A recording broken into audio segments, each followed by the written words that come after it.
Oh, This is Courtney Fusion. She's going to withdraw her name from the library board. Oh, you want to withdraw? Okay. Yeah, for District 2. thank you. All right. Call to order this Knox County Commission Board meeting for Monday, June 22nd, 2026 at 5:01. I do see one elected official in the audience, Mr. Phil Ballard, and he also, I think, has a presentation for us tonight. All right, I think that's it. Let's open up and call roll, please.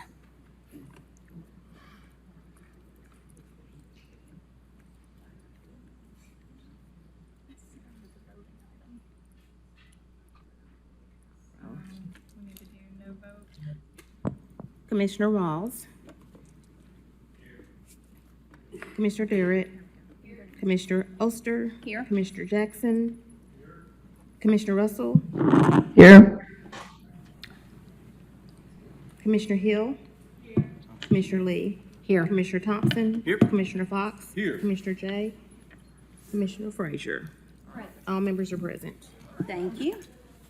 All right, I will now turn it over to my Vice Chair, Commissioner Frazier, for our devotion.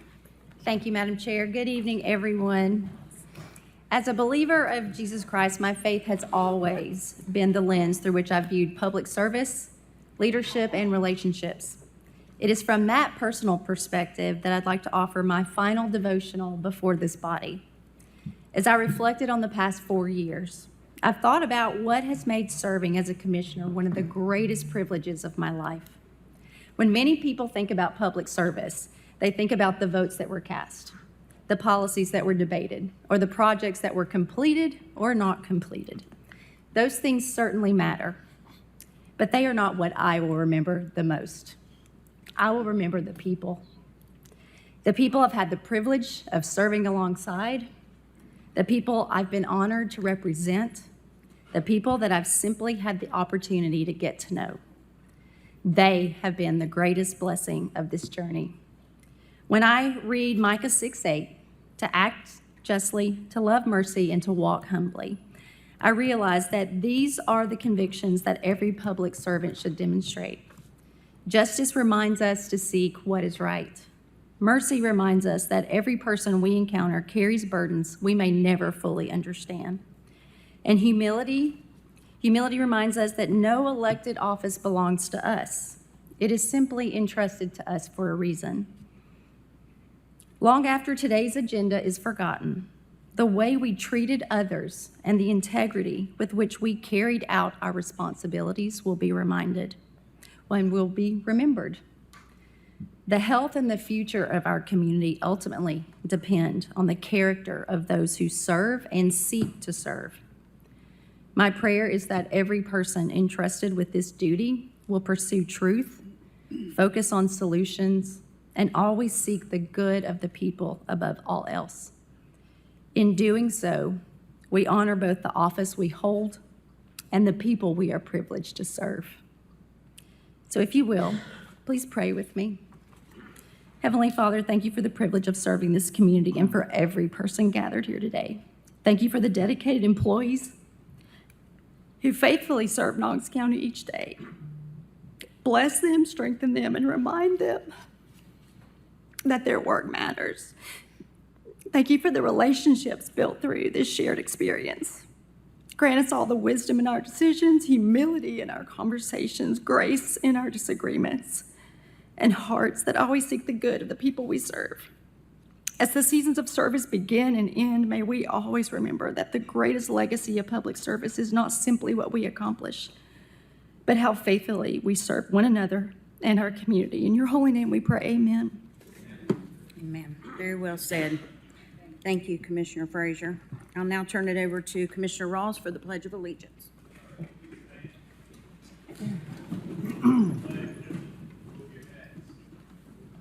Allegiance to the flag of the United States of America and to the republic for which it stands, one nation, under God, indivisible, with liberty and justice for all.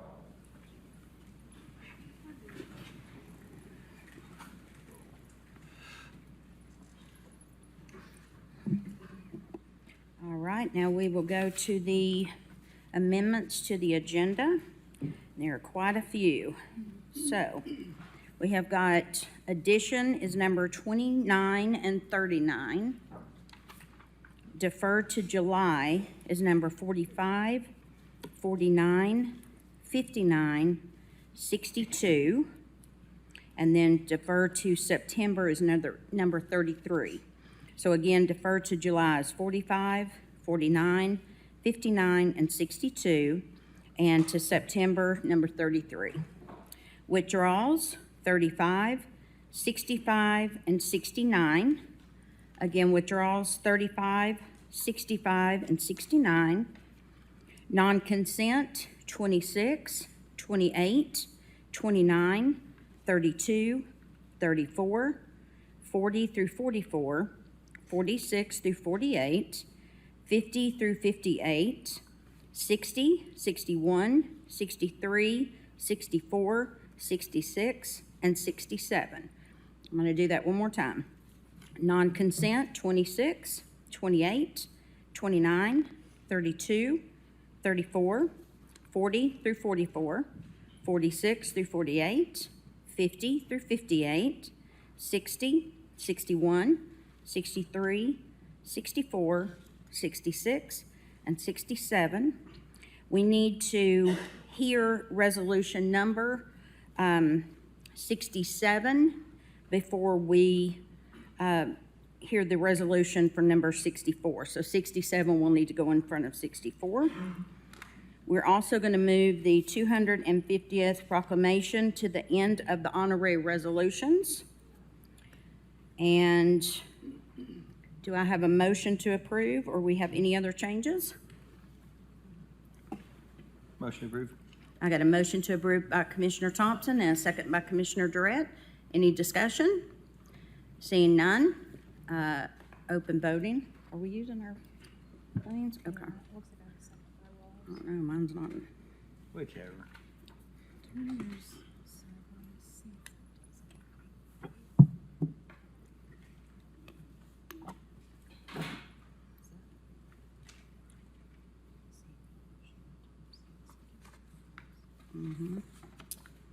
Yeah, okay, now we're ready to vote.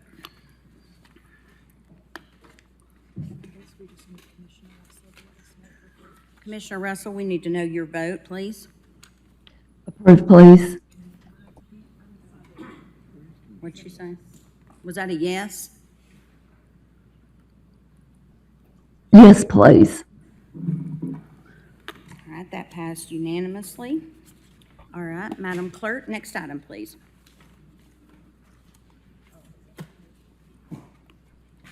The education consent calendar. All right, do I have a motion to approve? Got a motion on the floor by Commissioner Thompson, second by Commissioner Durrett. Any discussions? Seeing none, all in favor, open voting.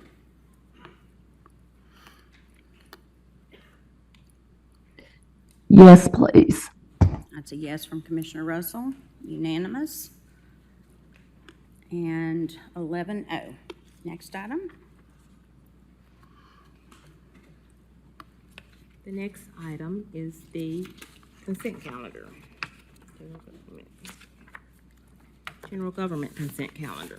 All right, do I have a motion to approve? A motion on the floor by Commissioner Durrett, second by Commissioner Hill. Any discussion? Seeing none, open voting, please. Yes, please. Commissioner Russell's a yes. And that passed 11-0. Next item. Item number 28 is honorary resolution R-26-6-101. It's honoring the 70th anniversary of Knoxville, Knox County Planning. Do I have a motion to approve? A motion on the floor by Commissioner Thompson, second by Commissioner Jay. Any discussions? Seeing none, Commissioner Fox? Yes, thank you, Madam Chair. Madam Chair, I am going to be voting no on this particular resolution, and I want to explain that this has nothing to do with the staff that are currently seated with the Planning Commission, but I'm of the mind that the Planning Commission should be separated into Knoxville Planning Commission, Knox County Planning Commission, and for that reason, I'm constrained to vote no on the honorary resolution. Commissioner Thompson? Thank you, Madam Chair. Out of courtesy for Commissioner Jay, I think he should be the one to make the motion. No, okay. It's okay. Okay. It's okay.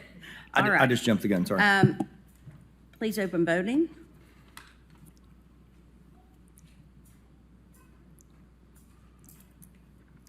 Commissioner Russell? Yes, please. And that's a yes. And we have, yes, we have 10 yeses and 1 no. So Commissioner Jay?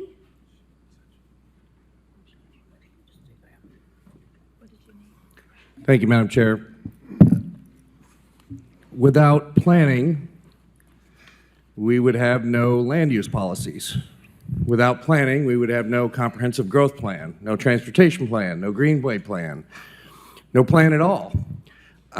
Seems pretty obvious, but we have a huge amount of people that work tirelessly every day to do things like produce development activity reports that is in our desk today, to come up with data to help us redistrict every 10 years, to go through an incredible amount of work to try to figure out how our decisions affect Knox County, and to prepare an entirely different legislative body, the Knox County Planning Commission, who I have several members here behind me today representing that separate legislative body. And the team up at, if you've ever been up to their offices, there are just dozens of people working on really big ideas, really big projects, really big data sets, trying to help us make the best decision possible. And I think it's only fitting to honor the people who are working tirelessly to support us, but to support this county. And it's probably the hardest job that we do, but it's the most difficult thing that they do every day, is to try to predict the future, to try to look at what we do and how we do it. And I think regardless of what you think it should be, it ought to always be honored, because these folks work incredibly hard to prepare us, to prepare this county, and to help us make informed decisions. So I have an honorary resolution here, and then I'm going to welcome up members of the board to say a little bit about the team that supports them. And So Commissioner whereas Jay- in the interests of efficiency, effectiveness, and coordination in planning, Knoxville City Council and the Knox County Board of Commissioners adopted a resolution creating the Knox County Planning on April 13th, 1956. And whereas since its founding, Knox County Planning has supported generations of residents by providing accurate data, professional expertise, and transparent processes that strengthen our community and empower informed decision-making. And whereas the work of the Knox County Planning Commission, past and present, has helped shape thriving corridors, a vibrant downtown, strong neighborhoods, safe and connected transportation networks, and protected open spaces. And whereas the year 2026 marks a significant milestone in the organization's history, providing an opportunity to honor its legacy, impact, and dedication of the volunteers and professionals who have guided this community's growth. And whereas the Knox County Commission desires to recognize and celebrate the invaluable service of the Knox County Planning Commission and staff, whose contributions and unwavering commitment have strengthened the community over the past 70 years. Now therefore be it resolved by the Commission of Knox County as follows. Knox County Commission hereby commemorates the 70th anniversary of the Knox County Planning, formally acknowledging the organization's longstanding service to the community and its essential role in shaping a thriving and resilient future. Be it further resolved that we extend our sincere appreciation to the planning commissioners and staff whose professionalism and dedication have made this milestone possible. And be it further resolved that this resolution is take effect from and after this passage as provided by the Charter of Knox County, Tennessee, the public welfare requiring it. If you'll please welcome John Huber, Chairman of the Board of the Planning Commission.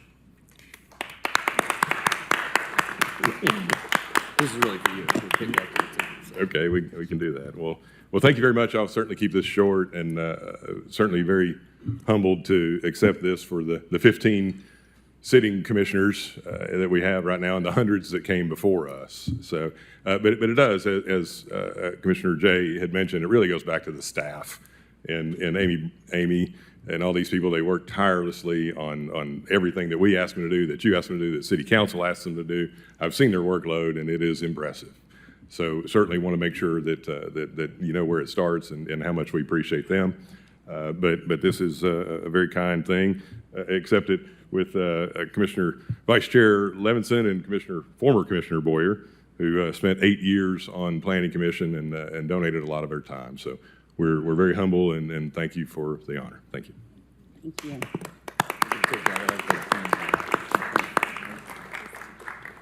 I'd also like to add, for people that don't know, Planning Commission is a volunteer position. So these are our friends and neighbors in our community that are donating their time.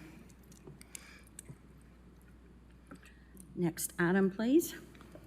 Item number 29 is Resolution R-26-6-102. It's recognizing July as Parks and Recreation Month in Knox County. Thank you.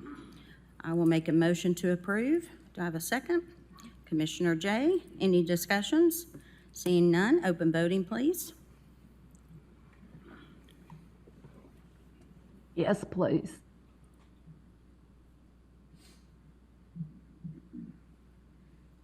Madam Vice, should I go ahead and tally? Huh? Should I go ahead and tally?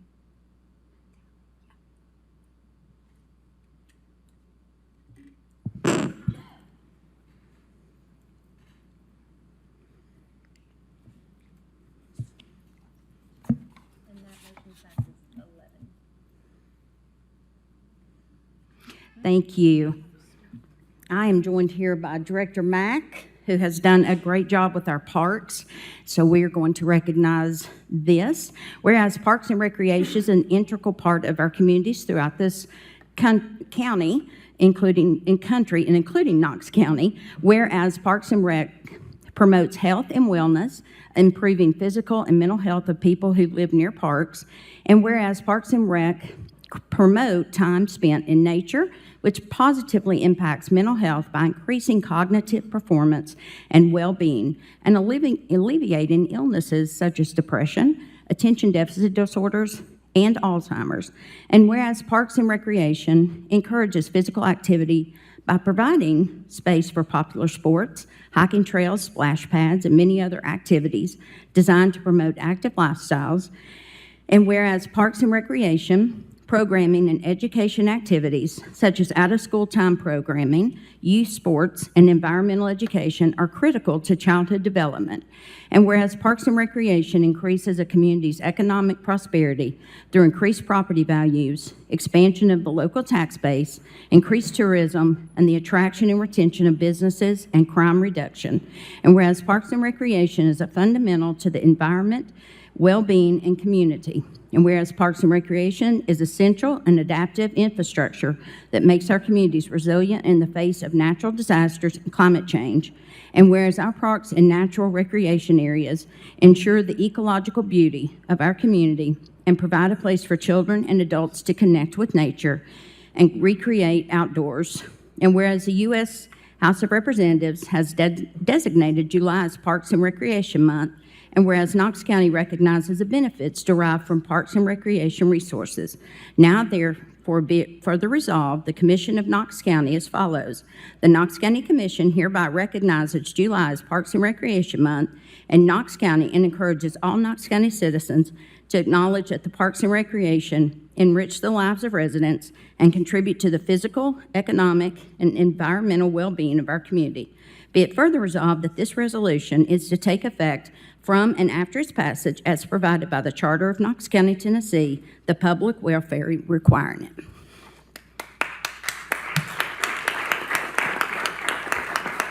Director Mack, would you like to say something? Just a few, just Go right ahead. really brief. First, I'd like to thank the entire commission on behalf of the Parks and Recreation Department. I stand before you today representing the 48 full-time employees and then 48 employees that manage and take care of over 60 parks. So if you do the math, that will let you know that we have some hardworking people in our department. And this resolution recognizes their efforts, and I make an effort every year to come before this body to have them recognized. And we plan to, as we always do, recognize the best of the best among us on July 23rd at our Parks and Recreation Month celebration, which a few of you have already been invited to because you are on our one or more of our committees or boards. But I'd like to extend that invitation to the rest of the commission to join us on July 23rd as we recognize our team leader, teammate, official, parent, and coach of the year. So thank you. Yes, ma'am. Commission, if you can come down for a picture.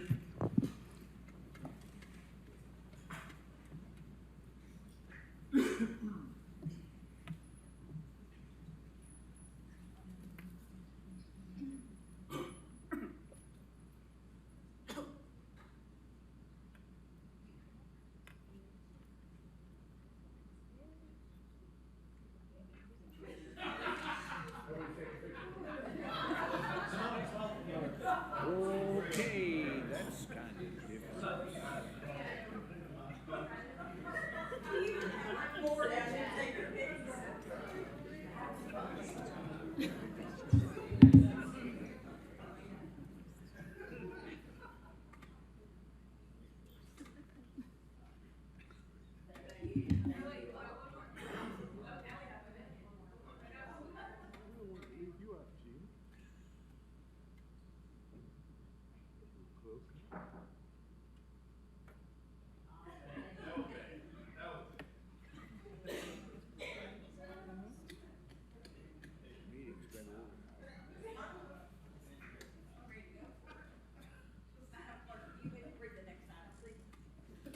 The next item has been moved up on the agenda. It's item number 68,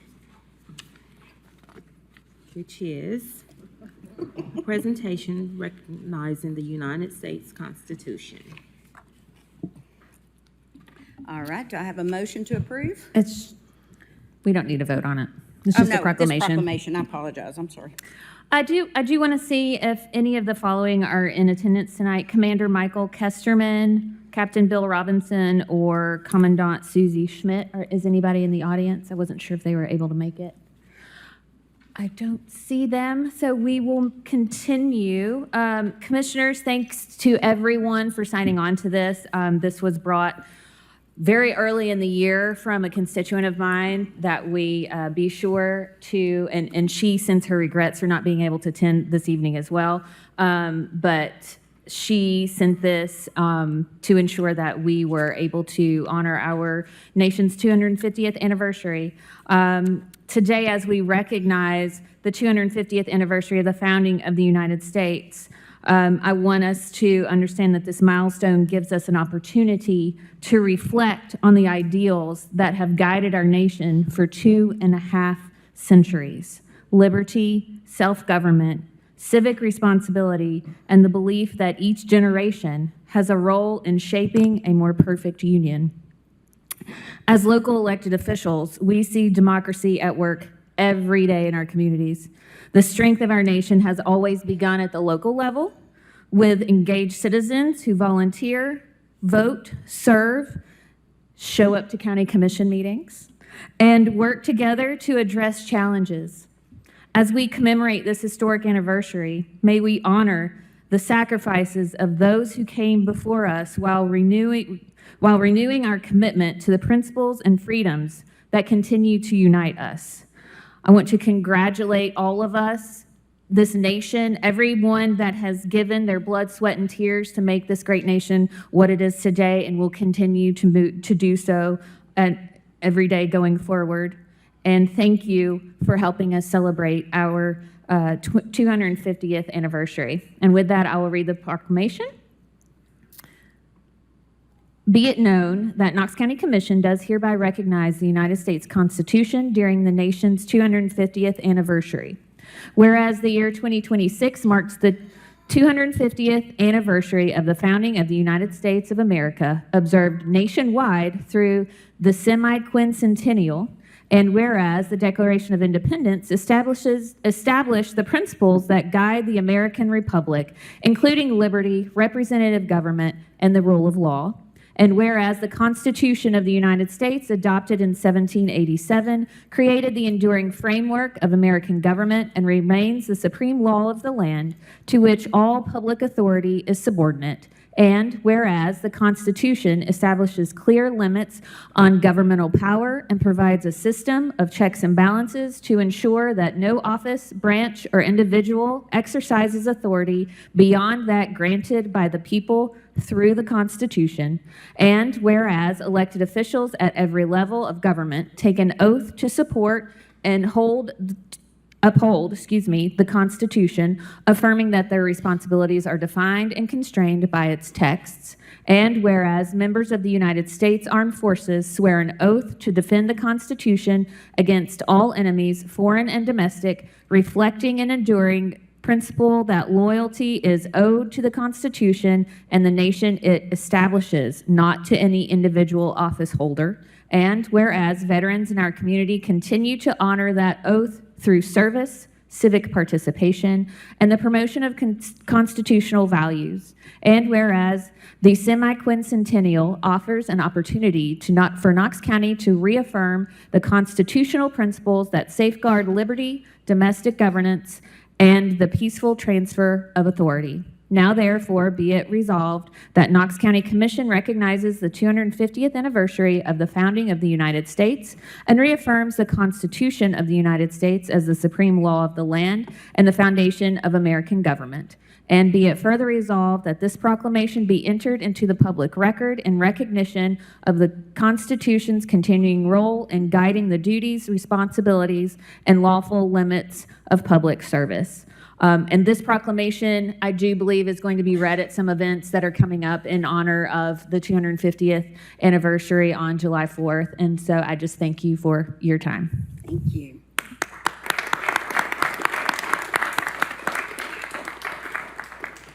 Next item. The next item is a presentation by Property Assessor Phil Ballard.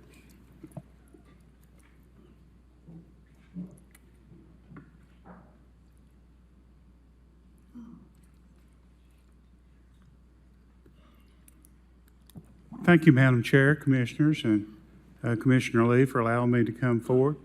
I'm not sure exactly what the title we put, if it's clarification, just answering questions, but we did put a little program together we called it our media program, but we've sort of made a few changes in that. So I don't know exactly how to get started because we didn't, well, it's up there. So believe it or not, I sat in your place back in 2006 and we wasn't as advanced as you are, but I think that's the signs of the time. We had these great big old notebooks that was put together for us every month. So in reading this here, this is the timeline, sort of what we are during reappraisal. And you can see we're just through number one, reappraisal notices and informal appeals. And so we're sort of through that. And the numbers on that, we're going to have slightly less than 14,000. We're still working with some commercial appeals. We've taken the information, but we'll sit down with them, and there's different approaches to that, including the income approach that we'll go over with the individuals that's making those appeals. What we do have, I guess, in a module is 12,853, and we sort of wanted to know how that compared to the other counties. And I checked with Marty Haynes down in Chattanooga before I came. Their reappraisal was last year, which was at one time the same cycle. And he had 30,000 phone calls. We didn't have that many, but he had, like us, 15 to 16,000 appeals. And as a sign of the times, we sort of pushed the online. And we didn't realize how successful we'd be, but in these 14,000, there was 3,000 some odd, I don't know if you know the number, some odd, and 11,000 online appeals. Now, we didn't quite anticipate that because whenever they appealed, then they sent in their comps on a different communication. And it became very labor intensive to coordinate all that together. And so, but anyway, we would classify that as successful. And I can tell you from having 2 other appeals before, we didn't seem to have the heat, the big phone call that they really just jumped on you and stomped on you and told you what kind of good fellow you was and all like that. We didn't seem to have that fever. And I think part of the reason is the mail was sort of staggered. And we had 14 people at desks handling the online appeals. And I can tell you, with the online, I mean the phone appeals, that they had a chance there, people that answered the phone, their appraisers that answered the phone, they really had and could take their time with them. And there was only 2 days that we had calls that exceeded the desk time, that transferred back to the front office. So I would say, like Marty in Chattanooga, we had more than 14,000, but this year we sort of released what we anticipated certified tax rate may be. We was able to do that, calculate that for the people. They didn't even make an appeal. So we didn't have to do the paperwork, but it exceeded that. But really, the way that it worked out, I think it was good because people that got to talk to us, and that's really what they wanted to do. I can tell you from times past on the phone lines, you might have seen them around the courthouse coming in, and where they got mad was sort of like if you called, and I hope Infinity don't get too mad at me, but you called and they give you a 4-hour slot to come to your house or wait on the phone. Well, they didn't have to do that. People were generally mad because they had to wait before they could talk to somebody. This time, I think that's why a lot of the heat was taken out of it, because they was able to talk to somebody and they want somebody to listen to them. And just like when they call you all, when they get that chance, then lots of times that answers a lot of questions. Back that up 1 slide there. And you saw now the informal notices, and the board will, the first day that they're scheduled will be June 28th. And then they'll have their appeals there. And then the new notices will go out. And after they go out, they'll have a chance to appeal if they're not satisfied with that to the State Board of Equalization. And that's for you all that hasn't been involved in this process. The State Board of Equalization is held in Knoxville. And really, it's held behind Buddy's Barbecue. But a lot of this is done by Zoom. So if somebody says they're going to the State Board of Appeal or they go from the County Board of Equalization, it is a big thing because they wasn't satisfied there, but they'll get another opportunity. And like I said, it is in front of an administrative judge. Most of the laws, the procedures are followed in that. And as a matter of fact, the County Law Department, Charlie Starkey, helps a lot with the big appeals, the big box appeals and stuff. So we're grateful to have somebody like them with the experience that they have. There's another, but when I was here before, there was only 2 that ever went to the Chancery Court. So go ahead. Some keywords, just go ahead and put them up. Ad valorem taxes, equalization, market value, certified tax rate. Is that all? And revenue neutral. And of those, this is sort of like what's in our daily Bible. You know, ad valorem taxes, that's according to value. Equalization is what you're all going to be a big part in. The values are going to go up, but the tax rate will come down, or we will present the certified tax rate to you. Market value is what that will you hope to achieve in a reappraisal year. You want to be close to market value. Every year that you're away from the last reappraisal from 2022, it's obvious things go up and things go down, but we're in the 10th year of an up cycle. So you would expect values to go up. I don't know too many that would go down. You know, acts of God, lightning strike your house, tree falls on it. That might be a reason. Flood, for some reason, like a Newport, could wash it away. That might be reasons that your value would come down. The certified tax rate, we'll talk maybe a little bit about it. Revenue neutral is here again is the equalization process. And what you're doing, you're setting it back to 1 or 100. So like from 22 to 26, obviously the value of your home more than likely has went up. And people call though, and what y'all should recognize is that they say my taxes went up from last year. Well, that's sort of true from 25, 26, but it's really gone up from 2022. So we've got sales that we come up sort of with the market value, a package. But also, you know, we don't have enough sales, so you go into the characteristics of the property, which is going to be topography. That could be just a square footage. So there's a whole lot of things. And I don't have to stand here to tell you all that. The price of building has gone up. The price of landscaping has gone up. The price of everything, the price of fly ash. I didn't know this till a contractor was telling me that goes in the cement that paves the road. It's gone up. They've shortened the supply of it, so they had to put more cement in it. So all these factors goes up, and we have cost tables, Marshall and Swift. There are other standards that you go by. So there's lots of things that goes into calculating the new values of a piece of property. But the main thing on that is from 2022. It's not from 2025. What else? Well, the goal of reappraisal, I can read all that, but it's basically to be fair, putting appraisals, the new values on your home, close to market value. And then that revenue neutral is that the increase will be decreased by the new certified tax rate. And the certified tax rate, if y'all have questions, we'll go into more details. But it's just a rise, which this year it's going to be from 22 to 25, it's going to be approximately 60%. So we're anticipating, and there'll be, this is not the exact number, the certified tax or the current tax rate is 0.1554 for Knox County. And if it goes down 60%, we're going to come in somewhere around 0.96. And that number has not been calculated by the state, but the appeals, the number that's reduced, will force that up. It will force up to 97, maybe 98.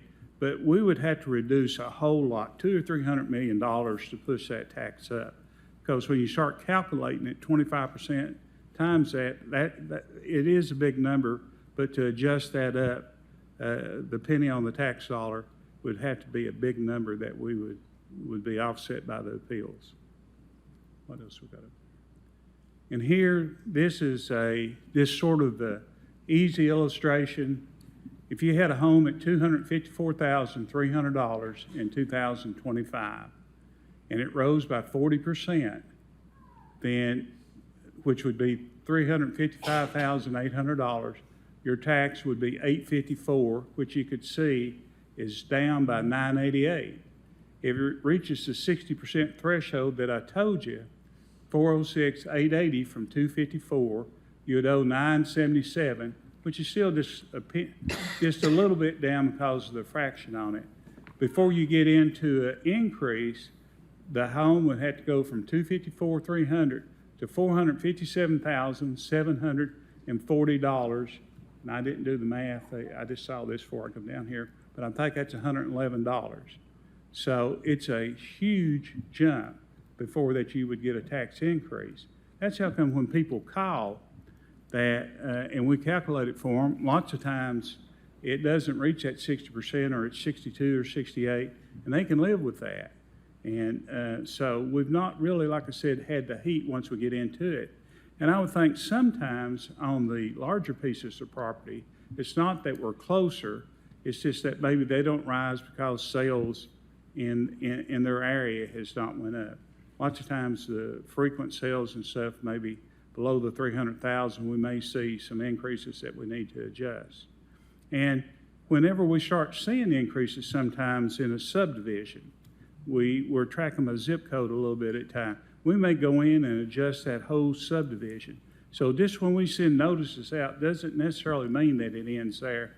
And we will also monitor once we get it all into the system, and we could make adjustments. And if we do, then people get another notice and a chance to appeal to the state. So anything else we got up there? Appraised value are equal to market value. That's the one thing. That's the goal, is to try to get market value that was established in 2022 for 2025. So that's the most important thing that we're trying to do, is establish market value. And one thing in establishing market value, since I know Gina's a realtor, that, you know, if we did a comparative market analysis, if you got out and got a new client and they asked you, what value would you put on it? More than likely, she's going to run a program, and it's going to be set at 0.25 miles, and within a year, and she's going to come up with properties, and she's going to say, you know, you might want to set it, this is maybe the neighborhood of what that you're looking at. Well, with us, it's a whole lot different than that. I don't know if I'm straying too far from the phone, but a whole lot different than that, because, you know, that's 101. That's just like a certified appraiser. They'll go out, look at a home, prepare it for the bank, prepare it for the owner, and but that's 101. You can't do that in a county, so you have to come up with these cost tables and stuff. Sometimes when they're appealed, we can go and do that, and we can get really close. The effect of the tax rates, you can see on this particular one, you go from 200,000 to 280 over a 4-year, and there's no tax increase just simply because it went up to 280,000. And we can sort of parlay this into the 2-year increase, or to the 2-year reappraisal, which we are not in. We're on the start of that cycle. But you can see if it occurred every 2 years, the odds are that your property will not go up as much, or the money out of your pocket, because you can see in 2 years it goes from 2 to 230 and not to 280, which it does in a 4-year. So if you did have a tax increase, money out of your pocket, the odds are that it's going to be much less than on a 4 or 5 year cycle. And here, this is another one, and increased evaluation in any reappraisal cycle does not equal higher individual taxation. Reappraisal is revenue neutral for the county, but it doesn't necessarily mean that it is for that individual. You know, you got the balance of the scales, and so no matter what you're in, 50%, no matter what county that you're in, 50% are going to go up, 48, a little 1 to 2% down in the middle, and that much is going to go down. It's just a matter of how much up and down that you have. And if you're, you know, I don't have to tell people that the value of their properties went up. They know that. They know in the last 10 years the values went up. So oftentimes we're not arguing like we did in the past because they know this. That's okay. This right here, though, I'd like to sort of leave you with this before the questions. This is a reflection that Knox County is in pretty good shape. And I can't necessarily read that, but you've gone from $19 million in assessments in 25, this is from the tax roll, to $30 million, which you can see is or $30 billion is the increase of 11+ billion. Part of that is the effect of the sales ratio running off. We have put in a little more aggressive discovery program to try to get the properties on the book before September 1st. And so that's sort of a reflect, plus the natural growth of the county. Same way over in personal property. You can see that's a significant increase, 37.79 increase. So you can see Knox County is doing a little bit better than holding its own. And you on commission, you know, you don't always get a lot of applause. But what I'm telling you now, going from a 4-year to a 2-year is going to be a significant. Just look at the money that you're saving. Over the last 2 reappraisal cycles, you lost in excess of $43 million out-of-pocket dollars. And when you do away with the sales ratio, that's not going to affect. That's not going to be an effect in Knox County. And I guess really that's sort of the end of what that was really to keep me a little bit on focus and not stray, because I definitely can stray and keep you here all night, but I know you got a busy agenda, so I'll be glad to answer any questions. Well, thank you, Mr. Ballard, for being here. Commissioner Fox? Thank you, Madam Chair. I do have a question just to go back to the personal assessment and how that relates to utility assessment. I think, and could you just explain that relationship? Utility, the state assessed properties include utilities. So on any state property, then state assessed OSAP properties, utilities, railroads, trucking, shipping, different things, then the sales ratio was automatic deduction. They didn't have to prove anything. On the personal property, that is a reappraisal every year. So it's reset, but the sales ratio does apply to it. So I don't know exactly the question you're asking, okay. how that it applies exactly. Really just going back to how we benefit from going to a 2-year cycle instead of a 4-year cycle. From the 2-year to the 4-year, that doesn't affect From personal. 4-year to 2-year, Yeah, it doesn't affect personal. How it goes into effect, Gabe Looney that works for CTAS over there worked with the assessor down in Florida. And they have, a lot of states have reappraisal every year. It's very expensive if you do that. And because you get closer to market value, you don't stray so far from where you started from. He said they only had like 100 appeals a year. So that's just some of the testimony that you have. Comptroller's been here, he's talked about it, a whole lot, but the closer that you stay to 1, then we're hoping in 2 that I doubt, well, we don't know what that you'll see, but I doubt it would be a 60% increase. All right, thank you. Thank you. Commissioner Jackson? Thank you, Madam Chair. Have you done any bell curve analysis on the increases and decreases? Because you've got, as you said, more or less 50% go up, 50% go down, and then as you get beyond the bell, you might have people that are 15, 20% up and 15, 20% down. Have you done any analysis to see what areas of the county or what contributed to either property going up significantly or down? Yes, we'll be working on all that, but I don't know, Jim, you want to take a shot at that? No. But that I don't know, you said another thing that we had, did you see the bell shape there? So that's worked on that. But we'll be putting the numbers in and looking at that. That's how come I said like different subdivisions.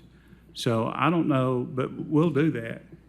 And we'll do that for you and I'll get back. It'd be about another 2 weeks before we get all the numbers in. Take your time, I'm going on vacation. Okay. Thank you, Commissioner Lee. But he mentions the bell-shaped curve. The more bell-shaped it is, the fairer that it is. The steeper it is, then you're off on that. I will go ahead and put that over. Thank you. The number. Commissioner Lee? This number here that you see going up, I don't want to get into it, but this right here, you're looking at the reappraisal. So you're not talking comparative market analysis and whatnot. So we've got to be in those numbers right there. So, Commissioner Jackson, so what happens is they give us a goal, that's a goal of every county. So like maybe on residential, we've got to hit the weighted means between 0.995 and 1.03. And what that tells us is something's underpriced or overpriced. So we may have to go in and adjust that whole area. And it's pretty tough. The state this time brought up an area that had 3 parcels on it. It was just the sale of land. Everything had $70,000 on it. So the developer was consistent, sold lots at 70. We had a couple about 40, and they wanted to know why. So it's just not me standing here without anything governing you. But the reason why they were wetlands as part, like there's going to be where the detention ponds retention ponds was going to be. So we was able, they asked us, we told them. And they go in and spot check this, but we're spot checking it too. One of the worst things, if you want to call it worse, that Knox County has through the years, it's grown. We have 3,000 neighborhoods. We would like to knock that down to 12 to 18, but that's a full-time project. So we can take like characteristics in a subdivision. Maybe they was built 1995. They all sold for around the same price because we can come back and put those same factors. Right now, we have to do it on 3,000, and we'd like to cut that down to 12, 18. They could be 5 miles apart, still have the same characteristics. So it's going to be a tough project, but we're going to work towards it. Okay. Thank you, Madam Chair. Thank you for coming in, Mr. Ballard. I had a couple of questions. Okay. You were talking about the advantages to the 2-year appraisal. Is that an advantage to the property owners or just to the county? Does that benefit? It's advantage to the property owner, for Can you sure. explain that? Why? Yeah, How is it? because we've got 7 teams going out looking. We're able to track the program, put the more time and stuff into it. But it's just the difference between reappraisal years. You know, from 2022, let's say the property sold for $228,000. Now it's $450,000, and that's a scenario that I'm looking at right now. So that gap of $200,000, they're going to pay more, but they're going to pick up a smaller. But it's sort of like a dual benefit because the county's going to pick up that little bit of increase sooner. And, you know, more you put in, a little more interest, but they're going to be able to budget too for what that they need. Also, in a down cycle, we were only talking in an up cycle and a down cycle, which I was here. I come in, I cut my teeth on the worst time in real estate history there in 08 and 09. When that goes down, then the tax rate goes up. And the shorter the tax rate, if we ever have a downside, the least it's going to drive the tax rate up. So that's a real plus right there. And everybody knows in real estate, sometime or another, there's going to be a down cycle to it. Interest rate's going to drive it, a war overseas or something, going to drive that out. In 8 and 9, it was the adjustable mortgages that drove that, a whole lot of that. Okay. And people foreclosed. Thank you. I've just had a lot of calls, and I think there's a sheer panic from a lot of people that are afraid their taxes are going to go up significantly. Do you think, from what you're saying that's not going to happen? Is that what I'm? That's hearing you correct. If the market, it's based on market, it's based on sales. If the market is just 2 to 3%, we're going to pick up the 2 to 3%. But just like 22, it's 22, 23%. Then you add on. So you're catching it before there's a big increase. Okay.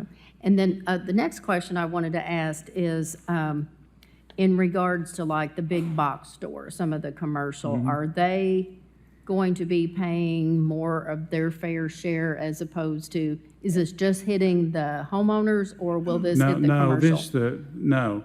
With what's going to be more fair is the sales ratio will no longer be.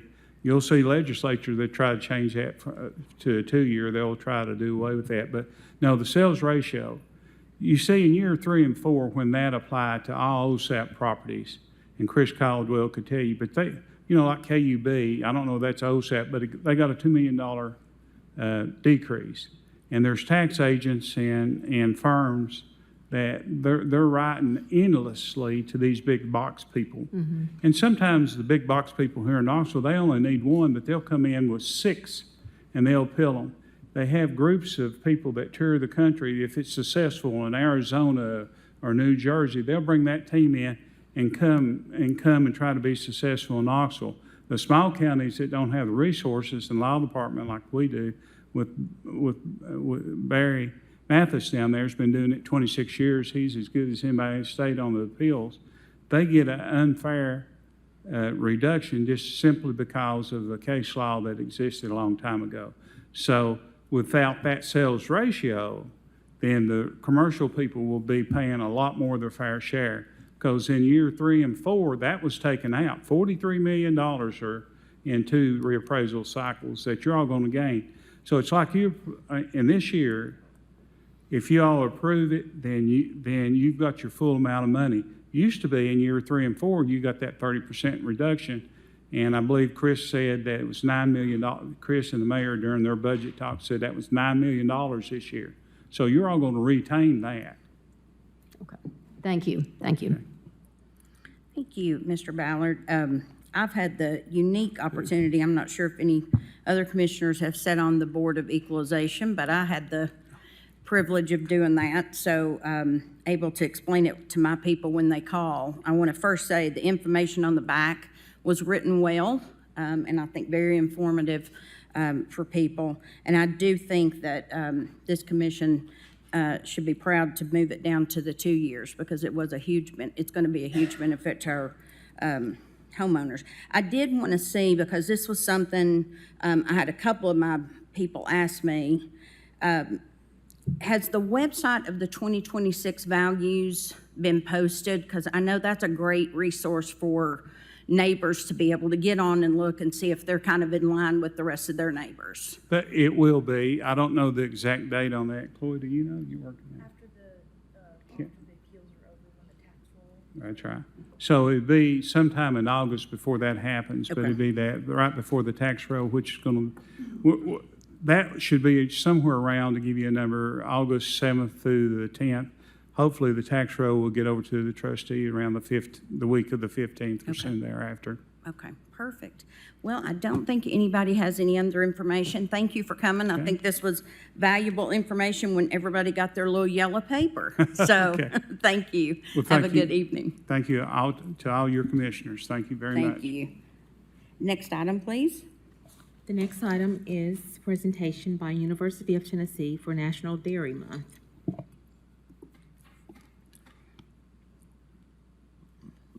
Madam Chair, if I could do a little intro. You sure the may. reason for this. June is National Dairy Month, and this one particularly, to me, I like to highlight ag anytime we can, but this one's a little near and dear to my heart, because as this is Liz Eckelkamp from the University of Tennessee, UT Extension, and she works in the dairy department, I guess if you will, all across the state. But as I explained to her earlier, I'm still a recovering dairy farmer because we quit milking in 2006. Now we have beef. But Knox County used to be prolific in dairy farms. These are just a couple of the plaques that we actually have in the barn. This one was from 1960 when my grandfather was recognized as an outstanding dairyman. The UT Extension actually designed the entire facility, from free stalls, the feeding system, the milking equipment, everything was there. And so this was awarded 3 years into the new facility that UT actually designed and developed. And this is from the mid-'80s when my dad was over the farm in the dairy. And so there's a lot of history of the dairy industry here. Obviously, we're very familiar with Cruz Farm in Knox County, but I wanted to invite the University of Tennessee to kind of give a little state update and regional update on the dairy industry. Awesome. Thank you. Welcome. Thank you for coming. Thank you for having me. I'm excited to be here, and thank you to everybody back there for listening to me talk about dairy for a little bit. So as Commissioner Thompson mentioned, June is Dairy Month.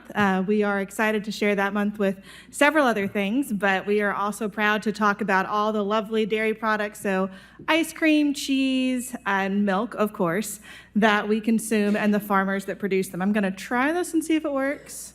Yay! Okay, it's not fully dead. So a little bit of a background. As Commissioner Thompson said, I'm Dr. Liz Eckelkamp.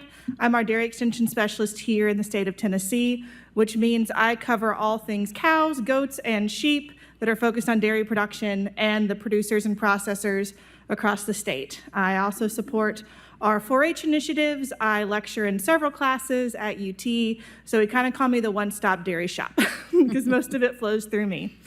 A little bit of background on where Tennessee is today. We have around 110 dairy farms left in the state of Tennessee. That does include our sheep and our goat dairies. Our small ruminant dairies make up about 10% of our dairy population now in the state, so that has been steadily growing.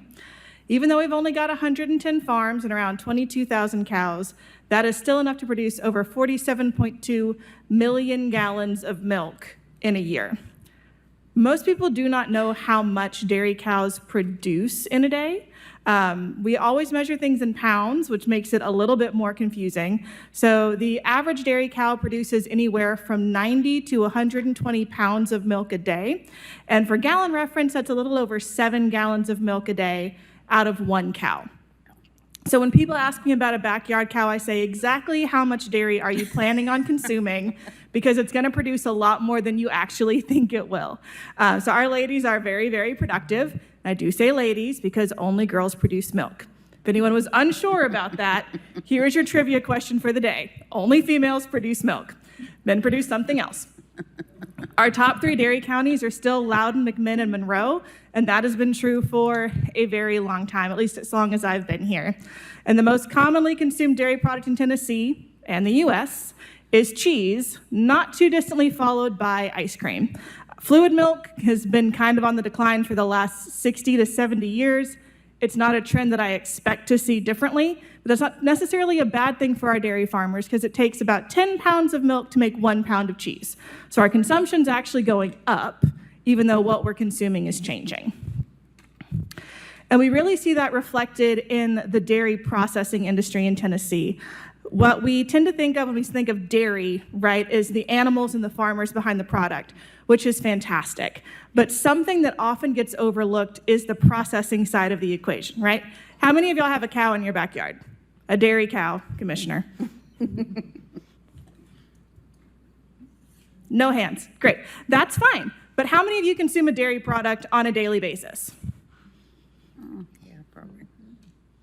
You're welcome. I don't do it. You're not actually thanking me. But part of that comes from our state. Our state is a huge processing hub for dairy across the Southeast region, and that's something that often gets overlooked. So we have 6 grade A dairy plants, and what that means is plants that can make actual milk that goes in your fridge, so fluid milk is what we'd call that, and ice cream. Things like cheese are a grade B dairy product that gets into a really boring lecture for later, but suffice it to say that most of the milk and ice cream that you consume in Tennessee and in the surrounding states is actually processed here in Tennessee. A lot of the yogurt is as well. We have 2 of the largest yogurt manufacturing plants here in the state that cover the entire country, not just our Southeast region, which is really exciting. Part of being like a huge hub and a roadway across the US is having that infrastructure here. So even though our dairy farm numbers are small, there is a lot of milk that comes into the state from the other southern states, and even from some other places like Texas, Pennsylvania. We'll get milk from them as well. But one thing I really want to focus on here is farmstead dairy. And by that, what I mean is dairy farmers that produce their own milk from their own cows in a permitted facility and process their own milk in a permitted facility. So all of these are regulated by Tennessee Department of Agriculture. They all follow the same regulatory guidelines as those large-scale plants that I just talked about. We have 11 that are farmstead dairy producers and processors, and actually all of our largest dairy farms in Tennessee. So if y'all are familiar with Sweetwater Valley, okay, have any of y'all heard of Nash Family Creamery over in Middle Tennessee? Yes, okay. So some of our largest dairy producers in the state are actually engaged in farmstead production.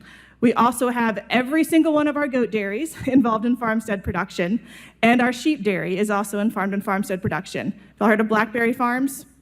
Yeah, them. They make sheep cheese. But that is about 17% of all of our Tennessee dairy farms. And a big push that we see, and this is not a comprehensive list, but that's a lot of their logos. A big push for this is the price that farmers receive for their milk.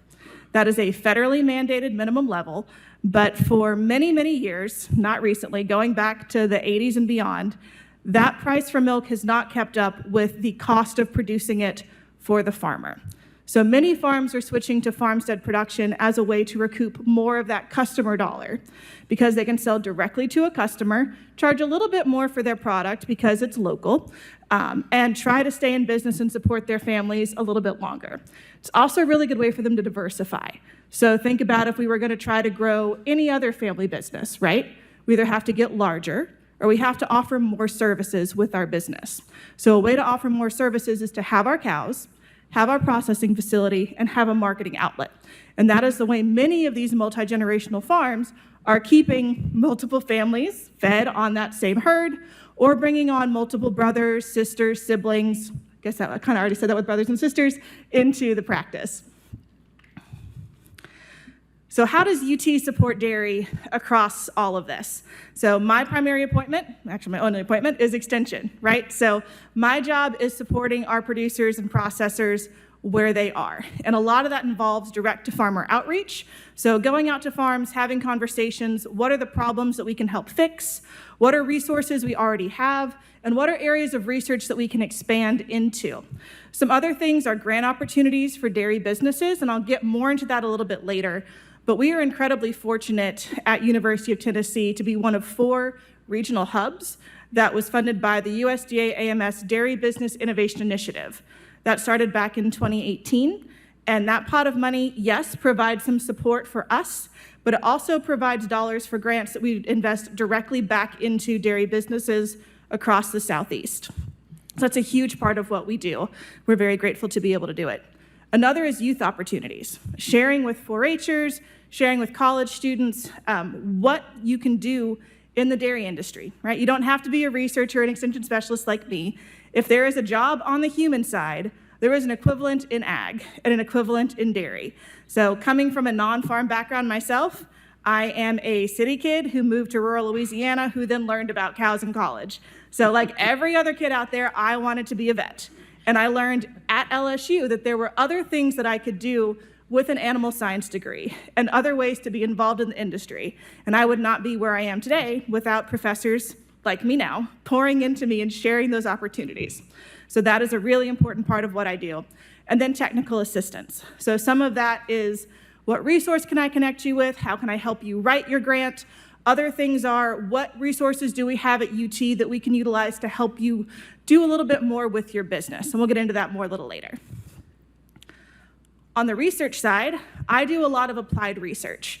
And what that means is something that we can do today and use tomorrow. So some things could be different types of forages. So for those of you that don't know, a forage is any kind of grass-based thing that we feed a cow, because they can use it and we can't. So is there a better corn silage variety that we can use? Are there different types of small grains, so things like triticale, barley, wheat, that we can use the byproduct from to feed cows in a cheaper, more effective way? Another big thing that we do is precision technology. Have any of y'all heard about the robots that we now have milking cows at UT? If you haven't, let me know. We'll come by the dairy, we'll do a tour.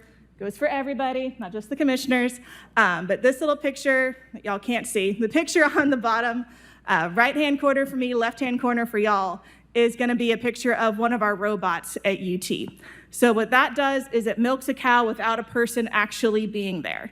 They get to come to the robot when they want to, and it really reduces our reliance on labor, which has become very, very difficult to get in the ag industry. The picture all the way on the left across from that robot is also an automated calf feeder, which does the exact same thing. Think of it as like a formula mixer on steroids for dairy calves, right? So there is a broom on the other side that has milk replacer, which is what we call calf formula, mixes it with warm water and feeds it to the calves as often as they want to. So another place where we can give those animals a little bit more choice and also cut down on our labor costs. And we also do a lot with consumer preferences. Commissioner Thompson and I were talking a little bit before about opportunities for what are customers actually looking for from farmstead products? That is a really difficult thing for a small-scale processor to do on their own. It takes a lot of time and a lot of investment and a lot of analysis in the background. So we've been doing that for them. We've done willingness to pay surveys across every single state that we cover, and we cover West Virginia down to Florida and over to Texas. Not quite Texas yet.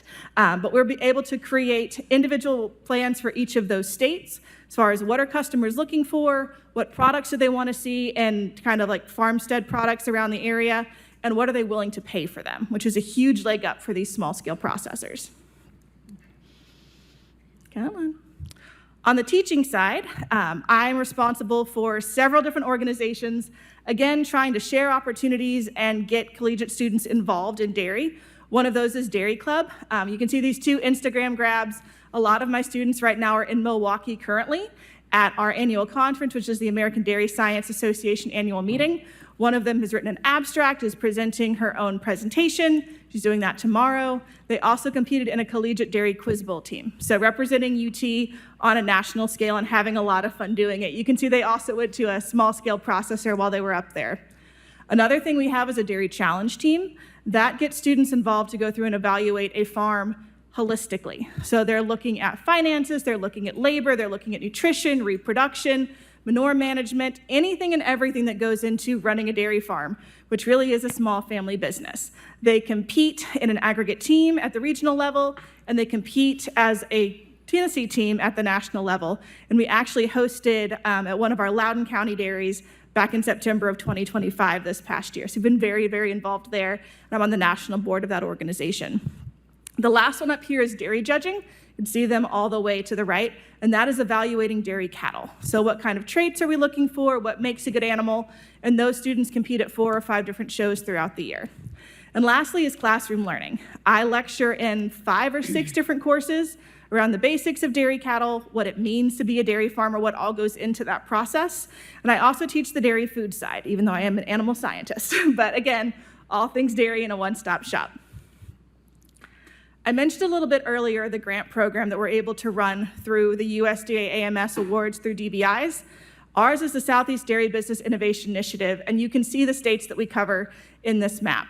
So far, we cover 13 states and territories. Puerto Rico is part of our group since their grants go through Florida. We offer 5 competitive grant programs every year. That includes ones focused on farm improvement, so basic necessities that dairy farmers have not been able to invest in the last 30 or 40 years because of milk price. Precision technology, so ways to invest in technology to improve the farm with reduced access to labor, and also making them a little bit more efficient. We also have one that's focused on farm business management, so feasibility studies, transition plans, thinking about the future, so whether they want to get into a farmstead business, whether they're thinking about incorporation to provide some insulation for their family as it transitions, or even thinking about bringing on non-farm partners to transition that farm to. Because the next generation is a huge barrier that we have in the ag world in general, but particularly in dairy. Lastly, we have one focused on processing advancements, and several of our small-scale processors, I think almost every single one in Tennessee actually, has gotten one of those grants from us through this program. So overall, we've invested close to $26 million now, awarded to dairy businesses across the Southeast region, and that is directly invested back in these dairy businesses across the region. And that's resulted in 261 unique funded projects, 178-ish distinct entities, and that's also directly benefiting 257 ag goods and service providers. So places like Ag Central that you might think about, they're getting purchases from these dairy farmers. So we're continuing to reinvest those dollars in our community. If you look at the pie chart, you can see that our funding largely goes to those dairy business grants. A smaller section, that blue one, goes to our technical assistance. So part of that is me, part of that is the additional team members I've brought on to help manage those grants and and expand these impacts across the region and Tennessee. That's been rounding out my team with people on the processing side, some extra support on the producer side, and then research associates to kind of help churn out some of these results and put them in a really friendly, outward-facing manner so it's not just all journal jargon at the end of the day. We also have applied research, as I mentioned earlier, things looking at forages, precision technology, and we also have workforce development, which has been a really big part of this. So we run an internship program every summer. Our U-Dairy interns are out on their farms right now. We bring in 8, we pay their salary, we do onboarding at UT for 2 weeks, and then we place them with operating dairies in Tennessee, Kentucky, and North Carolina. So they get to actually have hands-on work with the cattle, hands-on work in the processing side, and goats. We have a few goat dairies as well, and then hands-on experience in the marketing aspect. And that's really opened up opportunities for these students that they might not have thought about otherwise, because like me, they thought the only thing they could do was go to vet school or be a zookeeper. So many more options besides that. Within Tennessee specifically, we've invested a little over $4 million now across 42 grants for production and processing. We've also increased our extension workforce from 1 to 7 individuals. That includes myself and the team that I mentioned. We've had 12 farm-focused awards across 12 distinct dairy operations, 21 processing awards, and 9 capacity, feasibility, and succession planning awards during our time here. We've also been able to invest in new technologies at UTIA. One of those is our RIM lab, which stands for Research, Extension, and Marketing. And we have eye tracking equipment. Have y'all ever seen those eye tracking glasses that kind of focus on where you go? So we can put those eye tracking glasses on people walking through an on-farm store. What are you looking at? Where are you focusing? We can use that to test things like video messaging and infographics. What are people drawn to? We've also used it to see how well people respond to different logos. People like logos with a cow. Who knew? Much more effective than just saying local. They really, really like a cow. We've used that on beef, dairy, and horticulture applications. We've also invested in a precision dairy quality lab on UTIA's campus that I also run. That uses near-infrared and Fourier transformed infrared technology to, in seconds, literally, test milk quality. So our fat, our protein, our somatic cell count, which is our fancy word for white blood cells. So if cows get an infection, our somatic cell count goes up, right? And that has huge impacts on milk quality. Our small-scale processors can't afford to invest in this equipment, And testing resources in our state and other states have become very limited as the number of dairies has declined. Those services have just gone elsewhere. So providing that at low to no cost for them has been a huge benefit of this program. We can also do dairy product components. Yes, I have one that I can put shredded cheese on and it tells me information about the shredded cheese, which is really cool, and blue cheese crumbles. Our farmers really like that one. Something we're hoping to do soon in the future is get our automatic calf feeders installed. So we'll have calf feeders and robots at our dairy and try to answer some of those, again, applied technology questions for our southern dairy farmers. We have some really unique climate challenges in the Southeast. It's hot and humid. Don't know if y'all have noticed. Cows hate that. Calves don't really like it either. So trying to figure out how to best help our farmers farm in this environment is a really critical part of what we do. And I do have kind of a sassy Got Questions because Got Milk campaigns are always fun. But if y'all would like to learn more information or follow along with what you're doing, you can find us on Facebook, Instagram, or LinkedIn. And if y'all have any questions, I would love to hear them. Thank you. Yeah. Great information. Commissioner Fox? Thank you, Madam Chair. Given, I've heard this figure like cows drink 100 gallons of water a day. Is that Yep. right? It's more like 30 to 50. It's like a bathtub full of water. Wow. Okay. Yep. Absolutely true. Takes a lot of water to produce milk. Right, and so will dairy farmers be able to take vacations now with the robots? Will they be able to just leave their cows alone? In theory, they can definitely make it to their kids' baseball game, though, and that's been a big highlight. All right, And, you know, church on Sunday morning, they like that too, and Christmas. Big fans of that. thank you. Yeah. Okay, any other questions? No. Commissioner Thompson? Oh, thank you, Madam Chair. I just wanted to thank you for taking the time to come do that and the ice cream from the creamery. Thank you. Yeah. Yes, that Happy to. was wonderful. Thank you very much. Come by and get more anytime. Thank No, you. I will. That was a great presentation. Thank you. All right, Madam Clerk, next item. Public forum, agenda items only. All right, the first person we have signed up to speak is Jim D. Mr. D, if you'll give your name and county of residence, and you have 3 minutes.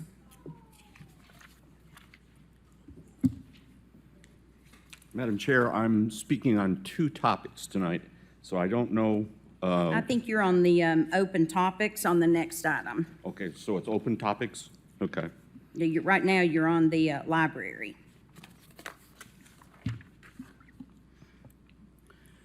Good evening. My name is Jim D., Knox County resident. I'm speaking to you to express my strong recommendation and support for the reappointment of Mrs. Becky Hofseth to the Library Advisory Board. Mrs. Hofseth has consistently demonstrated a valuable commitment to the committee's objectives, contributing a distinct and well-considered perspective to its deliberations.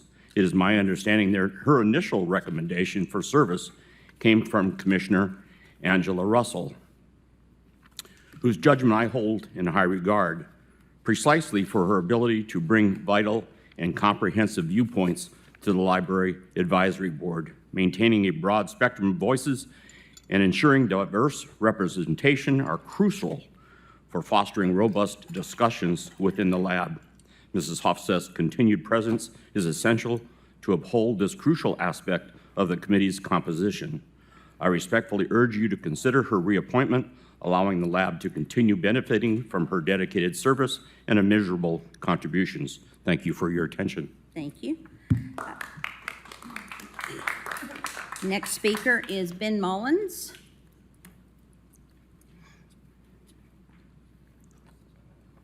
Mr. Mullins, if you'll give your name and county of residence, you've got 3 minutes. Thank you. Ben Mullins, 550 West Main Street. I'm here speaking on agenda item 63, which is the moratorium on data centers. I don't have an objection to the moratorium in and of itself. My question is one of procedure. I have been involved in moratoriums in other contexts. I sent a pretty detailed email with some legal analysis on this point, and it is my recommendation to this body that just like the zoning ordinance amendment went through Planning Commission, the safest course of action today would be also to send the moratorium through the Planning Commission. There has been several cases involving moratoriums that relate to land use, and those cases, if they're analyzed to be essentially tantamount to a zoning ordinance and substantially affect the use of land, then they have to go through the same procedure as amending the zoning ordinance itself. If that doesn't happen, then the moratorium is void ab initio and wouldn't have any effect. Mr. Director Moyers and I have been talking about this issue. I am retained by one of the data centers that is exempted from the moratorium. I do appreciate the amendments that you made. They were very welcome and I think very positive. So I don't have really an objection too much to the language there. I think there could still be some refining. You'll probably talk about that a little bit later, Commissioner Fox. And that's where maybe some professional planning staff could come in and help define what those exemptions are, what those definitions are, in addition just to being absolutely safe that it is an enforceable moratorium. It is a very nuanced area of law. Courts have struggled with it. I think most of the time when a moratorium is in effect regarding land use regulations, the courts have erred on the side of caution in finding that it should go through the process. There was an exception, a Supreme Court case where an annexation that prohibited Jefferson City prohibited fireworks altogether in the annexed property. That wasn't a zoning ordinance, but they weren't trying to do a moratorium or trying to amend their zoning ordinance or the subdivision regulations as part of that case. So my recommendation, my request is to be safe. If we're going to do this, let's do it correctly. I know there's been lots of moratoriums passed by other jurisdictions in the news where they have not gone through that process. Just because they haven't done it correctly doesn't mean that we shouldn't do it correctly. Those moratoriums may very well be challenged in and of themselves. So that's my position. I will stay here for agenda item 63 and happy to answer any questions on that as well. But I do appreciate your time tonight. Thank you. Thank you, Mr. Mullins. Madam Chair, could I ask Mr. Mullins a question based upon his? You ask it now or wait till the item? I'd like to. Now or later, whenever. The example I use is, for instance, with strip clubs. You know, a strip club, a county or a city government body can use their police power to declare a moratorium on strip clubs or nude dancing. Do you agree with that premise? I don't know if there's been a specific case on that or Right. not. I know there's been on licensing for strippers in strip clubs, and there has been cases on that. I do think if you're trying to use a moratorium to prohibit strip clubs, it would go through the same Cherokee Country Club analysis on whether or not it's a tantamount to zoning and substantially affects the use of land. Okay, so you're saying that if somebody purchased a commercially zoned property and wanted to use it as a strip club, that if the Planning Commission had not opined on the use of that land as a strip club, then it would be the moratorium or like an ordinance that prohibits it would be void? No, that's not what I'm saying. I'm saying if this body wanted to pass a moratorium on strip clubs until, or limit them to certain areas until they can further study and decide where they should go, that moratorium would be tantamount to zoning, substantially affect the use of land, and should go through the process of being reviewed and have the opportunity for recommendation from the Planning Commission before that moratorium would be valid. Again, it's nuanced, I understand that, which is why I think the safest thing would be to go through that process. So, but your position is that a government body is never able to simply use its police power to prohibit something without then incorporating land use considerations? That's not my position. My position is if their powers are tantamount to a zoning, are affecting where properties can be, where uses can be done in certain parts of the county and substantially affect the use of land, the Supreme Court has told us that it has to go through that process. But you recognize that the Supreme Court also made took a position with regard to the fireworks issue, saying the police power is a proper exercise, given the kind of safety concerns that firework sales may present. Yes, in that SNPCO, there was not a moratorium involved in that case. They weren't trying to amend their zoning ordinance. There was an existing statute that prohibited the sale of fireworks within municipal limits. When that property that was already selling fireworks was annexed into Jefferson City, they were prohibited by the general law that was already in place. They tried to argue that they were entitled to grandfathering protections, which only applied to zoning ordinances. So it was a different factual circumstance, but they do articulate the same standard that I'm talking about, whether it's tantamount to a zoning ordinance and substantially affects the use of land. All right, thank you, Ms. Mullins. Thank you. Thank you, Mr. Mullins. Next speaker is Justin Kofer. Mr. Kofer, you've got 3 minutes if you'll give your name and county of residence. All right. Am I good to speak on the data center? Yeah, that's your first one. All right.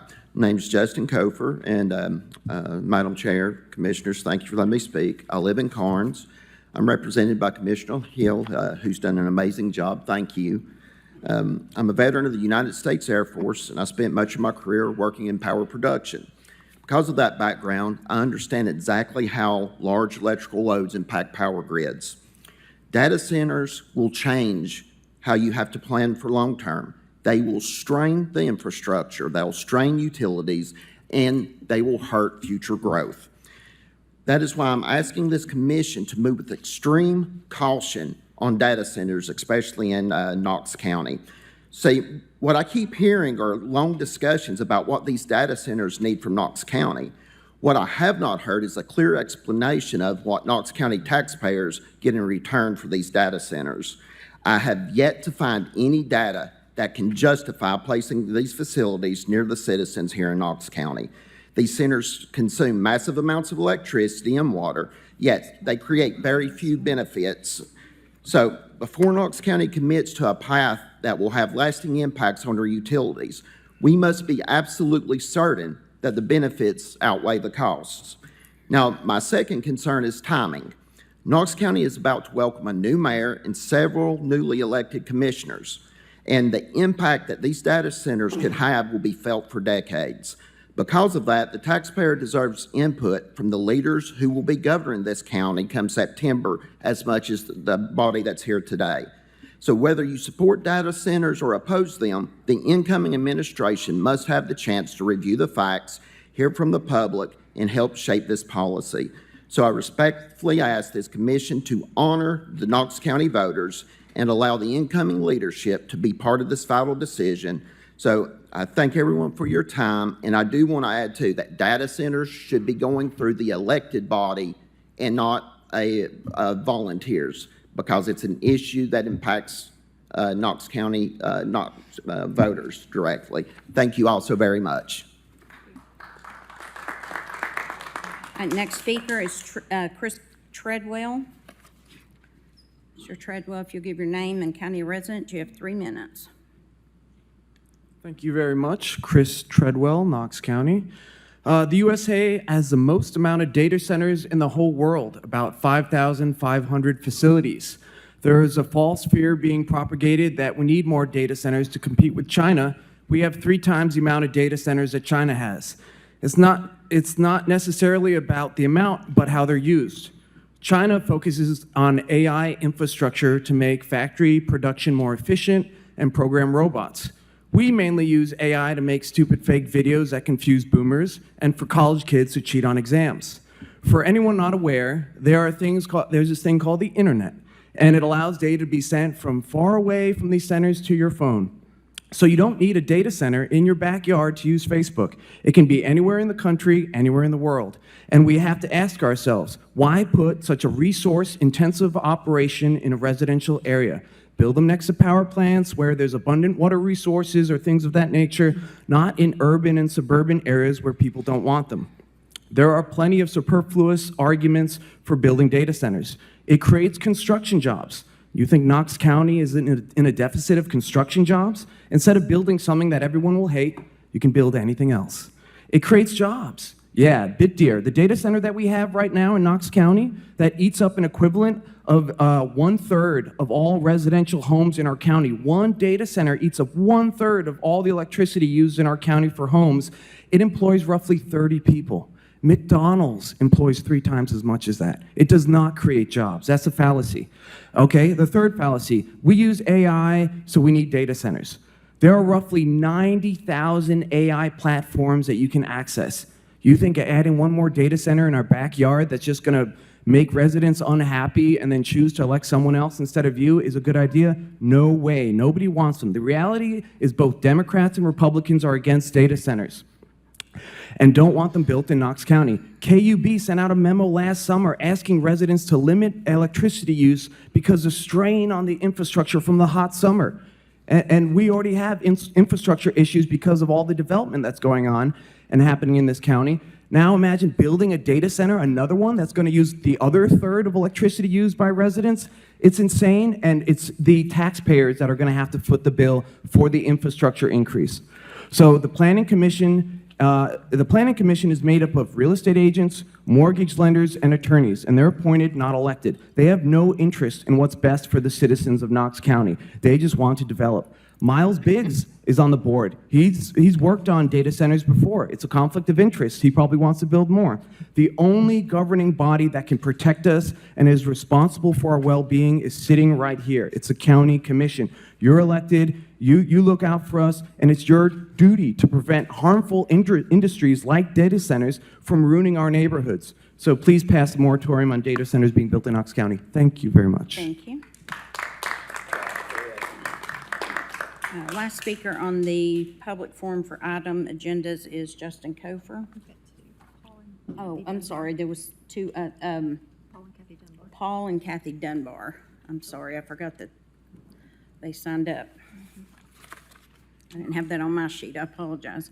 If you'll state your name and county of residence, you've Hi, got I'm 3 Paul minutes. Dunbar. I'm from Knox County, and I'm just here to advocate for Becky Hospice should be reappointed to the Knox County Library Advisory Board. She was previously recommended by Commissioner Angela Russell, and she brings a conservative voice to this board. Thank you very much. Thank you. If you'll state your name and county residence, please. Good evening. My name is Kathy Dunbar. I'm a Knox County resident, and I'm also asking you to reappoint Becky Hostes to the Knox County Library Advisory Board. She is willing, qualified, and ready to continue serving. She's well-informed and thoughtful and demonstrates integrity, wisdom, and sound judgment. Her commitment to the well-being and future of our children and teens makes her a valuable asset to this board.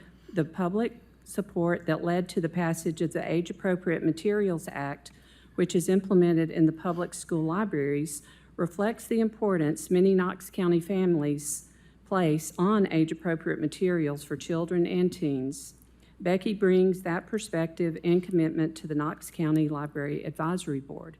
For these reasons, I ask respectfully that you support Becky in reappointing her to the Knox County Library Advisory Board. Thank you for your consideration. Thank you. Justin Kofer.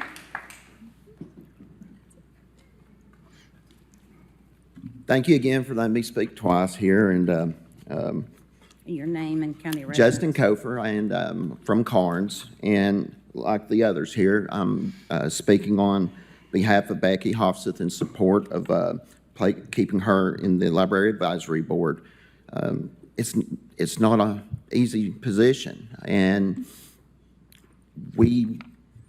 I'm for limited government most of the time. I want as little interference as possible, but there are times that we do need to provide sound judgment, and Becky's only agenda is to protect the kids.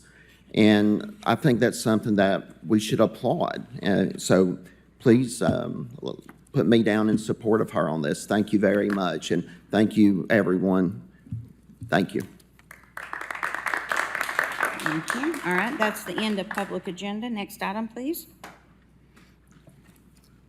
Approval of minutes of the previous meeting. And you all should have received a revised version of those this morning. Yes. We've got a motion and a second. Any discussion? Seeing none, open voting, please. Yes, please.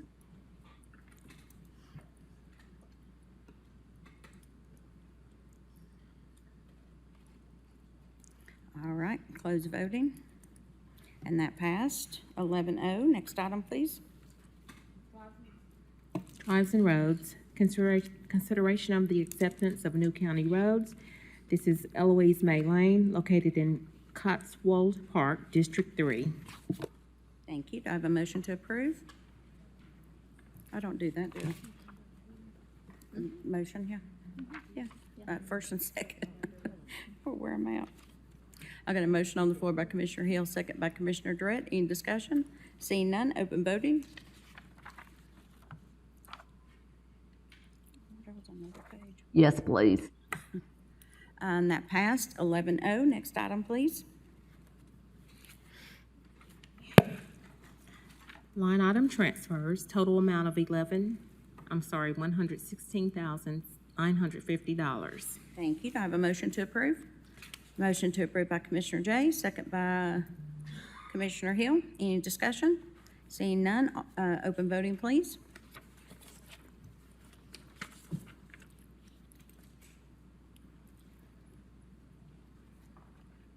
Yes, please. Commissioner Rawls?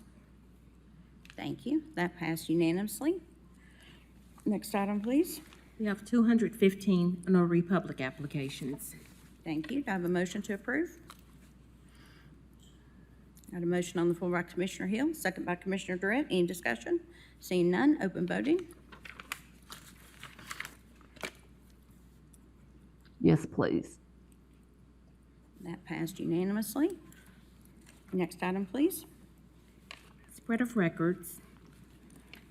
The first one is spread of record, the grant applications to the Newman's Own Foundation for funding Nutrition Education Activity Training Program, NEAT, submitted by the Knox County Health Department. Item 37 is spread of record, the grant application to the State of Tennessee's Tennessee Department of Transportation, TDOT, for letter grant program funding for fiscal year 2027 in the amount of $170,900 with no local match required, submitted by Knox County Engineering and Public Works. Item 38, spread of record, travel for the 2026 NACO Legislative Conference, the 2026 TCSA County Government Day, Governmental Affairs Committee, and the 2026 TCSA Spring Legislative Conference. Thank you. Number 29 is a spread of record, the Knox County Mayor's order reappointing Mike Arms to the Lenore City Utilities Board of Directors. Thank you. All right, Commissioners, before we get in, because we do have a lot of applicants for the library, I think we'll take a break here for about 10 minutes, and we will be back at about 6:50. All right, we are back in order.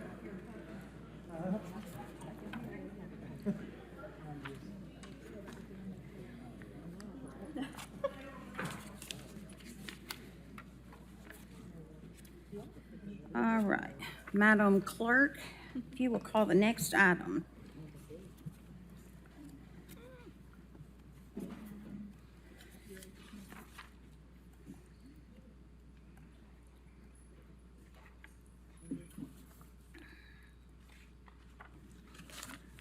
Okay, item number, hold on one second, I'm sorry.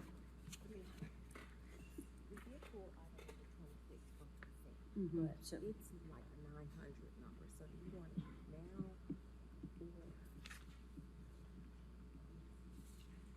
or start with, or just go ahead with appointment and go through? You see what I'm saying? Yeah. My number is 26. 26 is regular to my form, so I want to do it at the end. And okay, you want to, okay, that's fine. But I'm We can, on your list. it's totally fine. We can start with the, Okay. yeah. Yes. So we are getting ready to get into the applications or applicants for the library board. But what I have asked of Director Moyers is to give a little synopsis for commissioners and other people in the audience or that are watching at home, sort of what the library board does and their responsibilities, and then we will start. So Director Moyers? Well, when I started here way back when the earth was young, the library board actually ran the Knox County Library top to bottom. But sometime while I was away, it was turned into an advisory board. So according to their own homepage, the Library Advisory Board serves the county mayor in an advisory capacity. So they debate, they give advice, but ultimately decisions regarding the library are in the hands of the librarian who works for the mayor. So that's basically it. I haven't been to a library board meeting in a while, but they're there in an advisory capacity to the mayor. That's pretty much it. Perfect. Thank you so much. All right, we will be starting in District 1, and our applicants are Kylie Dick, Otavius Harris, Commissioners Cynthia Manning, number 3, she withdrew, Jenny Mesick, Jordan Wally, and Josh Wright. So we will start in the order that we have our applications. Kylie Dick, are you here? All right, let's go down to Otavius Harris. Hi. Okay. Hello, how are you? You will turn on the microphone. There you go. Pull it down and then tell us a little bit about yourself and why you were interested in serving on the library board. For sure. How are y'all doing tonight? Doing very well, thank you. So my name is Otavius O.T. Harris, and I am a lifelong resident of Knox County. I have attended all of our schools, starting with elementary. I went to Green Magnet Math and Science Academy, and then I transitioned when I went to high school, went to L&N STEM Academy, so right down the street. I graduated class of 2023. Currently, I am a student, an online student at East Tennessee State University, majoring in English with a minor in Black American Studies. On the road to teach on high school level. I graduated in December of 2026. So that's just my educational journey. But on the day-to-day, I am a business owner and an entrepreneur. So I own OT's Business Consulting. I started a company when I was 15 years old, and right there in the middle of COVID, and then I transitioned. I love helping and inspire youth, so I started a nonprofit inspiring and uplifting the underserved community by providing scholarships, leadership development, and therefore, I'm interested to serve on the Library Advisory Board because literacy is crucial in order for you to succeed. I would be a lie and a man of not my word if I didn't say I did not get to where I am today without reading instead of going outside and having fun with my friends. Literacy is crucial, and it is the valuable success to our communities and our residents of Knox County. Thank you very much. No problem. Thank you. And if you'll just wait right there, we've got a couple of commissioners who have some questions for you, okay? Commissioner Fox? Actually, Madam Chair, my question is better directed to when we are calling for the question. Or so it's not opposite to Mr. Harris. So I'll just wait on that. I'll cancel my. Okay, Commissioner Durant? Thank you, Madam Chair. Mr. Harris, thank you for being here, and congratulations on your future graduation from college. That's incredible. So what motivated you to apply for this appointment? I would say my family, my Nana, who was a proud educator, who is no longer with us right now. So this is big for me and big for her because she was, like I said, she was a teacher. So she's always inspired me to take out the roads like her because I've always inspired to be a teacher. Awesome. What do you believe makes an effective library advisory board member? I would say listen and put yourself in others' shoes first before making a judgment. Be empathetic, not necessarily sympathetic, but be more empathetic. And if you're feeling emotions, don't always put the emotions in what you're feeling. Take some time out to take a breath and calm down, and then come back to what the problem is that you're addressing. Great. And my last question, as an library advisory board member, how would you distinguish between your own personal preferences and recommendations that are in the best interest of the entire county library system? So I'm a leader, so I'm always going to ask, what should we do first? And then I will make my best sound judgments for that. So I would say, stop, think, and then ask, and then make your sound decisions. What's best to go forward with. All right. Thank you so much. Thank you. Commissioner Rawls. Thank you, Madam Chair. I assumed you were going to skip over me again. Nope. I was that close. You did get Courtney before me. You did not. Mr. Harris, thank you for applying for library board, and thank you to everyone in District 1 who applied. This is for us to have 6 people. Library board is kind of like pulling teeth to get people to come out and help with something like this. What unique skill set do you think you would bring to the board? I would say my youthfulness.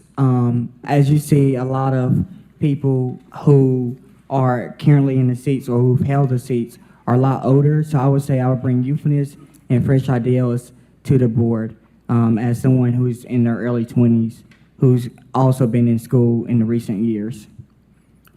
Thank you. I'd like to say, too, that he was our candidate for school board. So this is a young person who has jumped in full feet and is really looking forward to you. I mean, you can sit up here if you want, but hey, don't tell you. I will. Careful what you wish for. Commissioner Thompson. Thank you, Madam Chair. Kind of echo what Commissioner Rawls said. I applaud you for applying.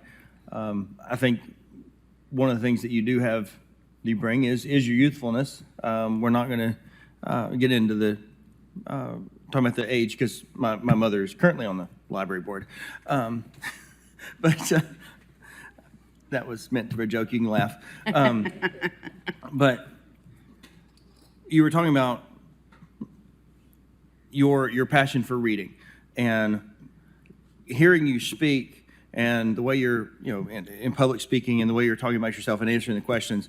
It's obvious that you've been a reader, and there's a lot of personal development in reading, because someone once told me that there is no difference between someone who can't read and someone who doesn't.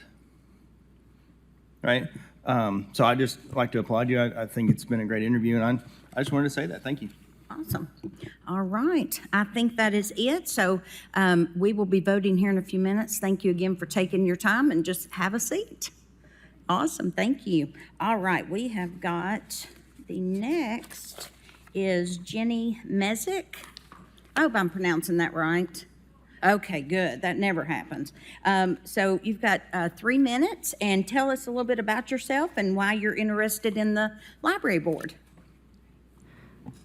Okay, made sure I had the right button. Jenny Mezek. I've lived in Knoxville almost my entire life. I have 2 children. One will be in middle school next year. The other one's in elementary school.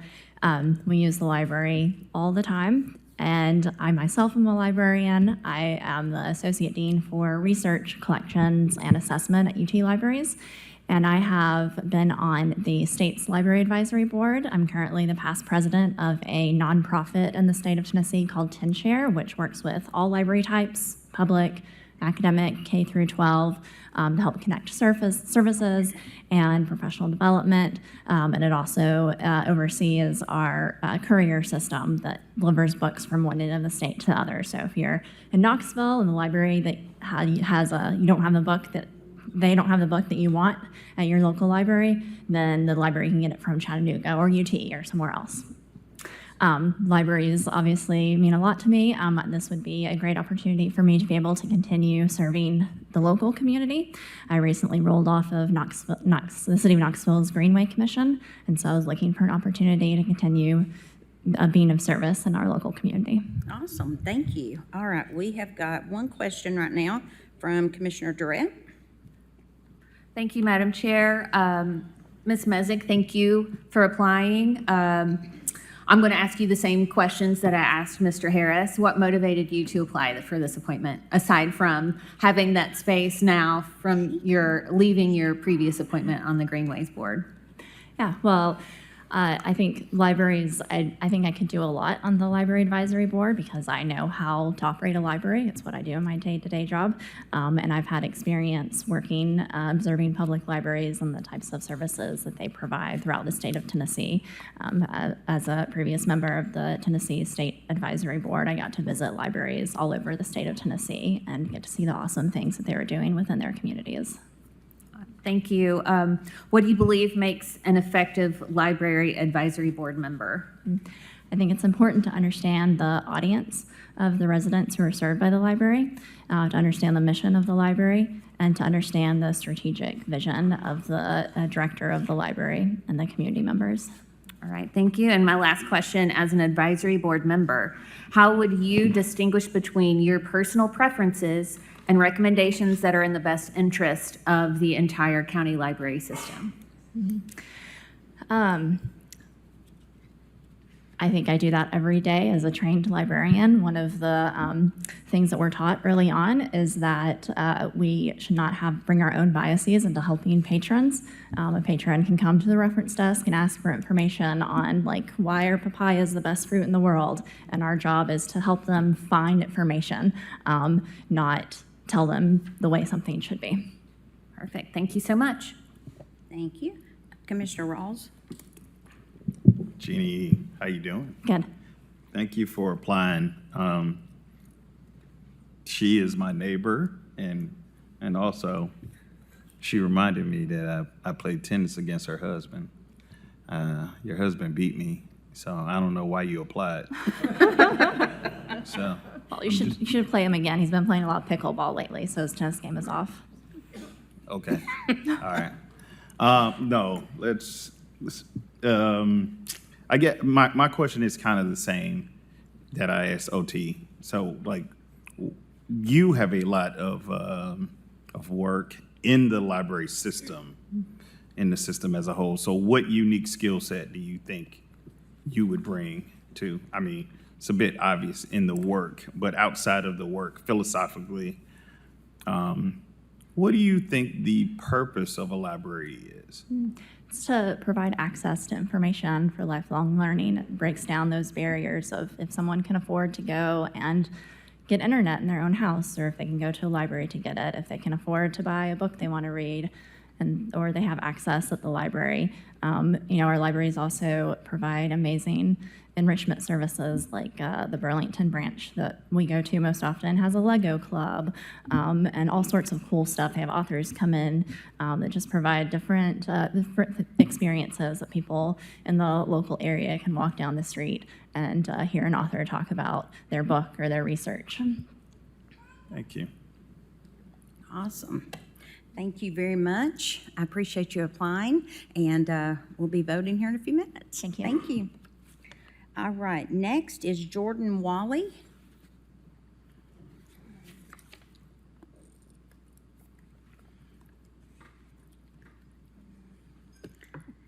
Hello, Mr. Wally. You've got about 3 minutes. Tell us a little bit about yourself and why you want to be on the library board. Great. Yeah. Hey there. Good evening, commissioners. Great to be here. Really appreciate this opportunity. I'm Jordan Wally. I live in Park Ridge, District 1, over on East Glenwood. moved there about 6 years ago. My wife and I moved to Knoxville about 10 years ago. This became home. Really love the area. I am a therapist by training. I worked with Anderson County Schools providing therapeutic services until about 2.5 years ago when I had the opportunity to move to work with a state agency, Tennessee Commission on Children and Youth. I support them in their work with children's mental health and extension of foster care services. I have dedicated my career to helping children and families overcome barriers, accessing improved outcomes, really, in general. And to me, that's what libraries do for communities. They really provide a location, an opportunity for people to go somewhere safe in a community, access books, access resources, internet, whatever they might need in a lot of senses, as well as being able to participate in different programs and everything that the libraries provide. I'm up here, I'm trying to make sure that I said everything about myself I wanted to, and I know I've forgotten some stuff. If it pops in your head, you just let us know. That would be great, yeah. That's awesome. I'm happy to take some questions up here, and I'll Well- just loop back around to talking about myself if I need to. We have got two. Now, on my screen, it says number 1 is Commissioner Durrett, and number 2 is Commissioner Rawls, in case we have any questions about that. Thank you, Madam Chair. Mr. Wally, thank you for being here and thank you for applying. Again, same 3 questions. What motivated you to apply for this appointment? I guess kind of like I alluded to, I could probably speak a little more to it. We always think about like my North Star or my why or that kind of question. That I boil that down to I like helping people. That's really what I care about, but really more so and a little bit about what I shared. Reducing barriers for children and families to improve their outcomes in life. When I saw this opportunity open up at the Library Advisory Board, I felt like that was a really great place for me to have some type of an impact on that for my community. Moved here 10 years ago, like I'd mentioned. I really care about this community and thought this would be a great way to serve it back. Perfect. All right. Thank you for that. Second question, what do you believe makes an effective Library Advisory Board member? Someone who works well with others, someone who can hear from all sides, listen to their constituency, work with their commissioner, work with the county mayor and director, because that's kind of what it is. It's an advisory board. So being able to hear all aspects, hear everybody out and give some advice. Thank you for that as well. Last question, as a Library Advisory Board member, how would you distinguish between your personal preferences and recommendations that are in the best interest of the entire county library system? I'm trying to come up with a good how I would do that. I feel like I live that a lot of times. I mentioned I'm a therapist. That's a whole lot of what therapists do. I work in state government. That's a whole lot of what state government work is as well. Being able to, I've had the opportunity to be in a lot of spaces where emotions are running high, people are disagreeing, voices are loud, arguing whether that's in schools or, in a therapeutic session. I always try to be the quietest voice in the room to bring the temperature down. And I think it would be pretty similar here to know my convictions, know how to talk to people, know how to work with other people, but at the same time realize that public libraries are to serve everybody. And when you serve the general public, you have a lot of different opinions. Mm-hmm. And all those opinions are really valid to listen to. So to be able to hear people out and move forward, working with others. I appreciate your answers. Thank you.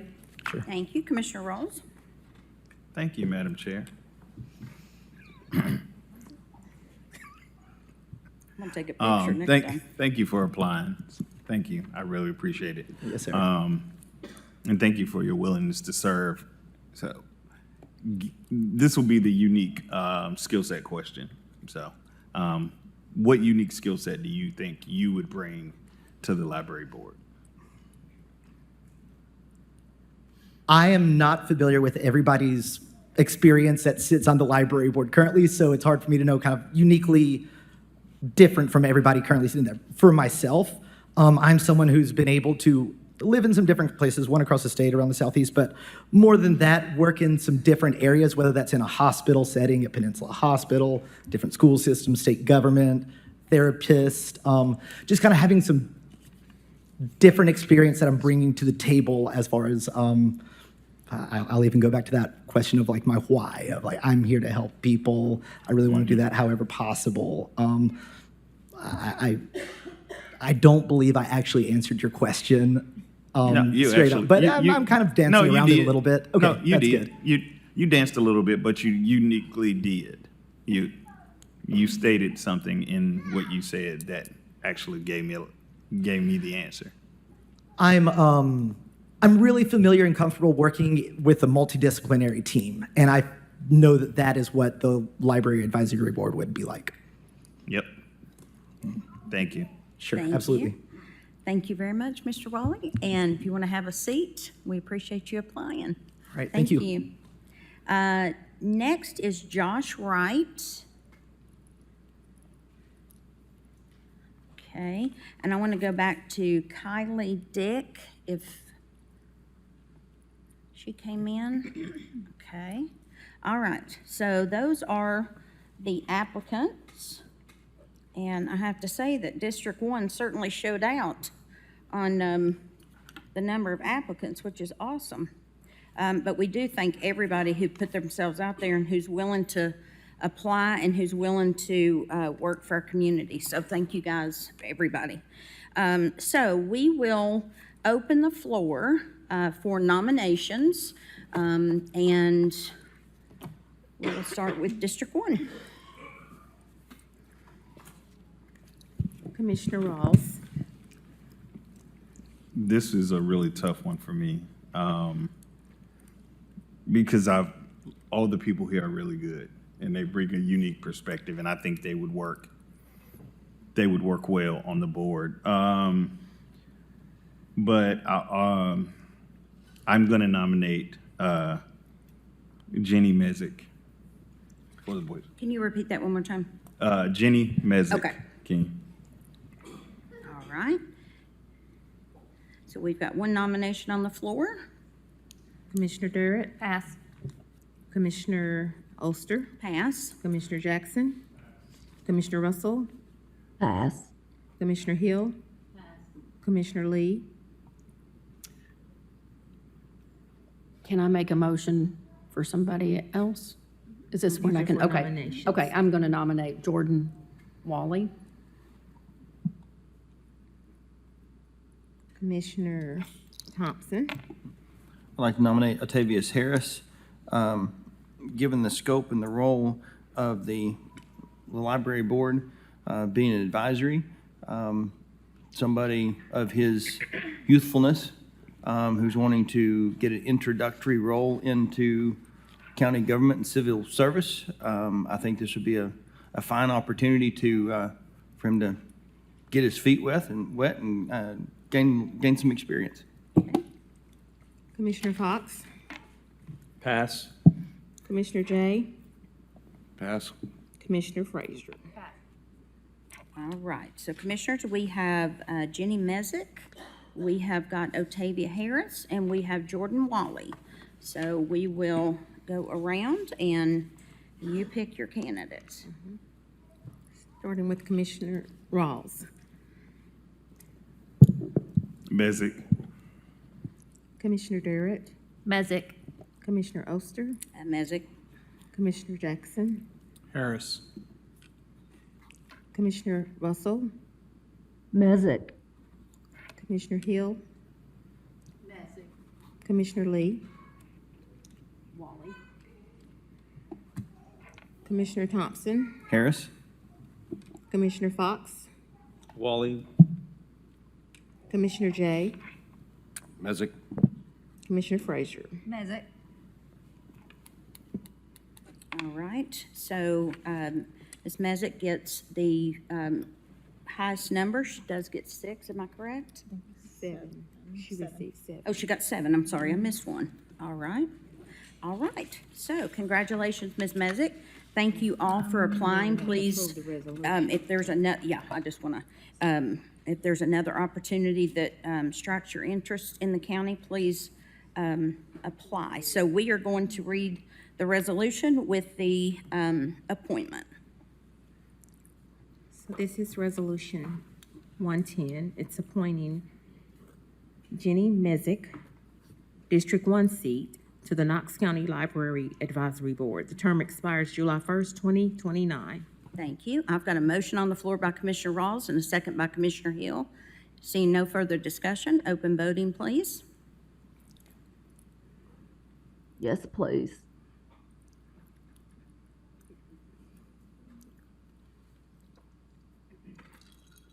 Close voting, and that passed 11-0. Congratulations. All right, we are now on to applicants for District 2. Emily Briano. Hello, Ms. Briano. Hello, good evening. Tell us a little bit about yourself and why you want to join the board. Okay, I am Emily Briano, and I am a public school librarian. I'm the librarian at Powell High School, and I've been there for the past 3 years. Before that, I served the county-wide library services system as a part-time facilitator. I got to work in all of our special day schools, our freestanding pre-Ks, establishing some library services there. So I really loved getting to see all of the different schools there. And then before that, I was at Carter High School for many, many years. So I grew up loving the library. My primary interest was actually house plan books. So all the librarians at my school, my library growing up, were very surprised I was not an architect, but I actually came back around and found a home in the school library world. I went to UT, got my master's in information science. I have 2 children. I have a daughter who is going into 7th grade at Gresham Middle School, and then I have a daughter who is going into our transitional pre-K classroom at Fort Sanders. My younger daughter does have Down syndrome, so that has transformed my life in a way that is very difficult for me to fully express in 1 minute and 48 seconds, but leave it to say that becoming a part of that community and becoming aware of a different way of life has been the best thing that's ever happened to me. And I think that it really fully has served my personal experience as a librarian, because being a librarian is not just a job for me, it's who I am. It is about equality and access and the love of learning and the joy of learning and curiosity, and just having that be free, which I think is a borderline miracle, that we don't have to pay for that, like beyond our taxes. So when I get my county tax bill, I call it my library bill, and I love paying it because I get way more than the whatever $1,000 it is, I don't know. I use that way, way more, and I get so much value out of the public library. So that's why I want to help support and love on our library. I used to also actually work for the library. I was like a teeny tiny baby page. I was literally the lowest on the totem pole. I did have a master's in library science, but I was a little baby. I just shelved books and stuff, but I loved helping patrons find things and just putting books on shelves. It's a really good, rush of feeling just to put, that book where it goes. It's my Zen moment, so yeah. That's awesome. All right, we have got Commissioner Drepp. Thank you, Madam Chair. Ms. Briano, I don't know, I'm going to ask you the same 3 questions. My first one being what motivated you to apply for this appointment. So if there's anything in addition to what you just gave us.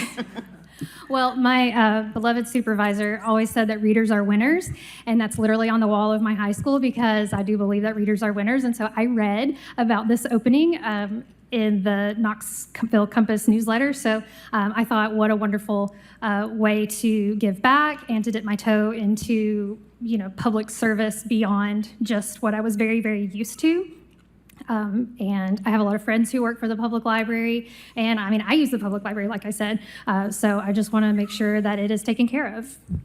Appreciate that. Next question, what do you believe makes an effective library advisory board member?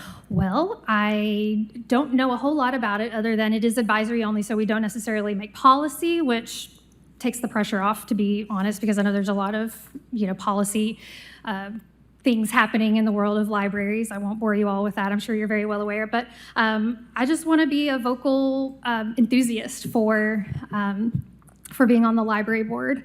I just value it, and I see the value that it brings to our community in like an economic sense, because a company that sees that Knox County has a strong library system is gonna feel like good about bringing their employees here. And I know our mayor's done a lot of work with promoting that and supporting that, and I hope whoever the next mayor is will continue to do that. And I want to help that, because I feel like in terms of bang for your buck, you cannot do better than a library book or library resources.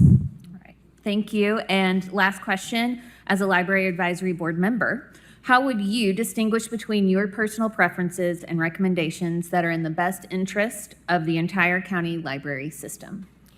Well, as a librarian, I am trained to do what is in the best interest of all of our library constituents. And I know that we have a very broad range of political opinions and reading opinions. And, every book has its reader. That's one of the laws of library science, which again, I won't bore you with, but it's, every book has its reader. So, and that's what I do. I take the students that come in and the teachers that come into my library, and I help them find what they're looking for. I don't try to say, oh, you need to believe this instead. It's like I support what they are looking for.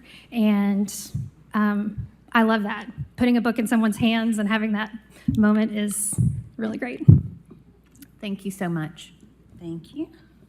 All right, I don't think we have any other questions, so thank you so much for applying. Thank you, Commissioners. I appreciate it. All right, on number 8, Commissioners, Courtney Fusion has pulled her application, so we will be on to Carrie Hancock.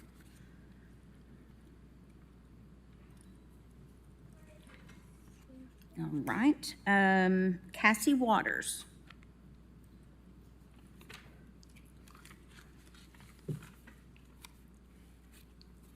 Hello. You tell us your name and a little bit about yourself and why you want to be on the board. Hello, Cassie Waters, and 45 years-ish as an avid reader, 26 years of civic and community engagement, and about 18 as an active patron in Knox County Public Libraries. I am looking to bring my skill set to serve this important part of civic life. My experience in community engagement, strategic planning, government relations, and fundraising. And I care about the mission of Knox County Public Library. I think it's a cornerstone of a healthy community. Thank you. All right, Commissioner Durrett. Thank you, Madam Chair. Ms. Waters, thank you for applying. Again, same 3 questions. I know you said you wanted to bring your skill set. What motivated you to apply for this particular appointment? I think I have a lot of the requisite skills. I'm eager and able to contribute to civic life in Knox County. I care, again, about the mission.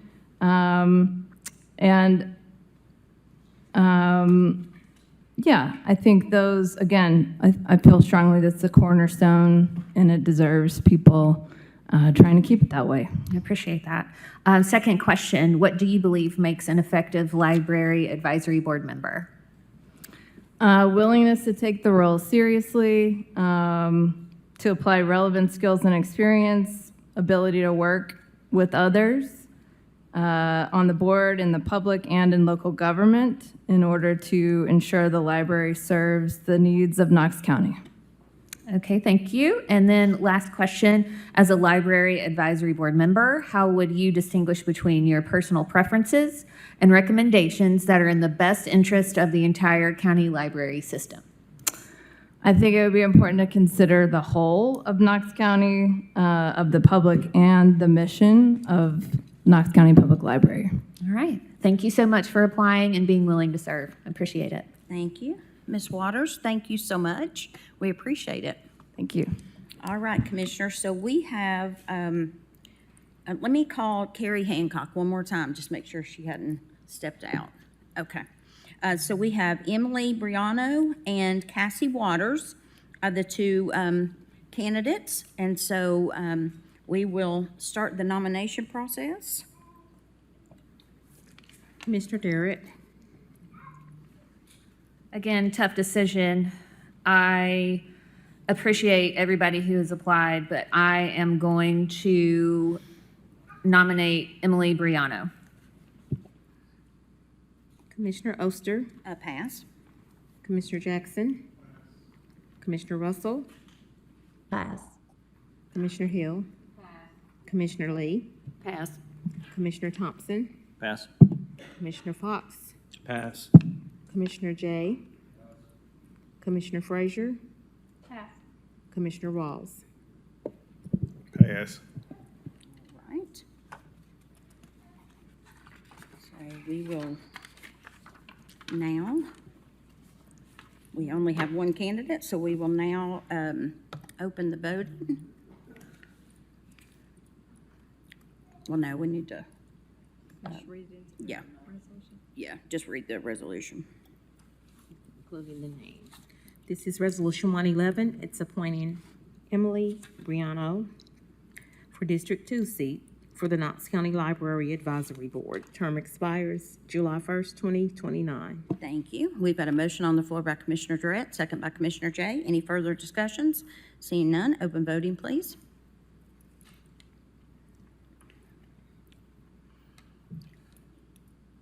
Yes, please. All right, and close voting. That is unanimous, 11-0. Congratulations, Ms. Briano, and thank you, Ms. Waters, for applying. All right, we will move on to next item.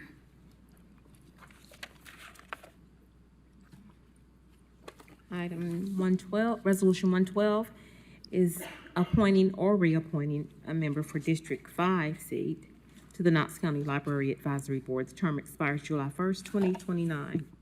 Thank you. All right, we have two applicants for this position. So the first is Becky Hofseth.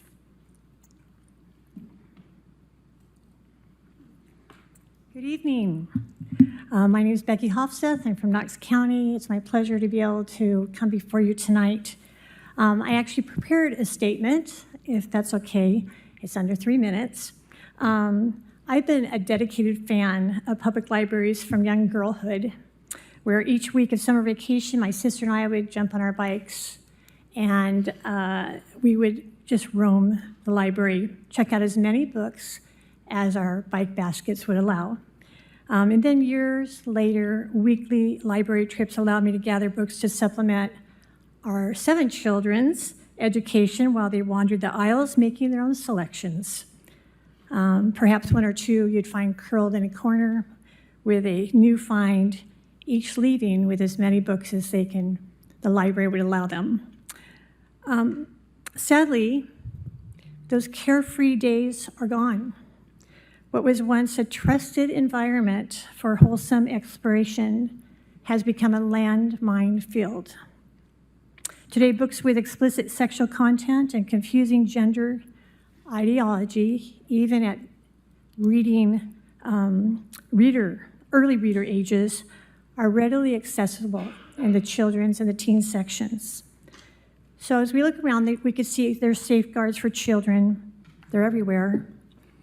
And it's because we've agreed as a community that the protection of children is of highest priority.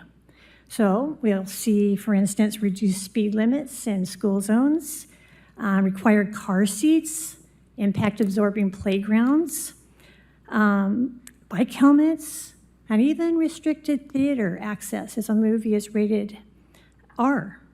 So each of these protective measures reflect a recognition that children are vulnerable and require protections. And I actually believe the same principle should be applied to our libraries. I believe the Library Advisory Board has an obligation for our community to examine the evidence that when children and teens are exposed to explicit sexual materials, it can lead to risky and problematic behaviors. Materials promoting gender confusion can sow unnecessary doubt and lead to grave and permanent consequences.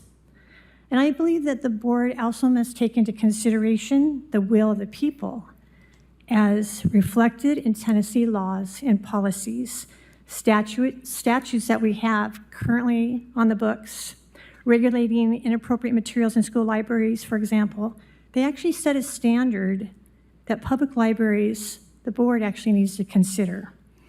Honest discussion and a willingness to address these things, I believe, is necessary.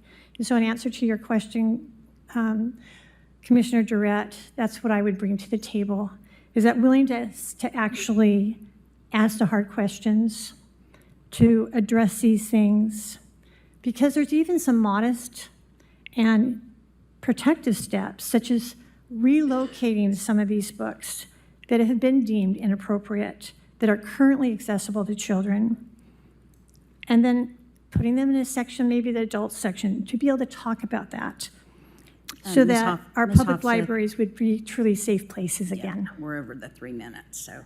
Thank you. I'm sorry I wasn't looking at You're that. okay. Commissioner Durrett. Thank you, Madam Chair. So thank you for applying or welcome. reapplying. I guess, so that was your answer to what motivated you to apply for this reappointment in this case, is what you just said, or? Well, would you know, have actually, we something else? retired about 4 years ago, and I'm a firm believer that when we retire, we still need to keep our sleeves rolled up. There's work to be done, a community to serve. And really interesting circumstances, my husband and I were allowed to put a presentation together for Anderson County as guest speakers, and the title of that presentation was A Community's Responsibility to Protect Children, because it's just been a concern for a while that this wonderful, enriching place as a child, and then for 26 years as a home educator, it's really been concerning to me that our children are being exposed to these things unnecessarily. I understand that there is a diverse community that feels like something they want to have available to their children, their teens, but I do think that there has to be a way to still protect the children that can come across those books innocently. I actually thought about passing out just a couple samples of them, because once we actually see what's there, I think the general public, going back to the will of the people, would really be astonished. In fact, typically that is the response. So I think there needs to be a compromise and a way to get around that. So I guess it started back when we retired. It's like, Okay. All right, thank you. Number 2, what do you believe makes an effective library advisory board member? I think being able, I guess going back to what I've already said, being willing to do the hard thing, to consider together evidence. Like, is there evidence? I'm telling you there is, but it seems like we don't ever explore it. So I think that idea of bringing it to the table, let's talk about this, is what I would be bringing to the table. Okay. Thank you for that answer. And then the last question, as a library advisory board member, how would you distinguish between your personal preferences and recommendations that are in the best interest of the entire county library system? I think we all have a worldview. And if we don't actually acknowledge that it informs all of us in our decision making, I think we're probably not dealing in reality.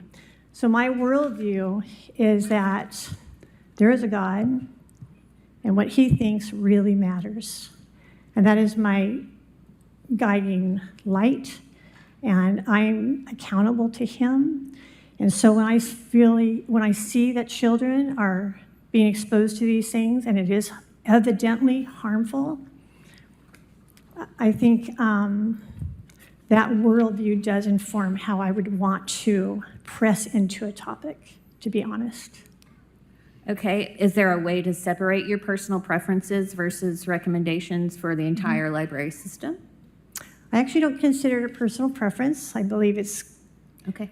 A holy God has set some standards, and then we need to live by them. So I don't know if it's necessarily a personal preference. I wouldn't consider it that. And I just have to say, though, I think the highest priority when we're considering our libraries is that we need to restore them to be a safe and wholesome environment. All right, thank you. You're welcome. Commissioner Jackson? Thank you, Madam Chair. And thank you, Ms. Hofseth. Come up to the mic, please. Thank you for Ms. Hofseth for applying. I You're like to welcome. lean back, and unfortunately, I can't lean back here. You can take your mic with you. Earlier this month, or it might have been at the end of May, you addressed the Knox County School Board, and I'll just read here from the Knox campus. After hearing about the current controversy surrounding the book Roots, did I learn that it contains a sexually graphic paragraph that meets the criteria for removal. And then you go on to say, I stand firmly and believe in defense of the 2024 Act. Can you, expand on why you believe Roots should have been banned in Knox County libraries? Actually, if I probably could look it up right here because it's on my phone. I think I actually tried to acknowledge that there was some needed clarification because it's chapter 38, it's one paragraph, and it actually is It is one paragraph. It is yes. one paragraph. And so I actually agreed with the idea that clarification needs to be made of the Age Appropriate Materials Act because I'm so thankful for it. I think it's absolutely necessary. But when you look at a whole work, a historical work like Roots, and there's only one paragraph in the whole book, I was actually trying to say that the goal is not to diminish the effect of the AAMA because of this one isolated example in a very well-known historical work. I mean, there are other, classical works that have been banned in Knox County schools, including The Bluest Eye by Toni Morrison, which includes I've read it recently, sexually graphic material, including rape. Things that are, works that are culturally significant, and as a body of work as a whole, provide, a viewpoint that somebody may not get. And sometimes those truths are difficult to read. It's difficult to read how somebody might have gone through those circumstances. Should that one paragraph or should that one page or that one story, define, how we remove a book or how we define what is appropriate for a high schooler? Well, one of the clauses in the AAMA is that it does not appeal to prurient interest. So what is the motivation of the author when they insert that information? So some of the books are titillating and purposely so. And I think there's a big difference, for instance, in that rape scene in Roots. That is not appealing to prurient interest. And so I think those are the kind of things that need to be considered. The fact of the matter is there's a lot of books that do appeal to prurient interest and are incredibly gender confusing. And I am talking about early reader level. I could read to you from it if you'd like. I have it. Would that be helpful? No, that's fine. Okay, I mean, it's just a children's book, but these are the kind of things I'm talking about. They are harmful and dangerous. I haven't read The Bluest Eye. If there's excerpts in it like there would be in Roots that are not appealing to prurient interest and it's not smattered all over the book for that purpose, I think that's a different, that's something that we need to look at and evaluate on an individual level. Do you trust the librarians to make those decisions? Actually, that's another whole topic. The American Library Association is a known leftist progressive organization. Their previous president is a self-professed Marxist lesbian who has authored the article Gendering the Catalog, or what is it? Queering the Catalog. And they have an agenda. And it is not a good one. And if you would like to check that out, it's readily available on any website. They don't hide it, in other words. So all to say, the ALA basically is an organization that accredits and gives marching orders to librarians. I do think that we have to question, why are those books there in the first place? Who decided? And I've actually heard the argument that we need to trust the experts, the professionals. And so in answer to your question, I think we actually need to question the training, their perspectives, their worldviews, and how it's affecting our children. I don't have any further questions. Okay. Commissioner Rawls? Thank you, Madam Chair. Ms. Hossa, earlier in your statement, you said we live in a diverse community. What's your philosophy on books that support our diverse community? I recognize diversity. I know that that's important to meet those needs. It comes back to what is the content and is it harming children?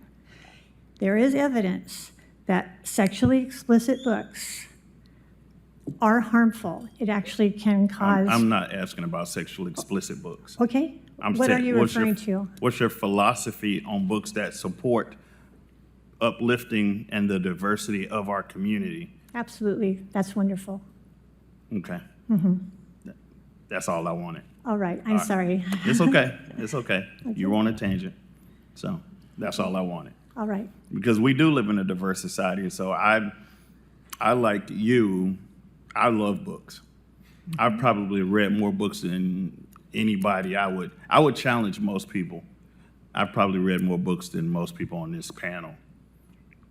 And so I've probably got a house with about 500 books in it. Wow. And I read a lot. Do you loan them? No, I do not. I do not. Because they don't come back. I've experienced the They same don't thing. come back. I've experienced the same thing. I give them away and they don't come back. But Mhm. so that's what my question was. It's All about right. the philosophy behind books that support other people. Absolutely. Okay. Thank you. Commissioner Thompson? Thank you, Madam Chair.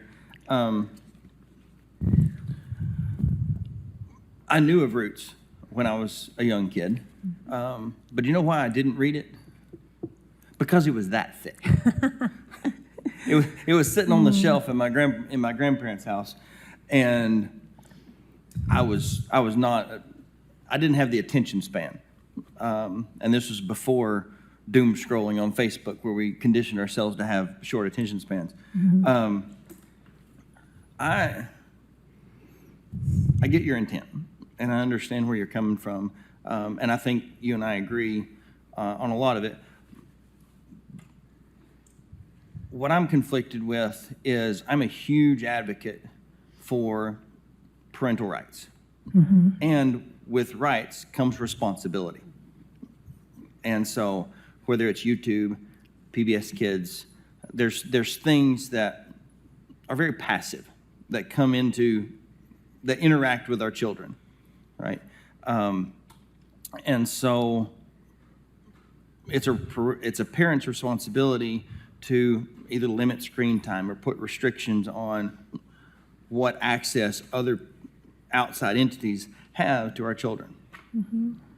I think it's also the parent's responsibility within a library to say what's suitable and what's not. The AAMA that you referenced only applies to school libraries. It does not apply to public libraries. And so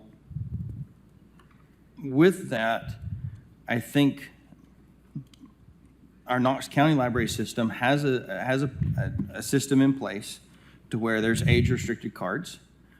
Parents can determine which age-appropriate material the kids can check out. I think it also starts at home, because if the environment at home, what you're taught at home, the values that you're taught at home direct the material that you pick up. Because at a library, it's not passive. It's not like picking up your phone and you're streaming videos or watching television and the parents in the other room and these things just have easy access to your children. This is actually active participation, so the kid actually has to go and pick it up.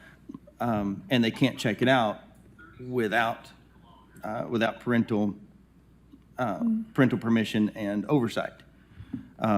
So that's where I really draw the line. I have a hard time going through and saying, oh, these books are bad. And I'm not saying that there's not some that get through, but on the library board, it's supposed to be advisory. It's not designed, from my interpretation and through the law director's office, to be an advocacy arm. It's not a legislative body, right? It's advisory. And so we appoint you all from each district. So you represent your district. And I was reading over some minutes of the previous meetings and bringing in outside information when there are no complaints. If parents are truly outraged and incensed and concerned, then they should bring those concerns either to county commission or to their library advisory board member. But when no complaints are coming to the advisory board members and members aren't reporting that they have concerns from their constituents, but the concerns are coming from outside counties coming here saying, oh, now we need to do something, but the residents of Knox County aren't voicing their concerns. They're not raising anything. And we already have safeguards in place within Knox County Library, and we're using the AMA, which doesn't even apply to public libraries, as a reason to do something. I don't see. Well, if I may interject, sure. I acknowledge that the AMA is not. It is written for the public schools, libraries. But that we have representatives duly elected that are actually putting that in legislation would indicate that the will of the people is that they want their children protected from obscenity, sexually explicit, gender confusing, appealing to prurient interest books. And so I think it is, I'm sorry, I just lost my track there. I just wanted to let you know that AMA is, I think, a standard that we may want to consider in our libraries.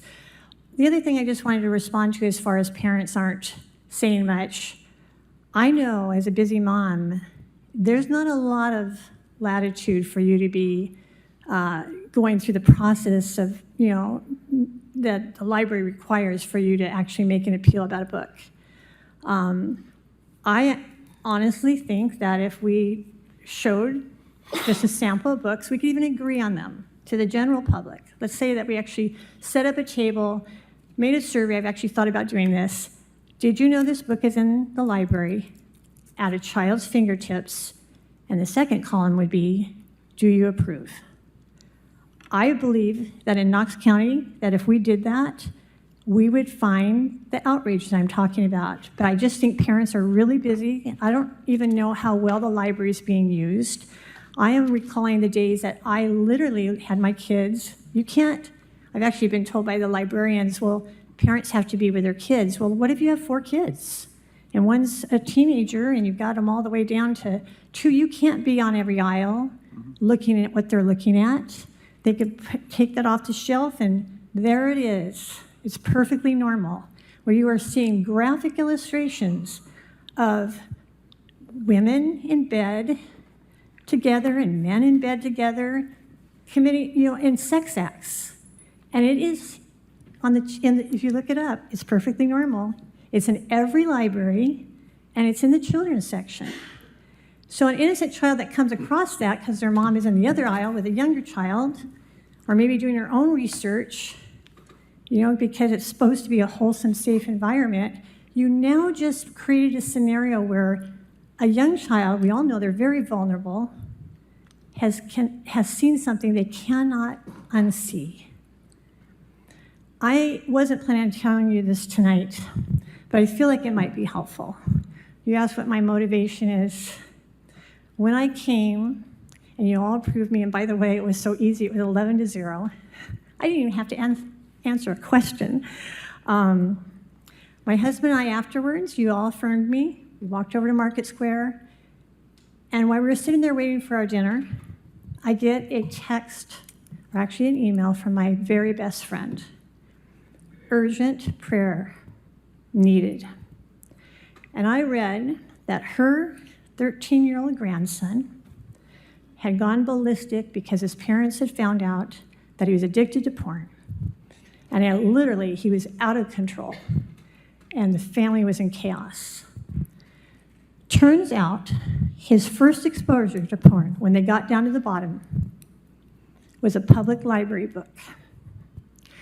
And that night, the Lord said, there's a stake in the ground for you, girl. You're going to get opposition, but you are to go after this for the sake of the children. Call it anecdotal. It's just one example. Do the research. There is evident harm to these books.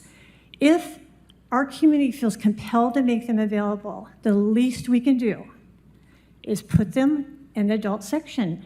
If you have a parent who says, I want my child to learn that they actually can decide if they're a boy or girl, put the book in the adult section. But don't put it there. Well, right now, my granddaughter is just an avid reader. And I actually went to the library with her, and I watched her just peruse, and she's pulling this, that, and the other, and the habit is you put it in your book bag and you take it home. My daughter has 4 children. Do you think that she has time to actually look through every book bag? No, and so my granddaughter, she happened to pick up the book that's called It Feels Good to Be Yourself, where a 3.5-year-old in this book actually tells his mom, I think I'm a boy. And the response in this lovely little illustrated book, well, your parents must have had it wrong. Do I want my granddaughter reading that? Do you? I'm telling you, we have some hard decisions to make because we live in a culture where it's a social contagion. Even transgenderism and all that, we see the sad stories of detransitioners that can recount all the different ways they were groomed. And don't discount that these books are part of that grooming. We have got to protect our children. We do it in so many other ways. Why would we not do it otherwise? So I'm sorry I've gone on for a long time. Thank you for listening. Commissioner Fox. Thank you, Madam Chair. I just wanted to give you an opportunity to touch on some of your past experiences since you were originally appointed, to give an opportunity of how you have weighed in on various issues that have arisen since you were originally serving as District 5 Library Advisory Board representative. Thank you. Unfortunately, they don't meet as often as I'd like. So I've only been to 3 meetings. And the first 2, I just actually decided just to listen and just try to get acclimated. But I truly had no idea where everybody was. The last one, the 3rd one, in the news, you may have heard about it in Rutherford County, there was in my opinion, a gutsy library board who directed the library director to take 132 of these inappropriate books, deemed inappropriate books, off the shelves for the teens and kids, young children are, and put them into the adult section, just as I'm suggesting. The librarian actually refused, and she was terminated. So it actually made national news, and I thought, you know, this might be something to bring before the library board. I figured it'd be pretty revelatory, and it was. There were very few that actually were concerned at all about what I would consider protecting children from these harmful books. There wasn't really any will to do much about it. And that's why I actually felt like I need to be on this board. I may be the lone voice. I may be the sole conservative. I don't know how that will pan out. But if we just go on in the path we're going on without actually doing the deep dive, we are doing a disservice to our children. Madam Chair, Yes. may I ask a question? Yes. Ms. Hofstad, I just want to make sure that I just want to make sure that I understand in regards to the previous roots question. Sorry. You were not advocating for the removal of roots. You had no issue with roots being put back on the shelf. Your only speaking points were actually in regards to supporting the regulations that books should be at least looked at and analyzed before they're placed on the shelf, correct? Yes, I feel like there was some clarification that needs to be done regarding the AAMA, because as really necessary as it is, it obviously, so there's some books that are going to take some special consideration. And I think that was, the feeling really of many of the conservators that were there that are concerned about the books. Thank you. Thank you, Ms. Hofstad. You're welcome. Our next applicant is Karen Vigorito. Am I saying that right? Okay, good. If you'll give your name and tell us a little bit about yourself and why you would like to be on the board. Can you hear me? I can, thank you. I'm Karen Vigorito. I live in Knox County in District 5. I went to the University of Tennessee. I graduated with a degree in Child and Family Studies with a Family Life Science concentration. I grew up going to the Fountain City Library. I took my son when he was little to the Bearden Library for story time. Sometimes we might see a magic show. I use the Farragut Library now for my own book club. I've always loved reading. I think it's amazing that we have the system of libraries that we have in Knox County. I did a little research before I came to this meeting tonight, and when I was considering applying for this advisory board, we've had a library system in Knox County since 1886. And that's the oldest one in the state. I think that's a very high honor, and last year our library served over 1 million people and added over 40,000 new books to our library. So I just have a great love for our libraries and the way they reach all ages of people, all groups of people. I'll tell you, I visited my Farragut Library last week, and I thought, I'm just going to look around for a minute and see what's going on at the library. And there's all the summer programs roaring into summer with the dinosaur theme. There were Lego displays. I saw 5 little chatty girls at the front, ready and eager to check out their books. 6 of the library computers were being used by middle schoolers to do research. It was a busy day at the library that day, and I thought I heard a different language while I was there, and I did. There was someone in a small corner doing a lesson on how to learn to speak Italian. So, our libraries, to me, are, not only the keeper of knowledge, but we get to inherit that knowledge. And that's a quote that I'm using that I found on the library's website, is we are so fortunate to have all of this inherited knowledge that we get to use for free. My library account, I can look at it, it can tell me how many books I have checked out in a given year. And it also can tell me how much money I've saved on all of those books. And to date, I've saved $650 by not buying books. So I love our libraries, but I will tell you more than anything is I love our librarians.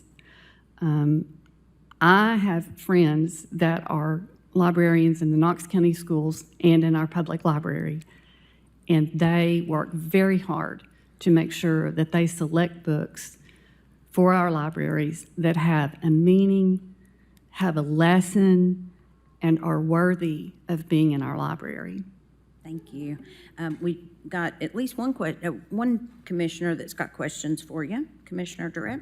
Thank you, Madam Chair. Just keeping it fair, asking the same questions of everyone. Thank you for applying. What motivated you to apply and be willing to serve for this appointment? It's like I said, I have a love for our library. You know, it was there for me when I was a young girl and I came home with my Beverly Cleary books. It was there for my son when he was little. And I'm telling you, when you've got a 2-year-old and you've got him all day, you know, you got to occupy his time. And it was a good place to go. And you'd go in and you'd find people playing chess. And one of the things I remember the most is my son came home with a DVD that day, not a book, but a DVD about heavy equipment. He memorized all of the information about heavy equipment. So, but I have a great affection for our library. All right, thank you. Second question, what do you believe makes an effective library advisory board member? I think it's to listen, you know, and to take in the information and see, you know, all of the options and all of the choices that librarians have to make every day, and all the different needs they need to meet and all the people that they serve. And I think it's just to listen. Okay, thank you. And then last question, as a library advisory board member, how would you distinguish between your personal preferences and recommendations that are in the best interest of the entire county library system? Your choice of reading and my choice of reading and your choice of reading, my choice of reading will be different. But I think we all deserve the respect that your choices are your choices, and what interests me is what interests me. And that's the beauty of the library. You can go and find a book on how to repair a car, or you can go and find a book that will tell you about the Amazon. It's just a wealth of information to be able to explore different subjects and have the freedom to learn and really understand our world, because understanding your world and learning about your world is how I think we make progress in our community, and it's how we develop leadership in our community. I would consider it a great honor to serve on this board. All right, thank you very much, and thank you for applying. Commissioner Lee. Thank you, Madam Chair. I think everybody on this commission could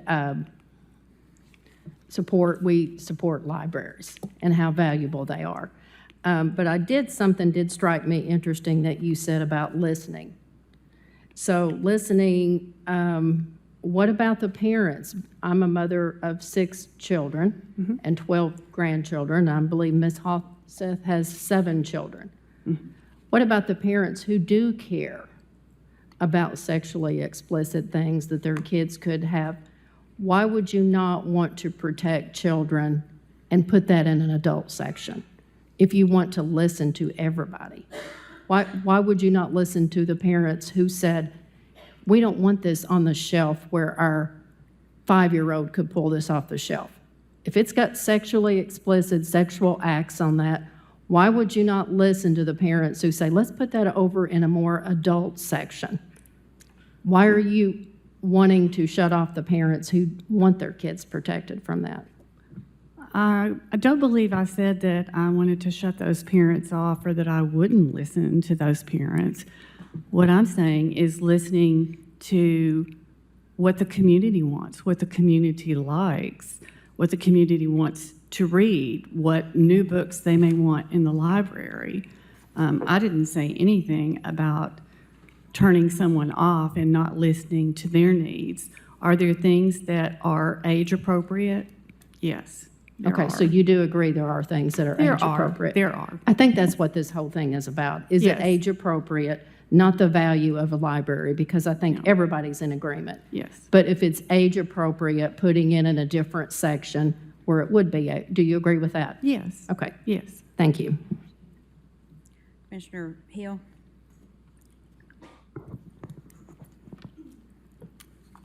Thank you for applying.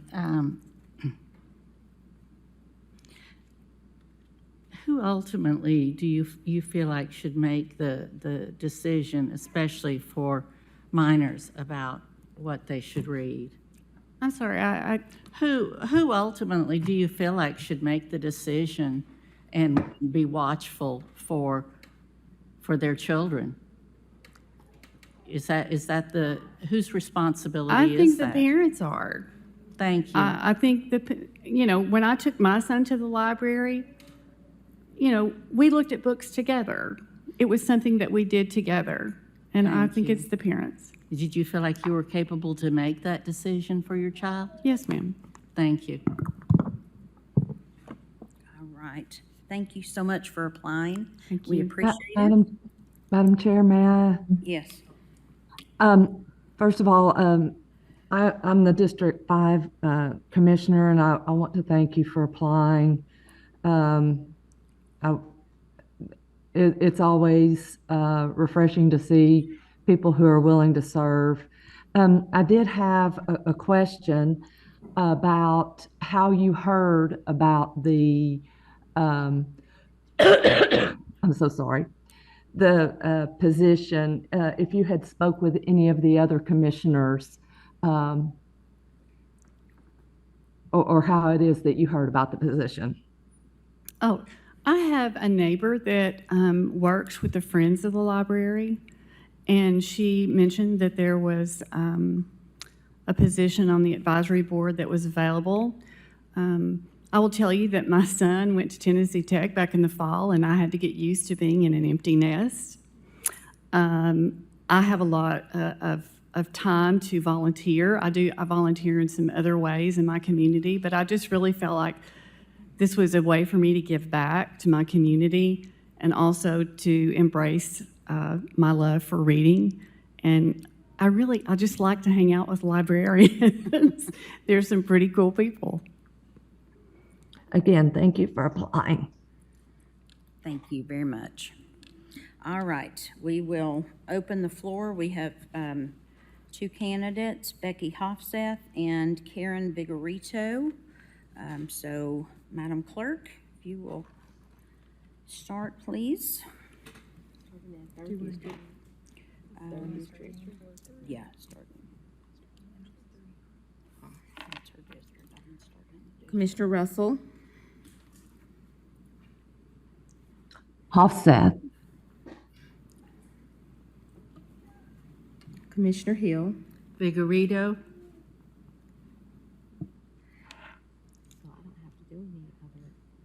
I don't need to continue for nominations because those are the only two. So we just have two nominations. All right, we have two nominations. I have a motion to cease nominations. I've got a motion on the floor by Commissioner Durrett, a second. I'll second. Hang on. This is not the right item. Yeah. Hold on one second. Right. Yeah. Yeah. They were on the wrong screen. Now we have the motion by Durrett. Second by Jerry. Uh-huh. Okay. To cease nominations. Should I do the roll call or should I just let them vote on here? Since you've got it keyed in. I don't want to hit you.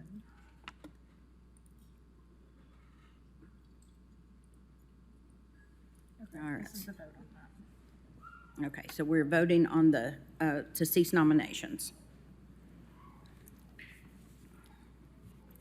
Yes, please.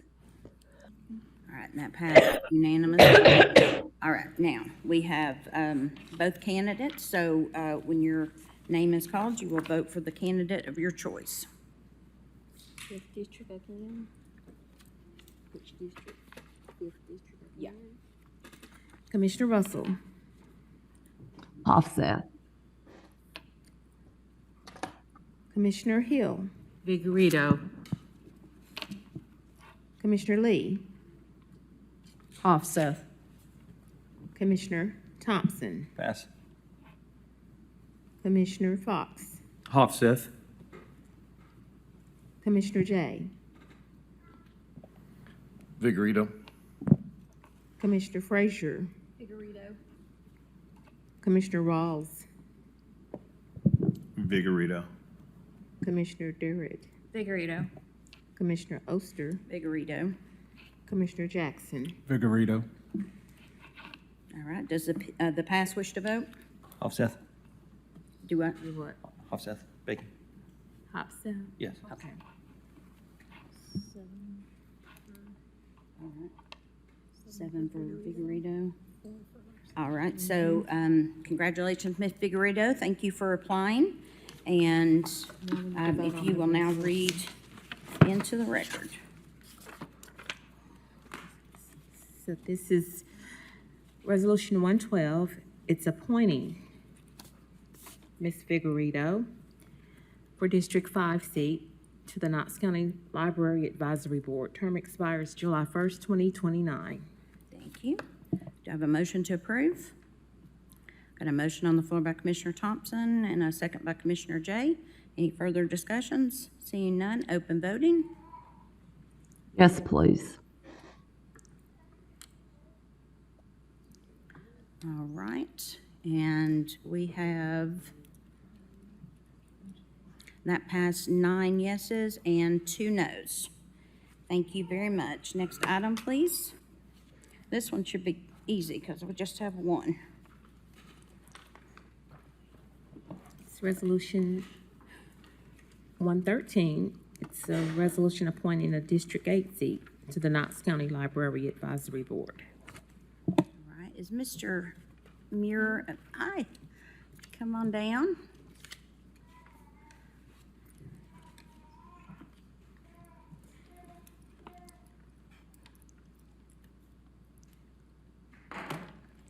If you'll give your name and tell us a little bit why you want to sit on the board. Sure. I'm Scott Muir. I'm a lifelong library user, and I have a library degree now. I grew up in Oak Ridge and discovered Corrington. I've been happily there for quite a number of years now.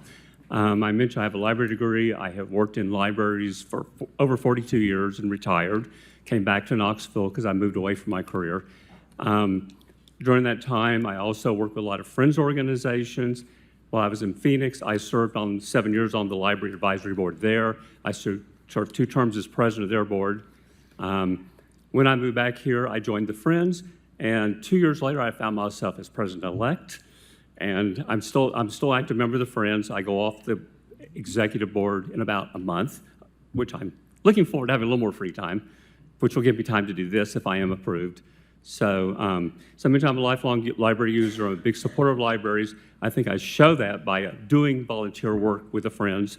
I give hundreds of hours each year to them. And of course, I mentioned my career in that. So I think that's why I'm here. That's why I'm doing that. Because I have a real interest and a passion for libraries. I've had all my life. Perfect, thank you. Will you have any questions, Commissioner Durrett? Thank you, Madam Chair. Well, you did answer my first question. Thank you for applying. My second question, what do you believe makes an effective library advisory board member? I think a big piece of that is actually understanding what the goal of the library is and understanding what their mission is and be able to help see that that we as a community are focused on those missions and helping the library be successful in that. We also need, of course, ask questions and say, have we thought of everything? Are we overlooking things? But I think when you have a professional staff, they do a really good job. I mean, that was my experience in the Phoenix Library Advisory Board. They did a really good job of preparing for meetings. They knew their community. They knew stuff. But I think it's a very important question to work with that. It's also important to build relationships there with the other commissioner, other people, other library advisory boards members, so that we're all getting to similar places and we're agreement, or we can come to places where we can respectfully disagree. But that's what I think is important. I appreciate that. Third question, as a library advisory board member, how would you distinguish between your personal preferences and recommendations that are in the best interest of the entire county library system. So since I've served as a library director for years, you can't stay in charge if you don't learn to listen. You don't respect other opinions. When I worked in a university, I have to build coalitions with the deans and listen to them and say, what is good for the university? Not just what is good for me, but what is good for the library? What is good for the university? When I was on the Friends and president of the Friends, I had to look at what is good for the whole organization, saying, why does this whole organization work? What makes us effective as an organization? And if not, somebody's going to call me on it and say, hey, Scott, you're not listening, you're not paying attention to us, you've got to do that. And I think I try to do that. I think I've done a very successful career of that. I don't think I would have climbed up as high as I had in management if I hadn't learned to build those relationships and really think about what's good for everybody and what's good for the organization, because it can't be about me, it's got to be about the organization. All right, thank you for your answers and thank you for applying. Thank you.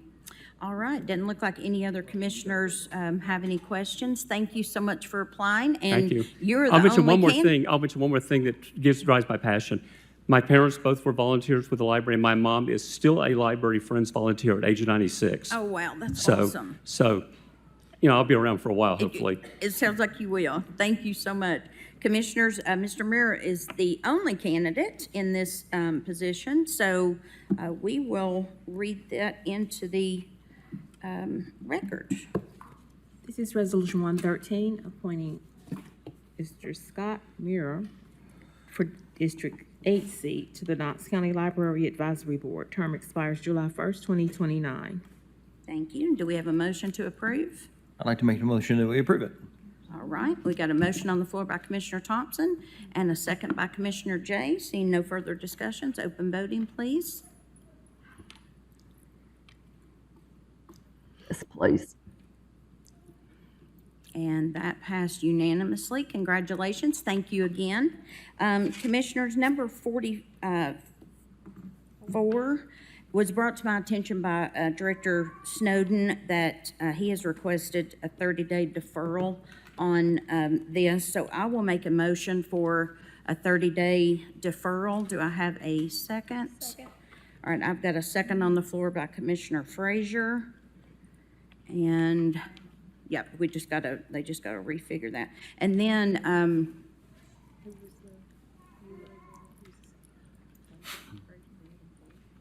yep, perfect. And then if you will open voting. All right.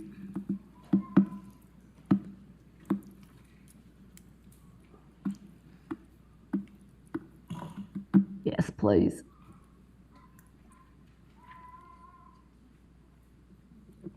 Commissioner Jay. All right, and that passed unanimously.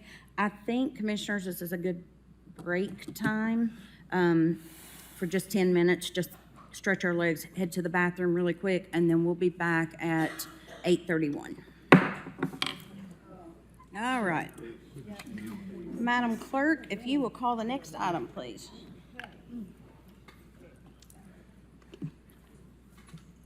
The next item is Resolution 266209.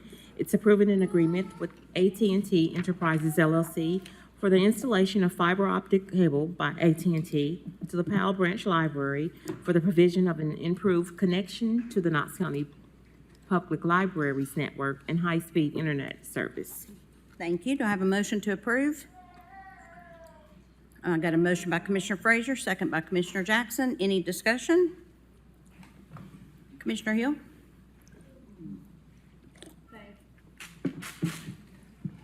Thank you. And I believe Commissioner Fox, you were the one that initially pulled this. Is that correct?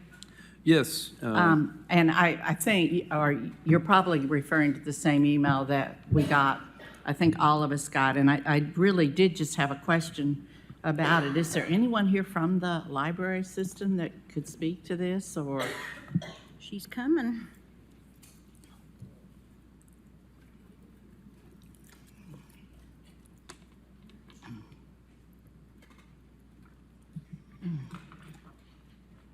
Marita Black, 500 West Church Avenue. Sally Lodico is our Assistant Director for Information Technology, And she, of course, is the expert in all that we do in that arena. I have asked her if she will be able to answer questions for anyone. I could probably try, but you'll get a better answer from Sally. So I'm going to turn it over to her. If you will, pose your questions to her. Okay, awesome. Ma'am, if you'll just give us your name and county of residence. I'm Sally Lodico, and I'm a Knox County resident. Thank you. Hi, I just had, it'd been made, the information had come to me that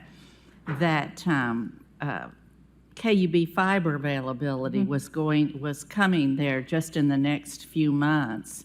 And yet I'm thinking when I read this, it looks like the proposal is for us to go ahead and pay for that instead of waiting for it to come. Is that correct? That is correct. The service that we are purchasing from AT&T is not internet service. It is a private line that connects the Powell Branch Library to the other 18 buildings within the library system.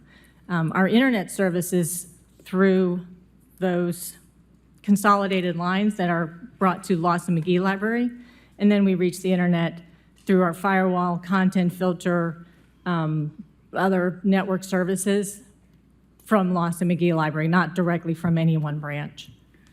So, thank you for that. Thank you for that. So this is the case in all of our libraries, that they all have to have a separate Right. branch, as you said? Every building has their own connection. The issue with Powell is strictly the construction. Everyone else is already directly connected by AT&T. Powell is not. And they have maintained a arrangement with Frontier, the local telecom company, which AT&T is moving us away from. So to continue with the same quality and class of service that we've used for a while, and under a new state contract, the AT&T is insisting on this installation. Even though they're coming that way anyway, they won't put in two instead of just one. I can't speak to AT&T. I understand. Yeah. I know you Yeah. can't. Thank you. Thank you for that. Thank you. Commissioner Drett? Thank you, Madam Chair. It is my understanding, and this is just some information I found out after this being brought to our attention, is that this is actually not in AT&T's current footprint, and that's why there's the construction charge to reach to the library, the Powell Library branch. That's right. That's correct. Okay. Thank you. Just wanted to confirm that. Thank you. Thank you. Seeing no further questions, I've got a motion on the floor by Commissioner Frazier, second by Commissioner Jackson. Open voting, please.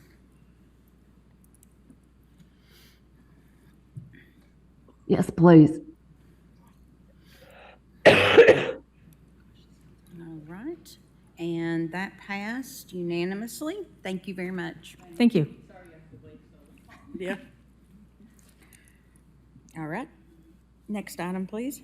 Number 47 is Resolution 302. It's approving a memorandum of understanding with the City of Knoxville for the administration of the 2025 Edward Byrne Memorial Justice Assistant Grant, JAG Award, and authorizing the acceptance of grant funding in an amount up to $42,765 as Knox County's portion of the grant award.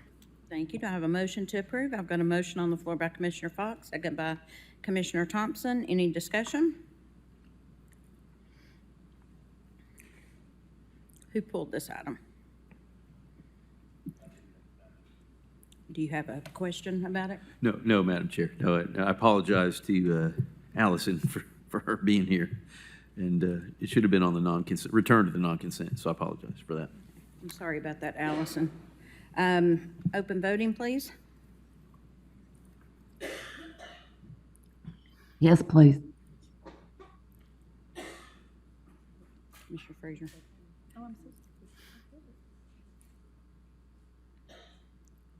She's hit, yeah, she's hitting yes, but it's not. It's just frozen. There we go. There we go. All right, that passed unanimously. Next item, please. Item number 48 is Resolution 401. It's approving a contract between Knox County, the Knox County Community Action Committee, CAC, relative to the CAC AmeriCorps program. Thank Thank you. I've got a motion on the floor by Commissioner Durrett, second by Commissioner Rawls. Any discussion? Commissioner Fox?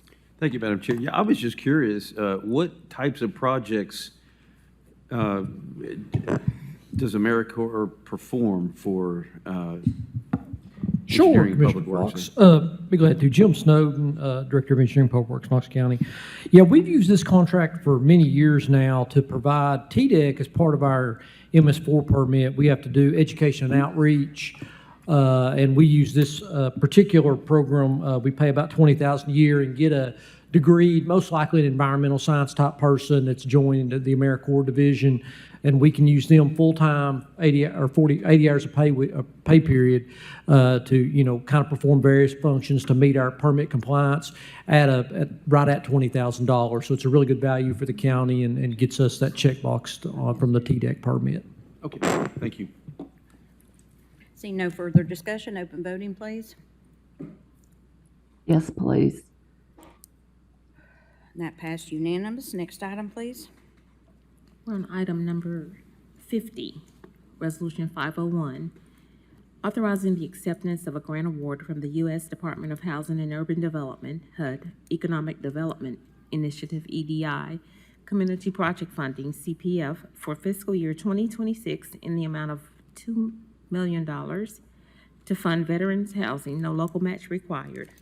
Thank you. I've got a motion on the floor by Commissioner Durrett, second by Commissioner Rawls. Any discussion? Commissioner Fox? Thank you, Madam Chair. Yes, Director Holden, is this what the Heroes Hill, is this funding for Heroes Hill? Is that this?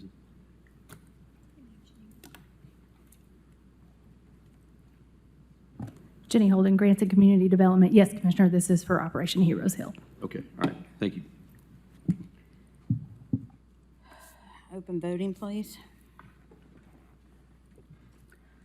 Yes, please. That passed unanimous. Next item. Item number 51 is Resolution 502. It's approving, number one, a substantial amendment to Knox County's previously approved 2021 Annual Action Plan and Home ARP Allocation Plan, and number two, a substantial amendment to Knox County's previously approved 2024 Annual Action Plan. Thank you. Director Holden, you'll probably need to come back down here. Do I have a motion to approve? Motion by Commissioner Durrett. Do I have a second? Commissioner Rawls, discussion? Yes, ma'am. May I ask a question? Mm-hmm. I noticed that the funding for the public defender was being reduced, and I was just wondering what the reasoning behind that was. It seemed like reducing funding for the public defender, I was just wondering why. They weren't actually able to spend all of that funding, Commissioner, so they returned it back to us. And as part of the regulations for HUD, we have to reallocate that. So that's been reallocated to our home rehab program. Seeing no other questions, open voting, please. I just stay there. Yes, please. That passed 10-1, I'm sorry. Next item. Item number 52 is Resolution 503. It's approving 7 contracts with AI Certified Service Incorporated, DPN Builders, First Place Finish Incorporated, Guaranteed Services LLC, Handy Access Incorporated, Stanley Homes LLC, Krug & Sons Incorporated for contractor services in the Knox County Home Rehabilitation KCHR program, federally funded by the U.S. Department of Housing and Urban Development, HUD, and the U.S. Department of Energy. Thank you. I've got a motion on the floor by Commissioner Rawls, second by Commissioner Thompson. Any discussion? May I ask a question again?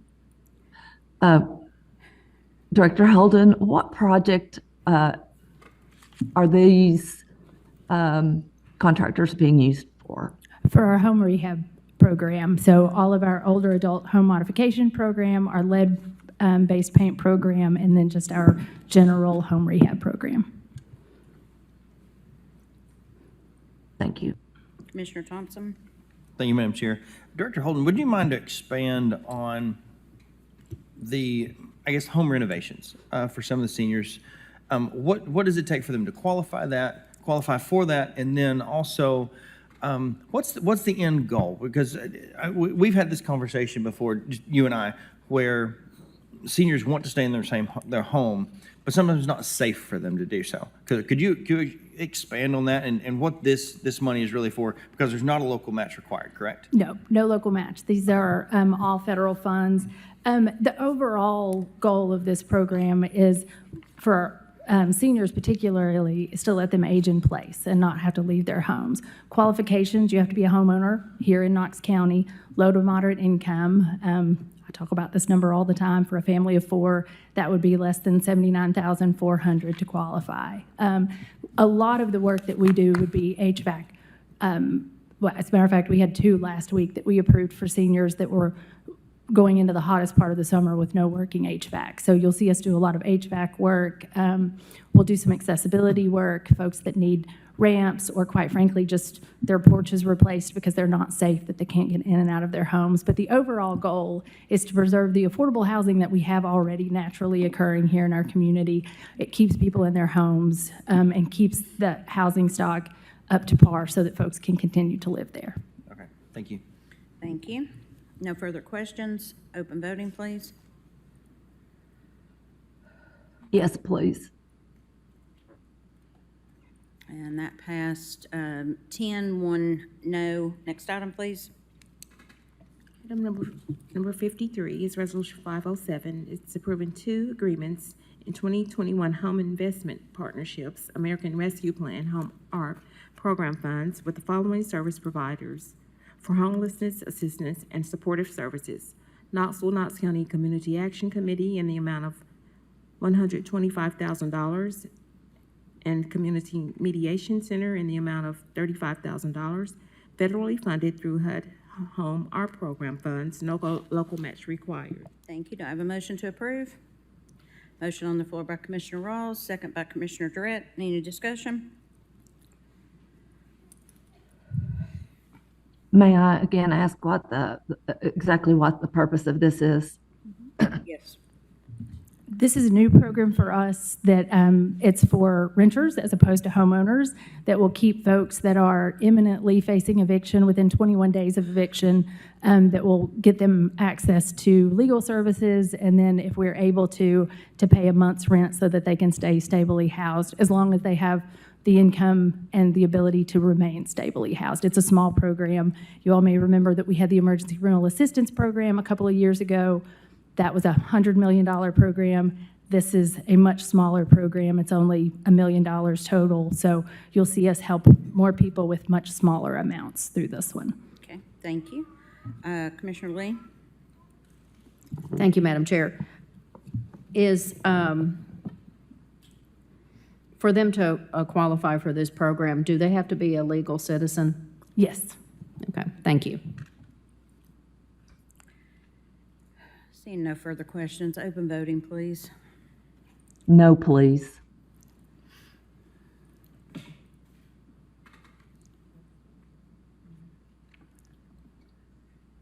Did you go yes? Okay. All right, close voting.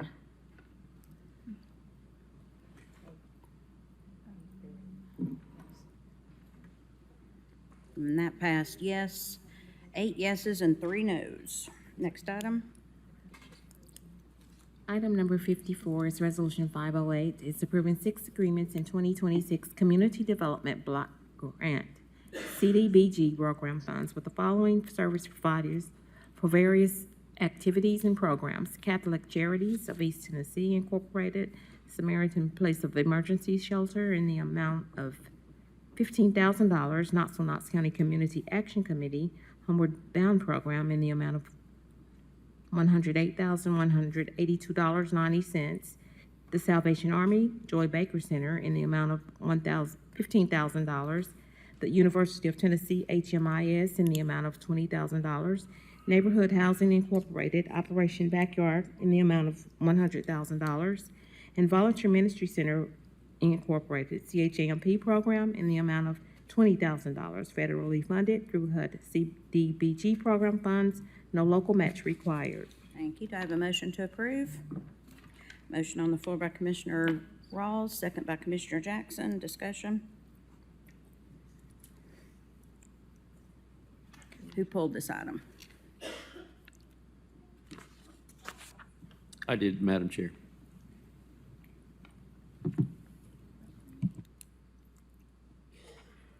Do you have questions or? No, I'm just going to vote no. Yeah.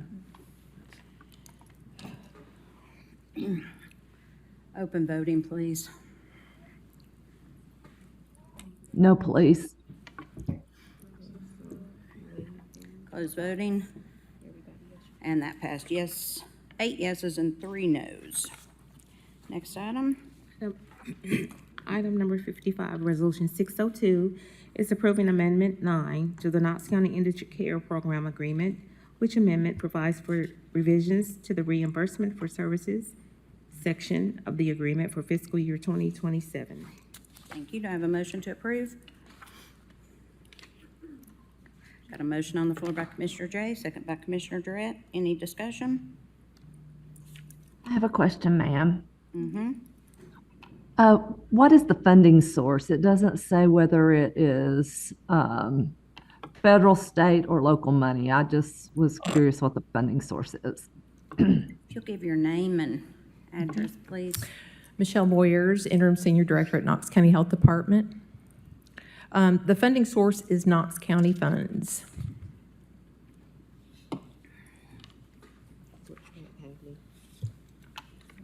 And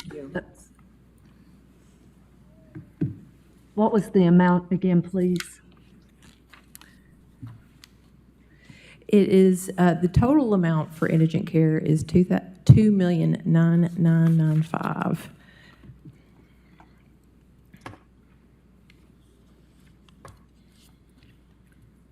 Commissioner Fox? Thank you, Madam Chair.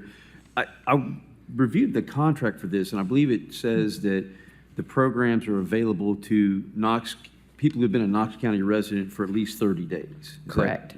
But it doesn't state in it that you also have to be an American citizen. You just have to be a Knox County resident. Is that correct? No, you do have to be a American citizen or qualified resident alien. And that has always been the case with the indigent care program.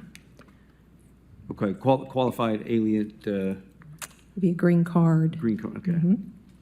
Do you have any idea what the percentage is of people that are temporary, that are legal residents, but that are applying for indigent services? We actually have, so there's the primary care portion of indigent care is, which is the next contract is done through River Valley Health, formerly, was Cherokee Health System, now it's known as River Valley Health. I have the CEO of River Valley Health with me, and she can speak to the percentage. I can tell you anecdotally, because I screened for the program many years ago, I think in the 4 years that I screened for the program, I might have had one person, but she can speak to that, and I'll call her up. Okay, thank you. Oh, currently, there's 0 folks on the program that are qualified aliens. Okay, all right, thank you. Commissioner Lee?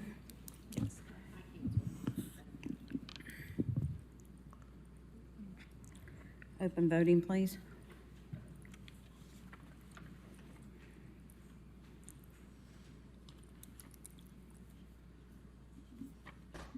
Commissioner Russell? Yes, ma'am. No, no, please. And that passed 10-1. Probably stay put. Next item, please. Item number 56, Resolution 603, approving a professional services contract with River Valley Health for the provision of indigent primary care services in an amount not to exceed $1,001,989 per contract year for the period beginning July 1st, 2026 and ending on June 30, 2028, with the option to extend 3 additional years, 1 year at a time. Thank you. I've got a motion on the floor by Commissioner Ross, second by Commissioner Jackson. Commissioner Fox? Thank you, Madam Chair. Ms. Moyers, Again, this is entirely Knox County funding? Correct. Okay.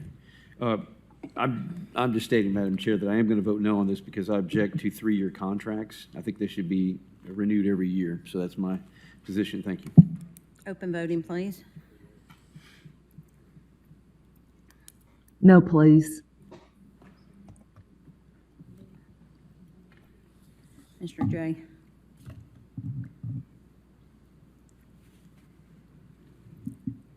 All right, close voting. And that's another 8-3. Next item, please.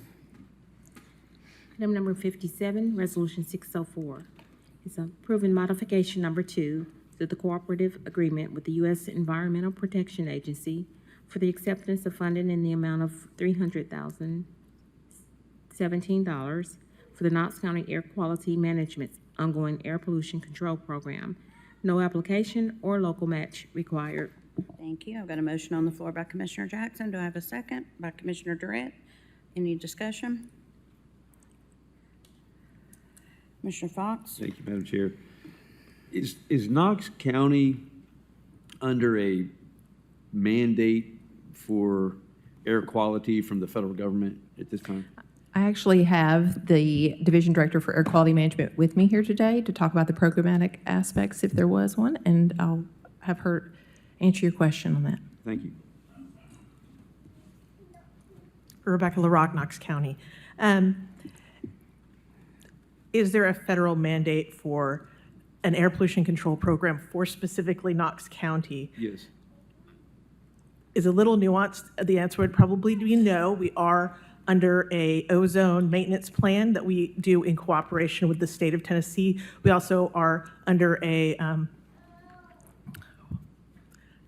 we work under a certificate of exemption from the state of Tennessee's rules for TDEC, and everyone we permit and we oversee do not have to respond to the state of Tennessee, which does have the mandate from EPA, the Clean Air Act. Okay, and there was an issue some years back that led to Tennessee being under a mandate. Is that right? Yes, when we are in non-attainment for different pollutants, then we become mandated. That's the word, that non-attainment. And we had non-attainment at one point. Is that? We did. We've had non-attainment for both ozone and PM 2.5. We are currently in attainment for both of those pollutants, but still under maintenance plans to ensure that we've maintained attainment. And so the federal government is just turning around and giving us money to help us with the attainment. Is that what's going on? Correct. So it's not an unfunded mandate. Okay. All right. Thank you. Open voting, please. Yes, please. And that passed unanimously. Next item, please.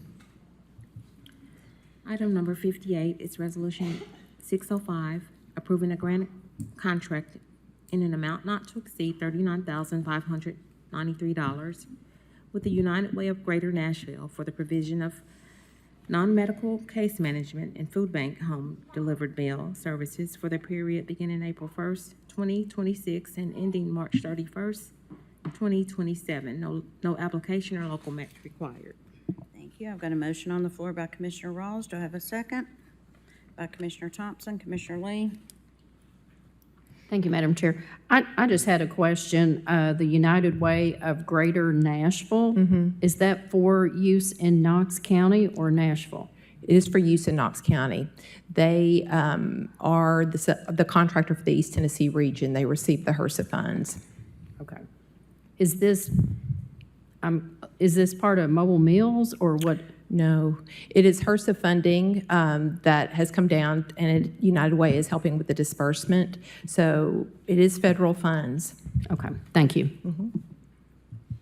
Open voting, please. Yes, please. All right, and that passed 10 yeses, 1 no. Next item, please. Madam Chair, Yes, ma'am. if you'll please forgive the interruption. We have this beautiful family that has been waiting in the back with 2 small children to speak at public forum. And my heart just goes out for the fact that they've been sitting out here since 5 o'clock. Would there be any serious objection if we went ahead and let them please speak? I know everybody's been waiting a long time, but your little kids have just been precious back there. And that's just a request, if Madam Chair is agreeable. I'm totally fine with that. Well, if we need to make a motion to amend the agenda, I mean, go for it. Yeah, just do it. You don't have to. I can do it. I'm not sure which. Yeah, what's their names? I'm sorry, because I don't have, come on down and. Oh, there you are. Okay, yeah. Thank you. If you'll give your name and county residence, you've got 3 minutes to address commission, and thank you for being so patient. Oh, turn on your little man right there. Perfect. Thank you, Commissioner. My name is Nick Blevins, and I am a resident of Knox County for 39 years, and I'm 41 years old, so I've been here most of my life. Thank you for giving me the time to address you this evening, distinguished council members. And the reason that I come to speak to you tonight as a pastor and as a community member of your community is to call you to your responsibility and your authority to obey God's law first. And the perfect, infallible Word of God speaks sufficiently, authoritatively, and clearly on the responsibility of civil authorities and elected officials to govern righteously, which is to govern in accordance with the ethics and mind of God set forth in the Scripture. It's my understanding that many of you are professing Christians, and due to that fact, my address to you is not rooted in my opinion, but rather what God has spoken regarding your responsibilities and the source of your authority as being from God. Biblically, your responsibility is to govern the matters and affairs of our county in a way that is consistent with the law of God, with the principles and precepts set forth in Scripture, being the basis upon which you make every decision prayerfully and soberly. Scripture is sufficient for this task. No other word is necessarily needed, and it's incumbent upon you to understand and consult God's word when making policy, giving business licenses, and the way in which you conduct the matters of our county. The Word of God teaches in multiple places, but I'll read to you just two. Romans chapter 13, verses 1 to 4. Let everyone be subject to the governing authorities, for there's no authority except that which God has established. And I want to talk to you about that phrase, that there's no authority except which God has established. This presupposes that those in positions of civil authority have an obligation to conduct the affairs of their county in a way that is ordered and directed by the one true God and His law as the expression of ethics and righteousness, which are in fact good for the people. God defines what's good, not man. And that's an important thing for every one of you to keep in mind as you govern our county. The civil magistrate is to be a minister of good for the people under their care and their jurisdiction. So it's critical to define what good is. Romans 7, verse 12 says, therefore the law is holy and the commandment holy and just and good. So what is good for the people of this county? It's the application of God's law and God's righteousness to the very matters at hand, many of which we've heard tonight in our business, in our recreation, in the shaping of our culture and of our society. Many people have this wrong, false dichotomy, which is the separation of church and state means that the law of God and the Scriptures do not have anything to say to those who are in positions of authority. That is not what the framers of our Constitution intended, and that is not what the separation of church and state means. The separation of church and state simply means that the state would not mandate a compulsory church upon the people and subjects, but the law of God is to govern your every decision. Thank you for your service, and I appreciate the time you've given me. Thank you. Thank you. All right, next item.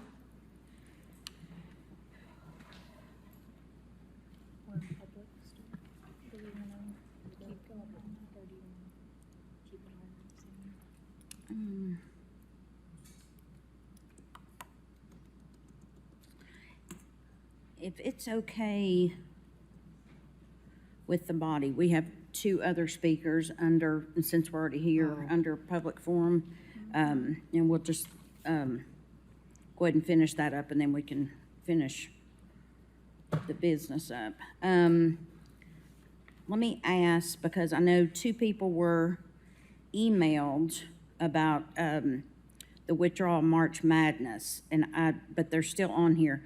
Is Jenna Tanner or Andrew Huber here? Okay, so the next speaker would be Jim D. Mr. D, give your name and county of residence, please. You have 3 minutes.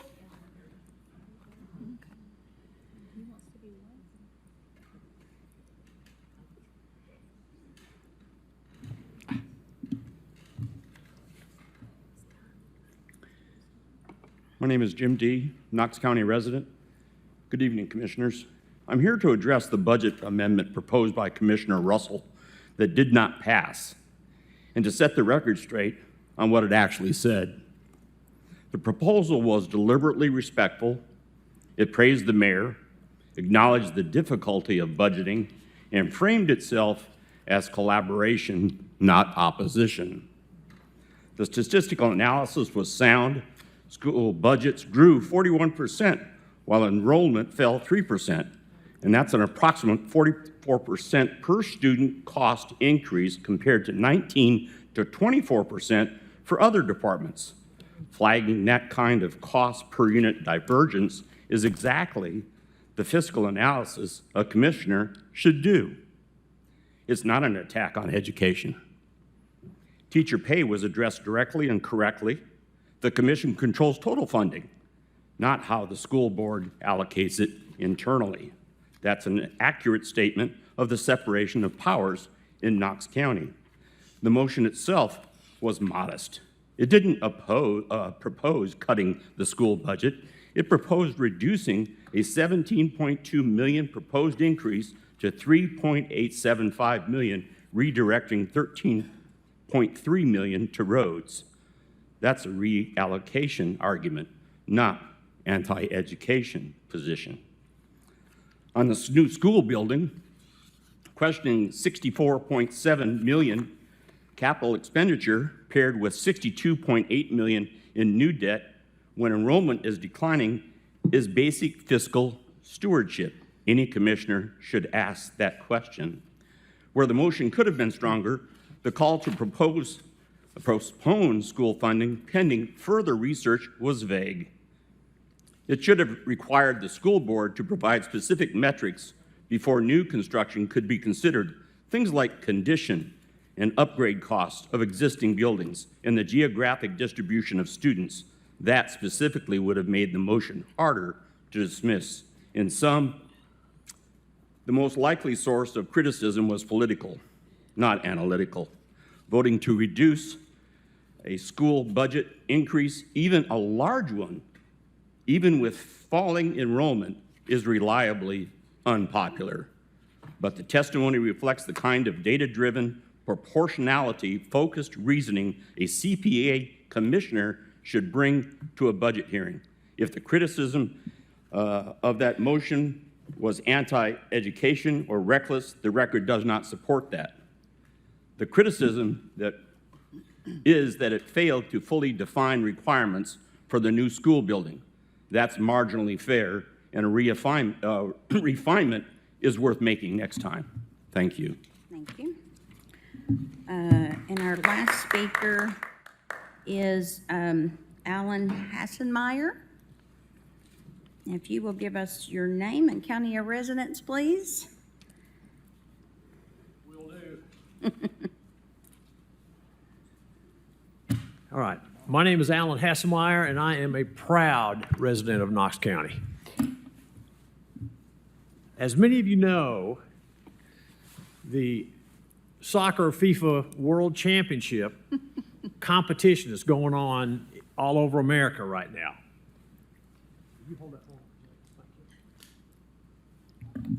And one of the things I love to see online is the impression of our foreign visitors when they see America for the first time. To many things, to us, many of our things are ordinary, but to our visitors, they're extraordinary. For example, our restaurants and our retail stores, Walmarts, Targets, and large menu restaurants like the Cheesecake Factory have just blown their mind due to the immense scale. Visitors frequently post about how medium-sized meals in U.S. restaurants are just so large. I've heard some of them say, I could feed 2 families with this. Can you speak into the mic? There we go. Yeah. Oh, my goodness. You missed some of my best stuff. No, we didn't. We didn't. heard I it. just want you to make sure you're heard. Okay. Let's see, one of the things they really appreciate is free ice water and free soft drink refills, and they love ranch dressing. Apparently, they don't grow ranch dressing overseas, but whatever. One UK woman said, "I was born in the wrong country." And then there's Buc-ee's. Our visitors are amazed at the sheer scale of Buc-ee's gas station. It's like 26 gas pumps? Are you kidding me? It's just unbelievable. Exploring our country is something some of them have done. Fan groups from Portugal, for example, rented cars to road trip through the American South and rural Indiana to see classic water towers, barns, and small town diners. One Scottish gent said, "Hey, forget going to Abu Dhabi. Cancel that trip and go to America. That's the most beautiful country in the world." So I have a, oh man, 34 seconds. Could I get another 10 seconds? I'll give you 10. Oh, okay. Okay, I got a challenge for you. This would be a pop quiz. Pretend this computer bag has 100 ping pong balls in it. And that represents the population of the entire world. How many ping pong balls would represent the population of the USA? Okay, I got a couple extra seconds. So any guesses right off? That's actually too low. Okay, I've asked this to several people this week, and they've said, well, 10, 20.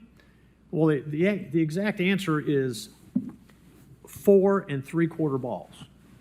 Now, I didn't have any way of making a 3/4 ball, so I'm just going to hold up 4 balls and pretend there's another one 3/4 in there. So in my mind, this basically means that if we are residents and citizens of the USA, we have basically won the world lottery. And we need to be thankful for that. So how do you sum this up? I'd say we should all be grateful for the amazing countries that we have been blessed by God to call home. So thank you for listening, and have a happy 4th of July. Thank you, Mr. Hasselmeyer. You always bring such a nice energy and positivity when you come down here, and that is greatly appreciated. Thank So you. thank you. Have a happy 4th. All right, we are going to go back to the regular agenda, so we're back on track. So we're on item number 60, which is Resolution 803. It's approving a transfer of approximately 3.1 acres located at 11020 Solway School Road, Knoxville, Tennessee, 37931, and known as the Fairview Technology Center, to the Industrial Development Board of the County of Knox. Thank you. Do I have a motion to approve? Got a motion on the floor by Commissioner Durrett, second by Commissioner Rawls. Commissioner Fox? Thank you, Madam Chair. Yes, I was reviewing this, and I noticed that we had a several years lease related to this. It seems like now we're just giving the property to the IDB, and I just was trying to understand why we're just giving the land away instead of continuing to lease it out. Director Caldwell. Chris Caldwell, 400 Main Street. We would actually like to defer this for 30 days. We're trying to do an assessment on the property. But to answer Commissioner Fox's question, what we're intending to do by transferring this property to the IDB, once the assessment is done, is to sell this property and create a better business incubator space in the same general area. So using the proceeds from the sale to do that. And so our goal is to take what we've got and improve it. And the easiest way for us to do that is to go through the IDB. And they manage our incubator space currently. And so we would want them to continue to do that just in better space. But what I would actually ask for y'all to do, if you would, is just defer it for 30 days. Commissioner Durrett, are you okay with Thank you. that? That's why I've turned on my Okay. And is- request to Is speak. the second okay with that, Commissioner Rawls? Okay, so we're voting on to defer it for 30 days. Open voting, please. Yes, please. Thank you, Mr. Caldwell.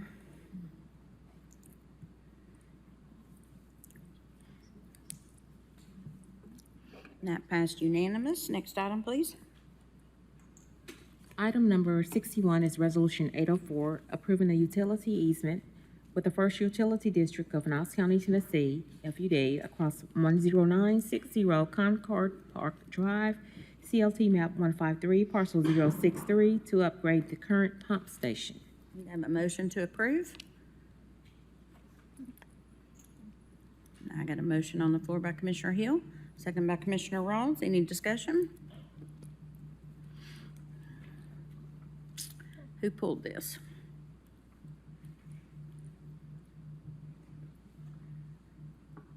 Okay. No discussion. Open voting, please. Yes, please. That passed unanimous. Next item, please. The next item is Resolution R-266901. It was removed from consent calendar. It is approving updates to Knox County Information Technology Security Management and Acceptable Use Policies. What? It's Resolution 901. Are we back on 26? Yes. Oh, we're on 26, y'all.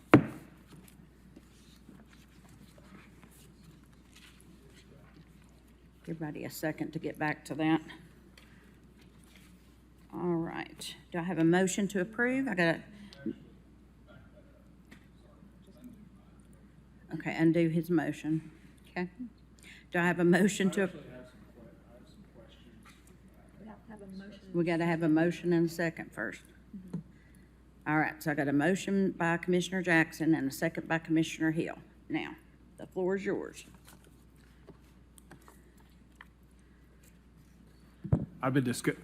We've been here for a long time, but I've been discussing some items on this with Director Webb. I'd just like to defer this for make a motion to defer this for 30 days to allow several of my comments to discuss with them, and I'm happy to discuss them here, but I know it's been a long meeting. All right, so is the second okay with the deferral for 30 Yes. days? All right. Commissioner Durrett? Thank you, Madam Chair. I just want to make sure that Director Webb is okay with 30 days too. Okay. Okay. Open voting, please.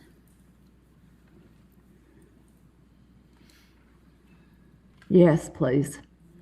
That passed unanimously. All right, next item, please.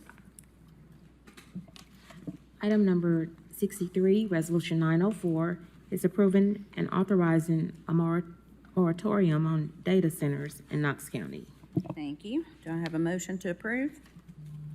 A motion by Commissioner Fox, second by Commissioner Jackson. Discussion? Commissioner Durrett? Thank you, Madam Chair. Due to my current employment and to avoid any potential conflict of interest, I will be recusing myself from the vote, but definitely here to answer any questions. Okay, and I do want to mention that we have AT&T here, Dustin Blythe and Alan Hill. I don't know if they've hung out with us or not. And then Comcast, CJ Butcher. So, and then obviously, Mr. Mullins is in the back. So Commissioner Hill. Thank you, Madam Chair. I had proposed a friendly amendment on the forum that I hope everyone can still access, and I did receive your response, Commissioner Fox, so if you are not amenable to that, then I guess what I would need to do is make a substitute motion, please, to include this amendment. All right. And I do know that we have some folks here that would like to speak to that. Okay, I have So- got a substitute motion on the floor for the amendment that Commissioner Hill proposed on the forum. Do I have a?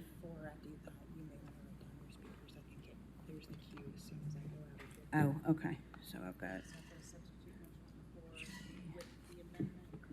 Thompson and Fox. Yes, all right. So I've got a substitute motion on the floor by Commissioner Hill. Do I have a second? With the amendment. Yes, I'm sorry.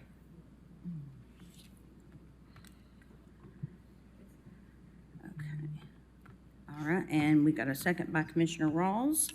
So we will open it up for discussion. Commissioner Hill. Yes, thank you. This was something that was sent to me and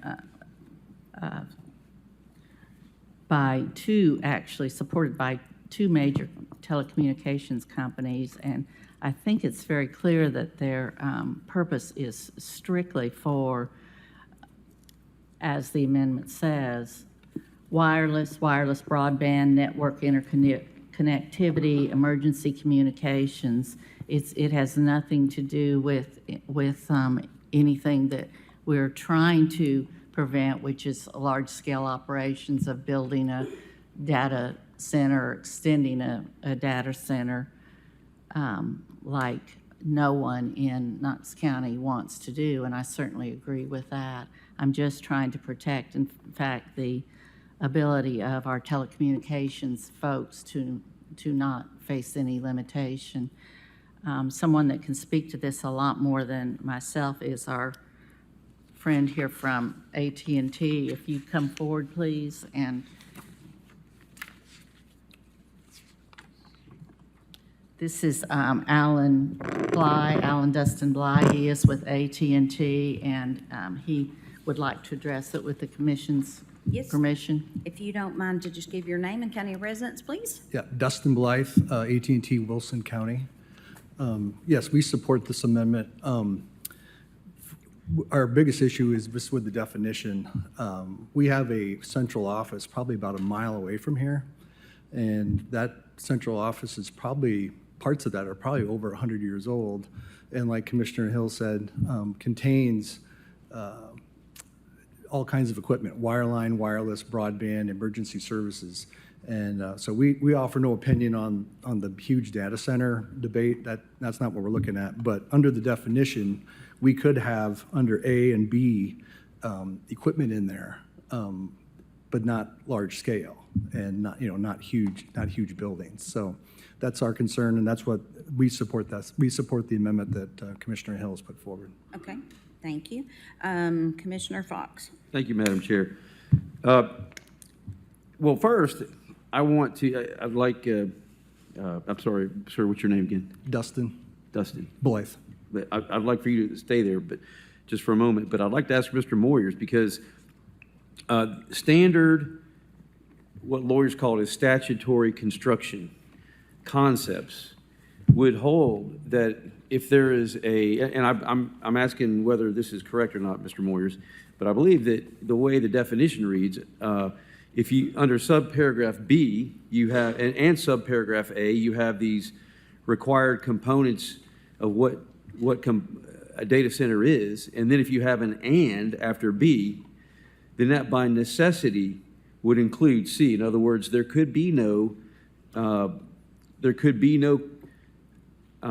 and B serving as an independent definition of a data center.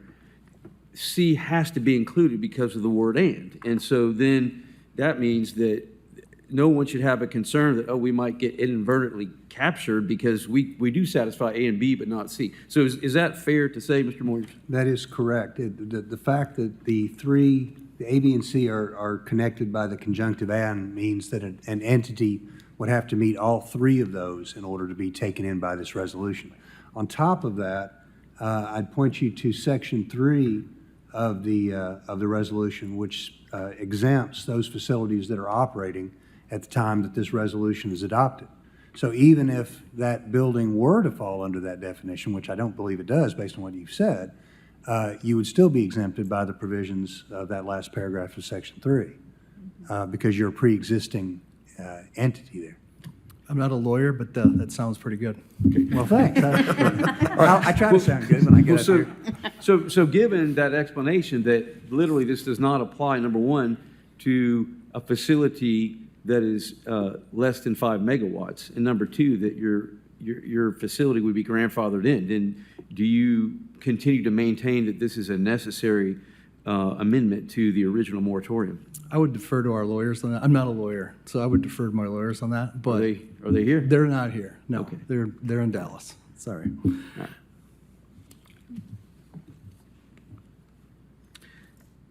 I might ask Commissioner Fox if the representative from Comcast has an opinion on that. And again, please don't misunderstand. I really am trying to do the same thing you are. I'm just trying to make sure we don't have any unintended consequences. Yeah, thank you, Commissioners. CJ Butcher, Knox County. Perfect, thank you. I'm with Comcast, and so we're kind of in the same boat that with AT&T. We would prefer the carve-out telecommunications language within the ordinance already. Okay. All right, thank you. Commissioner Thompson? Oh. It would be. My microphone. Thank you, Madam Chair. Then this question is directed towards Commissioner Hill and Fox, depending on where this discussion lands. Commissioner Moyers, Director Moyers, is it? Yeah, I know, right? Yeah, it comes with a pay raise. Oh, yeah. No. Would this not also, because if we're trying to put in a moratorium, basically cover all of our bases, dot the i's, cross the t's, would it not also be recommended to send this resolution to Planning Commission for them to consider a moratorium so that we're covering, as Commissioner Fox stated earlier in public forum, the police action, but then also the zoning ordinance side of it to make sure that we don't have something contested in court that falls through? Yes, that is something that I would recommend. Just because it's late, I'll give you the short version of it. The cases that Mr. Mullins referred to you are correct. Then the ones we want to look at, the Cherokee Country Club case involved an emergency ordinance that was going to put a moratorium down on demolition within certain zones of the City of Knoxville zoning code. And it was very obviously, it was directed at one particular house that the Cherokee Country Club wanted to demolish, and as I recall, turn into a parking lot. The Supreme Court said that because they were adding no demolition requirements to previously existing zones, that was effectively an amendment of the zoning code. And therefore, it had to go back to, it had to follow all the procedural requirements for amending the zoning code, including being referred to the Planning Commission, getting a recommendation, and voting on it after that. Sometime later came the case, I'm going to call it SNAPCO, it's SNPCO, but I'll call it SNAPCO because it's easier, that dealt with the city of Jefferson City, I think, that had banned fireworks. They annexed a fireworks business and then did not allow the fireworks business to continue. The Supreme Court distinguished that situation from Cherokee Country Club because they said that the general ban on fireworks was not a zoning violation, and therefore there was no grandfathering to be had. It was a general prohibition. This proposed moratorium falls somewhere in the middle of those two things. It's not keyed to any provision of our zoning code because there isn't a provision of our zoning code that covers these things. Currently, there is really no data center, or at least large-scale data center definition or zone or anything where they would go. And so the proposed referendum and the proposed moratorium is more like a general ban than it is, like the fireworks case, than it is an amendment to the zoning code. But, so I believe that we have a good argument, if there were to be litigation over it, that this is a valid exercise of our police power, just like as was the case in the Jefferson City and the SNAPCO case. However, because it is at least arguable that it is that this impacts our zoning code, because we are waiting for regulations to be recommended to us by the Planning Commission with regard to these data centers. I think the safest thing, the belt and suspenders thing to do, is if the commission wishes to pass it tonight and have it go into effect immediately, to join with that passage a recommendation that this be referred to the Planning Commission, ask them to expedite a recommendation back to the commission regarding this moratorium, and upon receiving those recommendations, reenact it. I think if you do those two things, it's pretty much bulletproof. And so if you wish to enact this moratorium, I would suggest that you do both of those things. Enact it to go into effect immediately and also refer it to the Planning Commission and take it back up again when the Planning Commission gives its recommendations. And happy to take any other questions. And by doing so, we would add an amendment to the resolution that it go to Planning Commission. Yes, the motion should say that we're moving to pass it as is or as amended to take effect immediately, but also to refer it to Planning Commission to get recommendations expeditiously to take it back up after we get their recommendations. Okay, so my question to Commissioner Hill and Commissioner Fox, whichever version we vote on, would you be amenable to doing so? Yeah, absolutely. Yes, absolutely. Since I know we're on a substitute motion, I would be happy to also add the language that it be sent to commission or to Planning Commission for immediate review and recommendation, yes. Okay. And Is that agreeable to the second? Okay. And then I guess my follow-up question regarding Commissioner Hill's amendment, considering what Commissioner Fox said with A, B, and C being tied together and the last clause, is Commissioner Hill's amendment necessary? Now you're going beyond legal to policy. I guess my consideration is I don't want to muddy the waters if Right. if it's clear and concise. I would, add to it. based on what I'm hearing from AT&T, I haven't heard from Comcast, but I saw the letter from AT&T. Based on what I saw from AT&T, I do not believe that the building they were concerned about is going to be affected by this resolution, by this moratorium. Similarly with Comcast, most likely, because again, this is a forward-looking moratorium. If a data center is operating in the county currently, it's not going to be affected by this, except to the extent that maybe it tries to expand itself to more than a 5 megawatt capacity. But, and it's not a permanent moratorium. If you'll notice, the language as amended, we rewrote it a little bit, says that it's for 1 year or until the county passes new regulations governing large-scale data centers, whichever comes first. So we're not talking about a year necessarily. It depends on how quickly the Planning Commission can get us recommendations on regulating these things and how quickly we can pass them. I think that the concerns of AT&T and Comcast, while I understand them, I don't believe that this moratorium would affect them. If you wish to disagree, or okay. So really, then at that point, it gets down to they've asked for this. You can grant it or you cannot grant it. My opinion is they're not going to be affected by it, but whether they still wish to have the language in the resolution, that's up for them to ask and you guys to grant. Well, we would be the county would be the one enforcing the ban. Yes. And if our legal team says that there's no issue already. Well, like I then- said, the resolution prohibits the siting, permitting of new data centers. Okay. That meet the definition within the resolution. Okay. I was just, as we had the conversation before, just right now, just have something simple, clean, straightforward. Commissioner Durrett? Thank you, Madam Chair.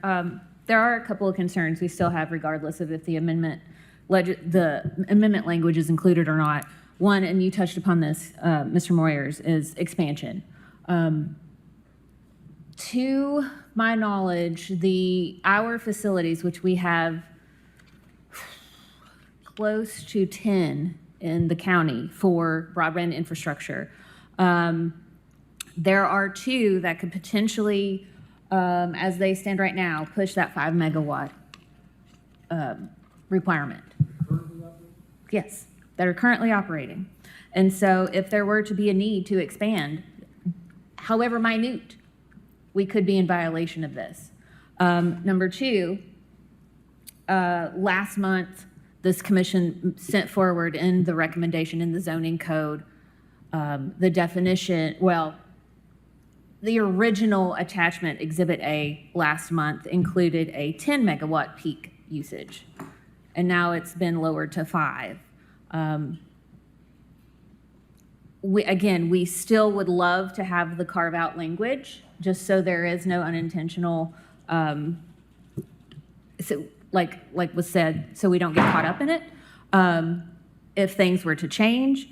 But if worst really comes to worst, increasing that 5 to 10 would be an easier pill to swallow, but it would still be a pill to swallow. And I think those would be the major concerns that we would have. Commissioner Fox? Thank you, Madam Chair. I'm encouraging everyone to vote against this substitute motion. And the reason why is it's not needed because the subsection C of subsection 1 is a mandatory part of the definition. So as Mr. Moyers confirmed, it just is not going to capture a facility that just happens to fulfill A and B. So, but what this substitute motion does is it creates a loophole that could be exploited by a telecommunications company. And as I stated in my response to the president of AT&T Tennessee, is the problem is not what it's called, it's what it does. And when you have these large-scale data centers, they create huge demands on energy, water, and they impact the local neighbors' community with incessant noise. It's like having a hive of bees is what I hear, just going all day. And I'd sent some things to Mr. Moyers, but noise is actually a terrible, it has a terrible impact on humans after a while, like this tonal noise. There's more and more evidence coming out that just having constant noise can be very damaging to people's health. And so that's the problem. It's not what it's going to be used for. It's, if there's the need for a telecommunications center that to be 50 megawatts, well, then they shouldn't be able to have a 50 megawatt telecommunications center. And but interestingly, it was in the letter from Mr. Jameson that he doesn't think they have any facility that comes close to that amount. But I also talked to Director Webb, and he said, as far as Knox County's computing processing power, it's actually decreased over the years because as computers become more efficient, the electric demand goes down. So this really is just to, so I just, from evidence I have, there would never be a need to go over 5 megawatts. But if I would be willing to raise it to 10 megawatts if that brought everybody on board with my original motion. So that's that. I would amend my original motion.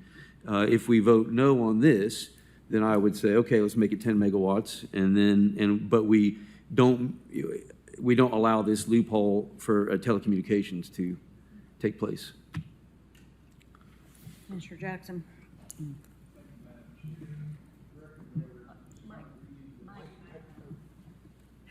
Thank you, Director Moyers.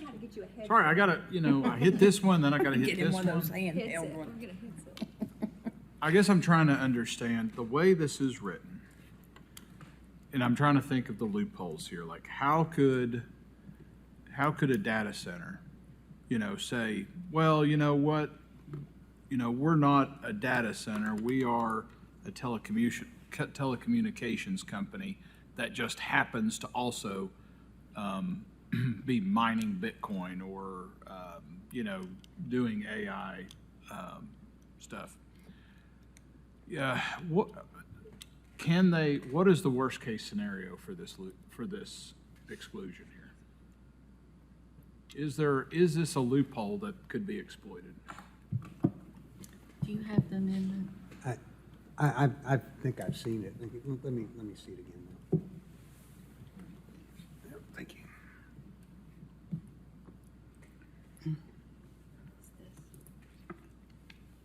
Did I lose And I don't think that this is something that Comcast will do or that AT&T will do, but it might be some other company that says, hey, we're telecommunications. Right. You know, that is maybe a good question for Director Webb, because I don't know, I'm not a techie enough to know whether you could camouflage a data mining operation under telecommunications equipment. And so that would be the worst case scenario, I would think, is find some way to take what is effectively a crypto or data mining or AI center and camouflage it as some kind of telecommunications. You know, human beings are clever people, and when there's money to be made, they find ways to get around things. It sounds to me like everybody's issue would be addressed if we just raised the 5 to the 10. I'd ask the AT&T and Comcast people if they would agree with that. They seem to be saying yes. So if we're concerned about the exploit of a loophole or the exploit of a carve-out, maybe the best way to do it is to leave the language as pure as it is and raise that threshold from 5 to 10. Then it would appear that nobody who's in the room here with a concern right now would leave the room with that concern. And we'd have fewer ways for somebody to try to exploit a carve-out in the definition section. I like that. Commissioner Jay?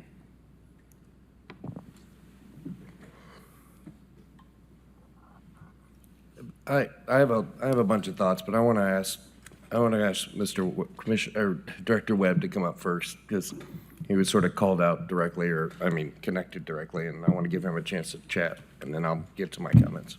This is Zach Webb, Knox County IT.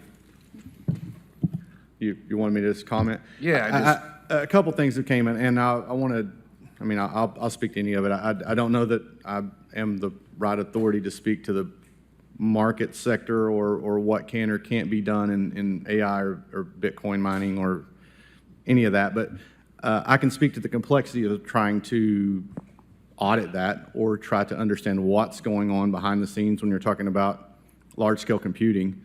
It would be a very difficult task to know exactly what they were doing without eyes on the actual process itself. So I could see the idea of the complexities of it being one thing and kind of looking like something else. I could see that would be a hard thing to know for sure without having eyes on what these systems is actually doing, because from a compute standpoint, it's going to look the same. Now, power consumption would be a good indicator. Lots of power usage and things like that. So I think you're, in my opinion, you're on the right track. To speak to what Commissioner Fox said, you had asked me last week, we talked about our overall power consumption, and the statement was made that I've been doing this a long time, so we've seen data centers change a lot from mainframes to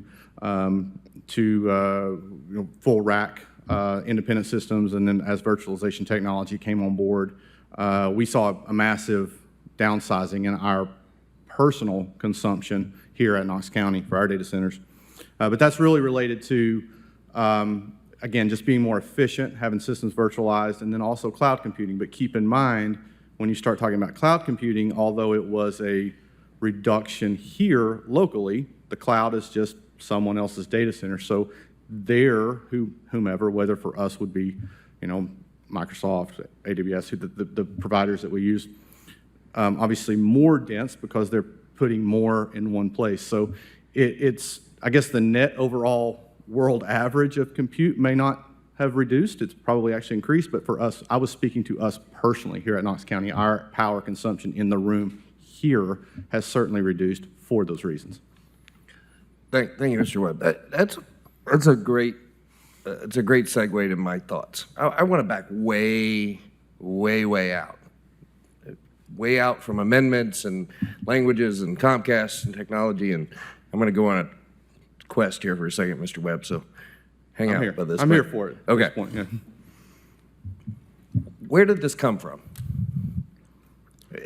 When we have a library board appointment or a rezoning in District 8 or anything in Knox County that is even remotely controversial that's happening in real time, we get flooded as commissioners from people all over the county, no matter what the issue is. I mean, as evident this weekend. Where did this come from?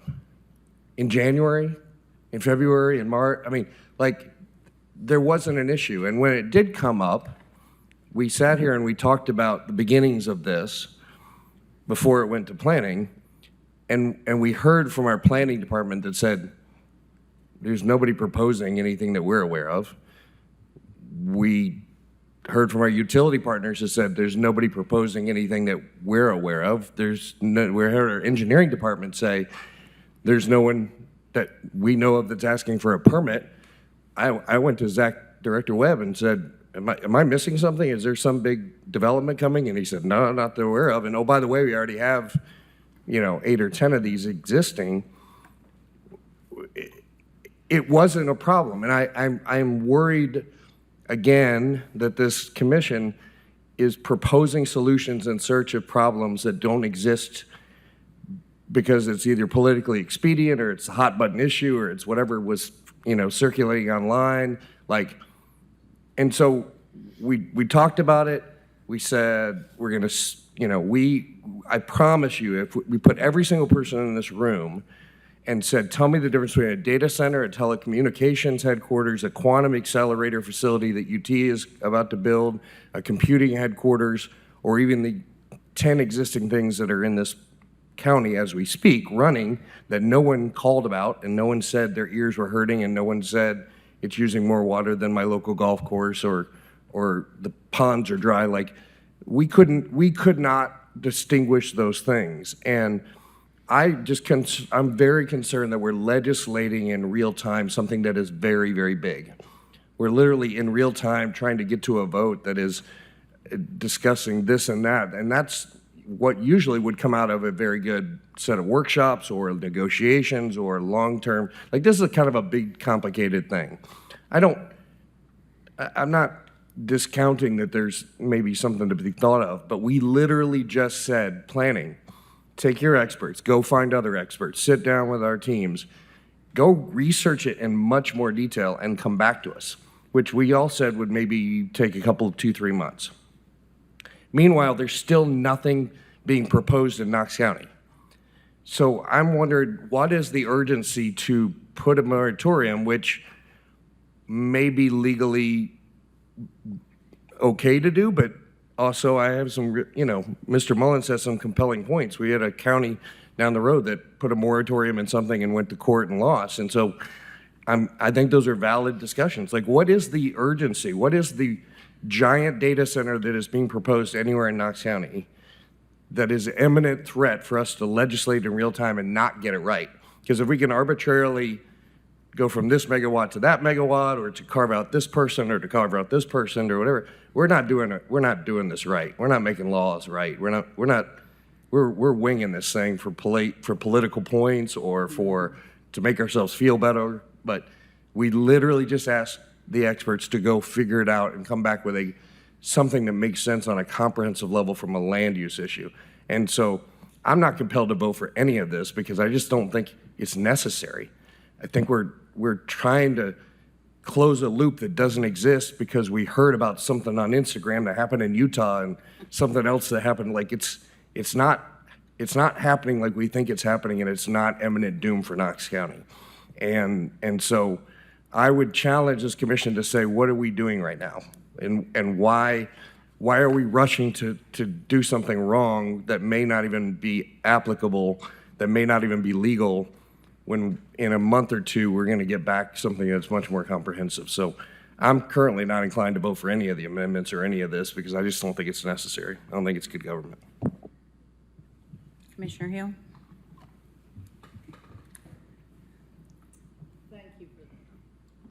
thank you for those comments, Commissioner Jay. I think we did talk about where, kind of initially, where did this come from? Because nothing's proposed in Knox County.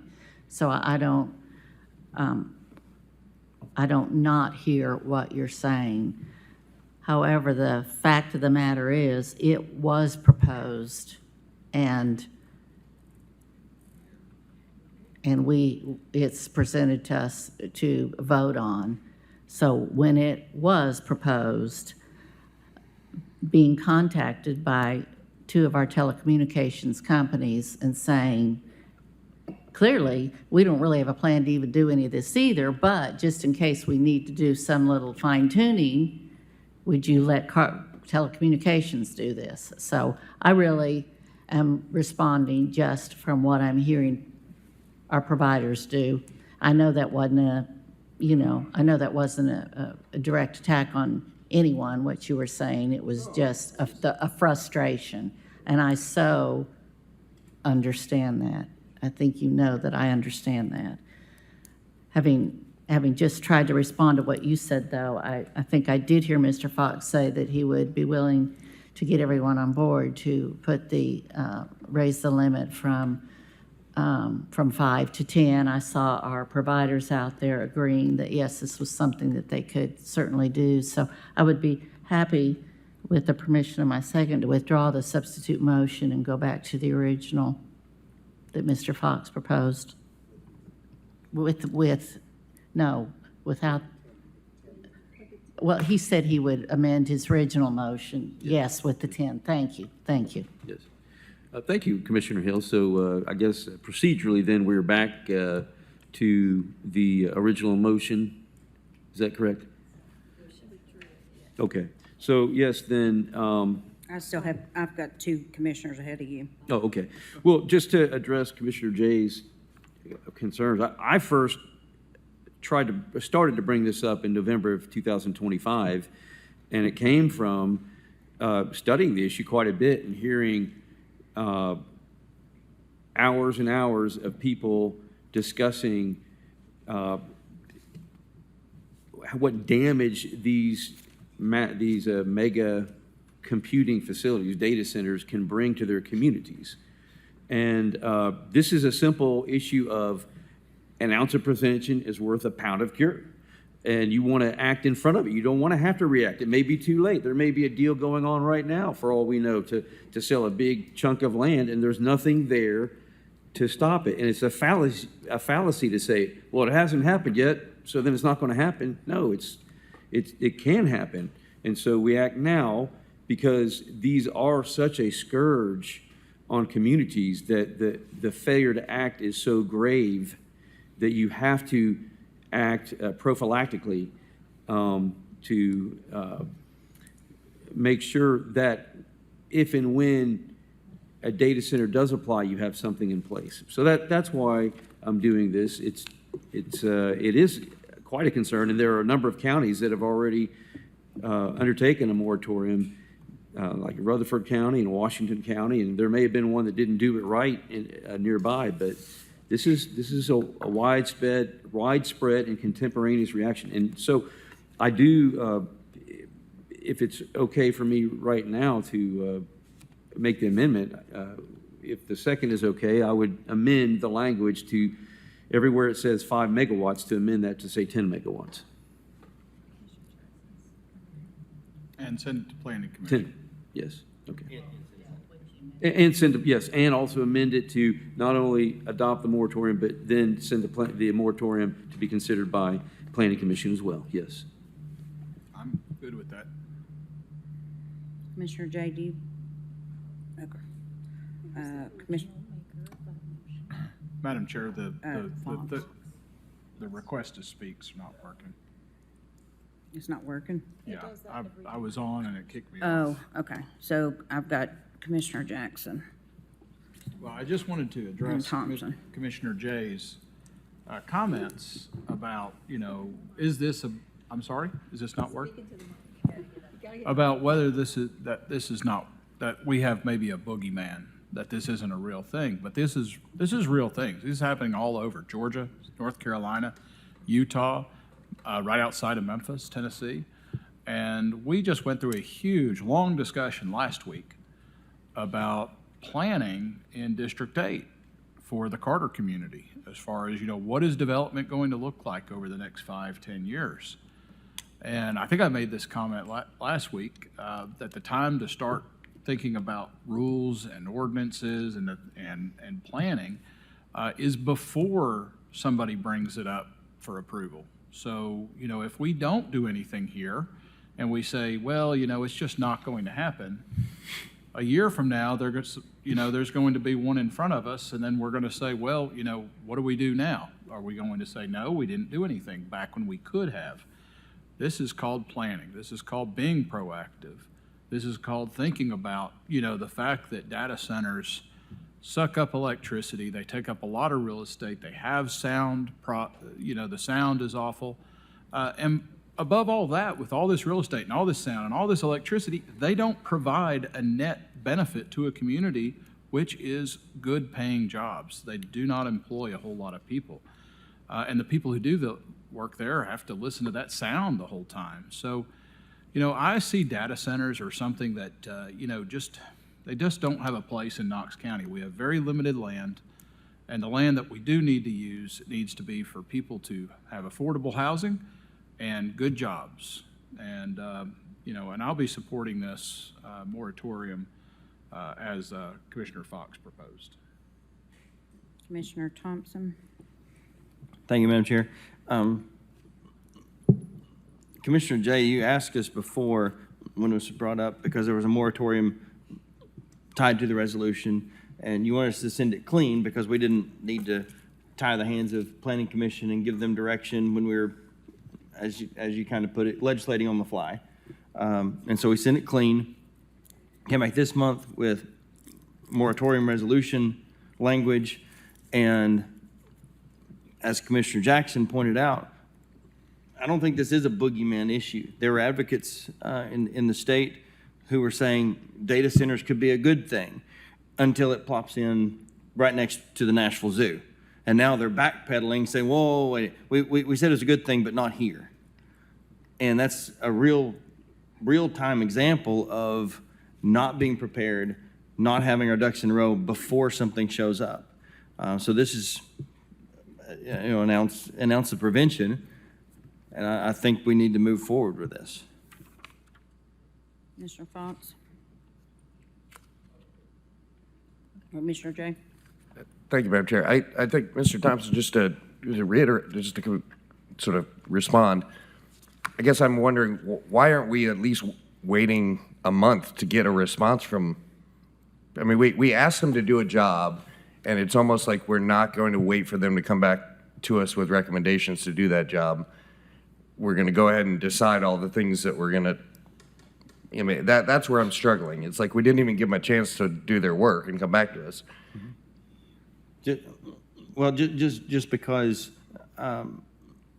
just like in our zoning meeting last week, we requested a vision plan be done before we end. Planning Commission is neck deep up to their eyeballs with EDO right now. So we're not going to get something back in a month. I don't anticipate getting anything back in a month. Their plate is full. And so if we got something back in a month, great, but I don't see that happening. And so just the realistic timeline of when we're actually going to get a response and a decision that's well thought through, that's gone through the planning process, I don't think it's going to be a quick turnaround.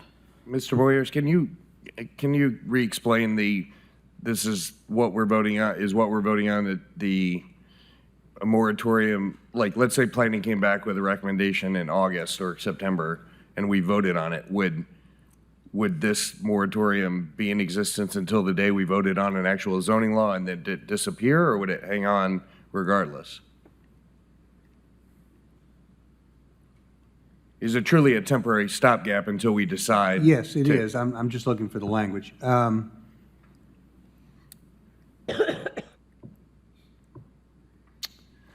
It's in here somewhere. Hang on just a second. Let's see. All right, sorry. Okay, Section 2. Knox County hereby imposes moratorium effective immediately through June 30, 2027, or until the Knox County Commission adopts new regulations governing the placement and operation of data centers, whichever comes first. So if the Planning Commission were to come out with something next month and the commission were to adopt it the month after that, that'd be the end of the moratorium. Okay, thank you. Madam Chair, Yes. once everyone else has finished speaking, I would like an opportunity, please. You got the floor. Thank you. Commissioner Jay, I would like to refer you to an email that I received on 6/18, and I have assumed that this was sent to all the other commissioners. And I'm going to read from it. It says, "Good day, Commissioner Russell. My name is Jonathan Schmaltz. I'm the operation manager for the Knoxville BitDeer Data Center. As you are aware, BitDeer is in the process of converting our site from a cryptocurrency data center to an AI data center.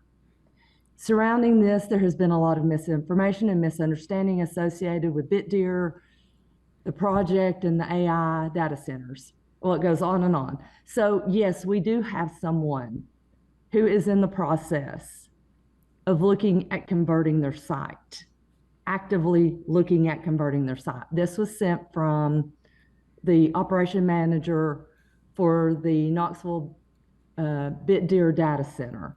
So, and it continues on, and he very nicely asked if I would like to join the tour that he was given to the other county commissioners, so I can only assume that everyone else received the same email. So anyway, I'm referring you to that. Yes, this is an urgent issue that does face Knox County today. Thank you. All right. I'm going to just add something really quick. There's a lot that Commissioner Jay said that I agree with, but I think really what needs to be done from the maker of this resolution, and you know, this is a suggestion, much like Commissioner Frazier does, she does educational workshops, and she puts directors, or she puts specialists together and that kind of stuff and offers it to commissioners. I think there's a lot to learn about these data centers, and I'm not for them. The scales that we're talking about in Virginia, I know when we were in Washington, they talked about it. So I've learned a little bit, but there's a lot when you're going from 5 to 10 to, you're just starting to grab all kinds of numbers, and I don't know what that means, and I'm not an expert in this. So I think if you're going to put a moratorium on something and jump in front of planning that we've asked them to do, and I'm a little bit more on board because it's going to go to planning, but I really think that's, Fox, Jackson, Russell, and Lee, you know, I would ask that you all get together and put a workshop together. And you've got people from AT&T and Comcast and, you know, Prozac-in and Ben-in and everybody else. But I think there needs to be a lot of discussion about this. So when planning does come with something offered, then there may be something they didn't think of because we've had a workshop and we've learned something that they haven't. But I think when you're just throwing this out, and there's definitely a political overtone to it that, you know, never sits well. But I really think I would think that would be the responsible thing for the commissioners that sponsor this. That's just my opinion. Commissioner Thompson?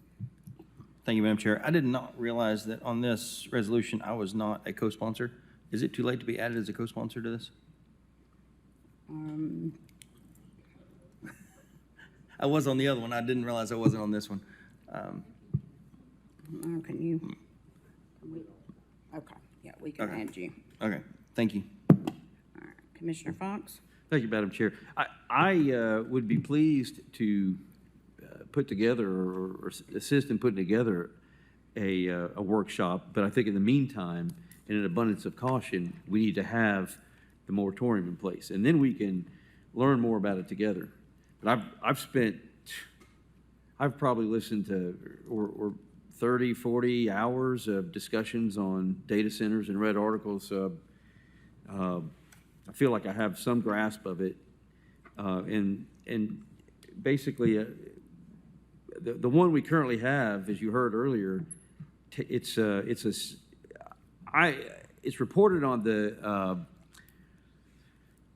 data center webpage that it's 80, I believe it's 88 megawatt. Now, we heard before from KUB representative that it was, the contract was for 70 megawatts, but that's a third of all power usage for KUB comes from that particular data center. So it's just staggering amounts. And look, people have to sometimes compromise to get things done, but I'm not grabbing things randomly or without, arbitrarily. 10 megawatts is still a tremendous use of power. I guess you would say, what, if 70 megawatts is 1/3 of all KUB power, then you divide that by 7. So data center with 10 megawatts capacity would be who can do the math? Where's Commissioner Russell? 1/21st of all the power usage in KUB. I think that's how you do it. So that's still a staggering amount. But I'm interested in getting something that has pretty good teeth in it down until we can further consider it. And so that's why I think we need to proceed and vote yes on this. Thank you. Commissioner Jackson? I was just going to let everyone know, we may not need to vote on this because WBIR posted at 5:30 this That we'd already afternoon voted. that we have already approved Yeah. this. Mm-hmm. All right, so we are back to the original motion, and that's been moved from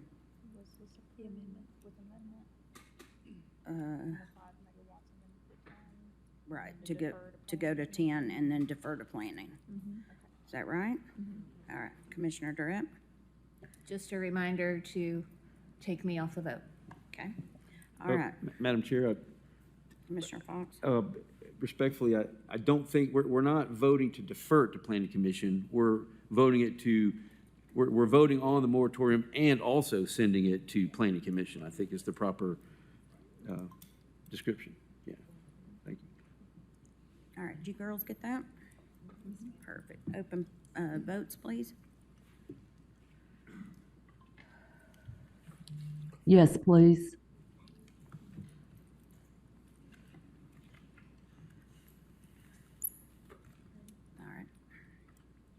All right, that passed 10-0. So AT&T and Comcast, be ready for phone call to set up a educational workshop. All right, next item, please.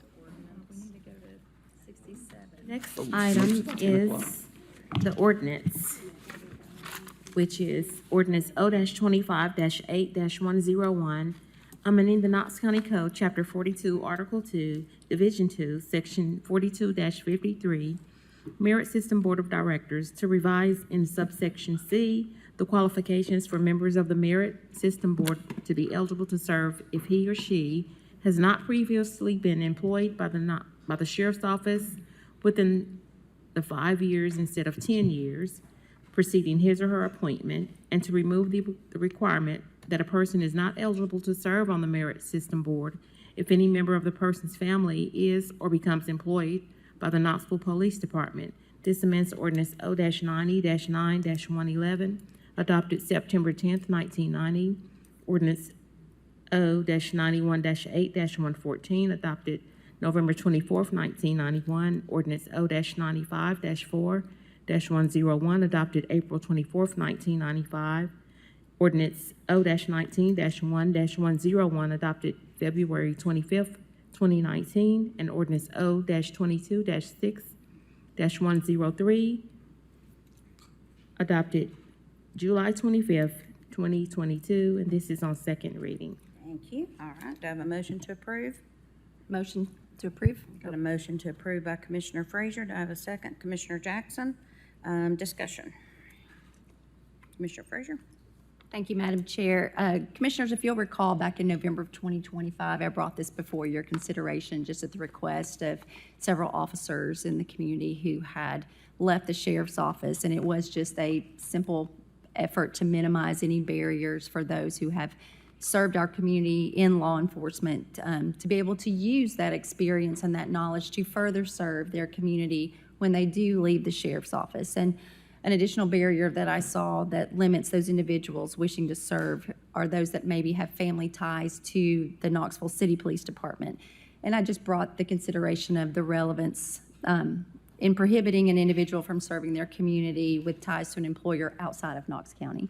And so you all gave me, I agreed to defer so I could get some input and insight from you all. You graciously did that.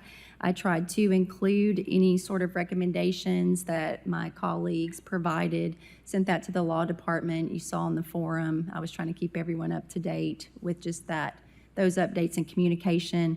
And then so what you have here is just the updated suggested revised language in response to the law department and also the commission forum. And you'll see that the suggested phrase that one of our colleagues provided was greater of 5, and the law department did say, you know, because applying the greater of usually indicates a choice between two different tracking systems or conditions, that's not what we're presenting here. We're just simply considering reducing a time period from 10 to 5. So you will see in the red line version that we're just reducing the years from 10 to 5, including at the suggestion of a colleague or has previously been employed under the current sheriff's administration, removing and omitting or the Knoxville Police Department. And then another colleague asked for further clarification and definition of the definition of family. And so that is included for your consideration. Thank you. Commissioner Jay. Thank you, Madam Chair. You guys have had this, you've heard this discussion back and forth. I'm not going to go into it again. I'm going to be voting no on this. I think it begins to erode really, really important reforms that we worked very hard to put in place and that have served the officers well for a number of years and brought some confidence to a system that had very low reputation amongst officers as a place that would actually support them. And I think that it's a backslide and beginning to erode some of the things that we work so hard for. So that's why I'm going to vote no. Thank you. Do you have any other discussion? Madam Chair, may I speak? Yes. Thank you. Commissioner Frazier, I just wanted to thank you so much for your effort on this. As you were aware, the way it was originally written, I had reservations, but you have worked diligently to address all those reservations, and you have compromised in a way that I think it has, that we should all take note of. And I really appreciate what you've done, and I do plan on supporting this. Thank you. Thank you. All right, no further discussion. If you'll open up voting, please. Yes, please.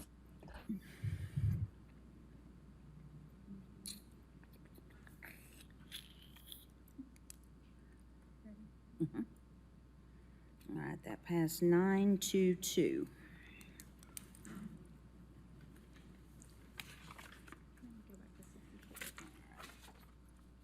Now back to number 64.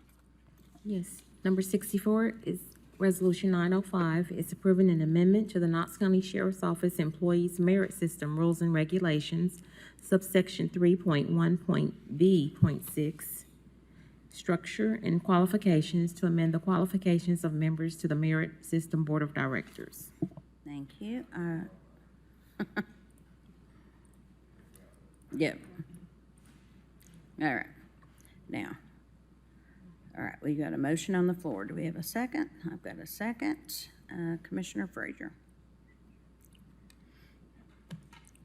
I don't have any further discussion. Oh, okay. Right, any questions? All right, open voting, please.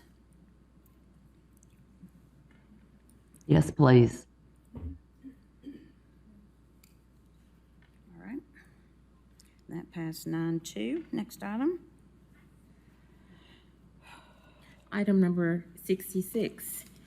It's a motion and vote of the commission to change the deferral date of ordinance O-26-3-101 to repeal section 58-1 of the Knox County Code regarding vehicle registration fees to the July 2026 agenda instead of the August 2026 agenda. All right, I've got a motion to approve and a second. Have discussion. Commissioner Jay? Thank you, Madam Chair. This is simply a vote to ask, the body had asked to have the repeal of the wheel tax moved to August after being deferred from back in, I think, August of last year, and on the second postponement, it asked to move it to August. I'm asking it just to be moved up 1 month to be considered at the July agenda. Thank you. Do you have any discussion? All right, seeing none, open voting, please. No, please.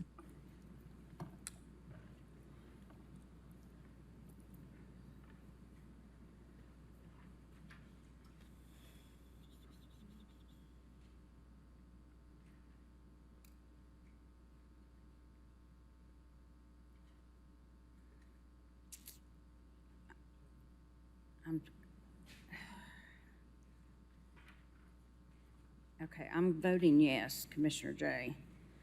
But you will have Finance and Director Snowden and everything here next month, right? Yeah, I've already had conversations with Finance, Mayor Jacobs, and it's exactly what it's not exactly what I proposed in August. It's changed a couple times, but I mean, I've been in contact with them, and we'll be prepared with the presentation and many of the same discussions to propose the only tax reduction in the history of Knox County. All right, yes. So that passed 8-3. All right, next item. I guess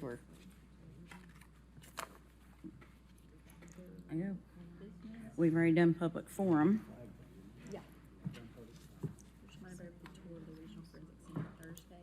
Yeah, I was getting ready to put everything in. All right, so now we are on to other business, right? Because we've already done the public forum. Okay. I do have to say, happy birthday to my husband. It's his birthday today, so he's probably watching from home. We have a educational workshop for the forensic on Thursday, June 25th at 4 p.m. in room 640. 24. Oh, I thought it said the 25th. I'm sorry. 24th on at 4. No, it's 25th. My apologies. No, it's at the Forensic Center. Oh, it's at the Forensic Center. I had that written down, and then I looked at something. I had something 6:40. I don't know. Okay, Commissioner Rawls. I'd just like to remind everyone that on the 30th of this month, we'll have a workshop regarding the ordinance that I brought last month. So The housing. yes, the housing ordinance. Okay. 1 o'clock on the 30th on the 5th floor. Okay. I will tell you, I could not be there because I will be on vacation. But I will be there in spirit. How about that? Would like to say happy 4th of July to everyone. Have a safe and enjoyable one. And then I will close us out with, service is what life is all about. Great acts are made up of small deeds. Goodness is the investment that never fails. As we serve others, we are working on ourselves. Every act, every word, every gesture of genuine compassion naturally nourishes our own hearts as well. So it's always a good thing to think about.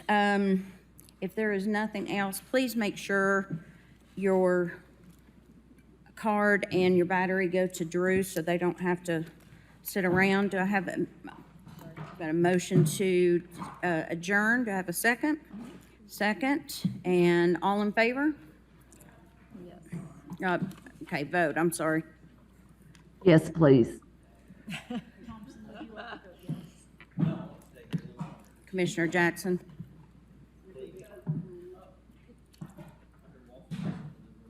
All right. And that passes. Good night.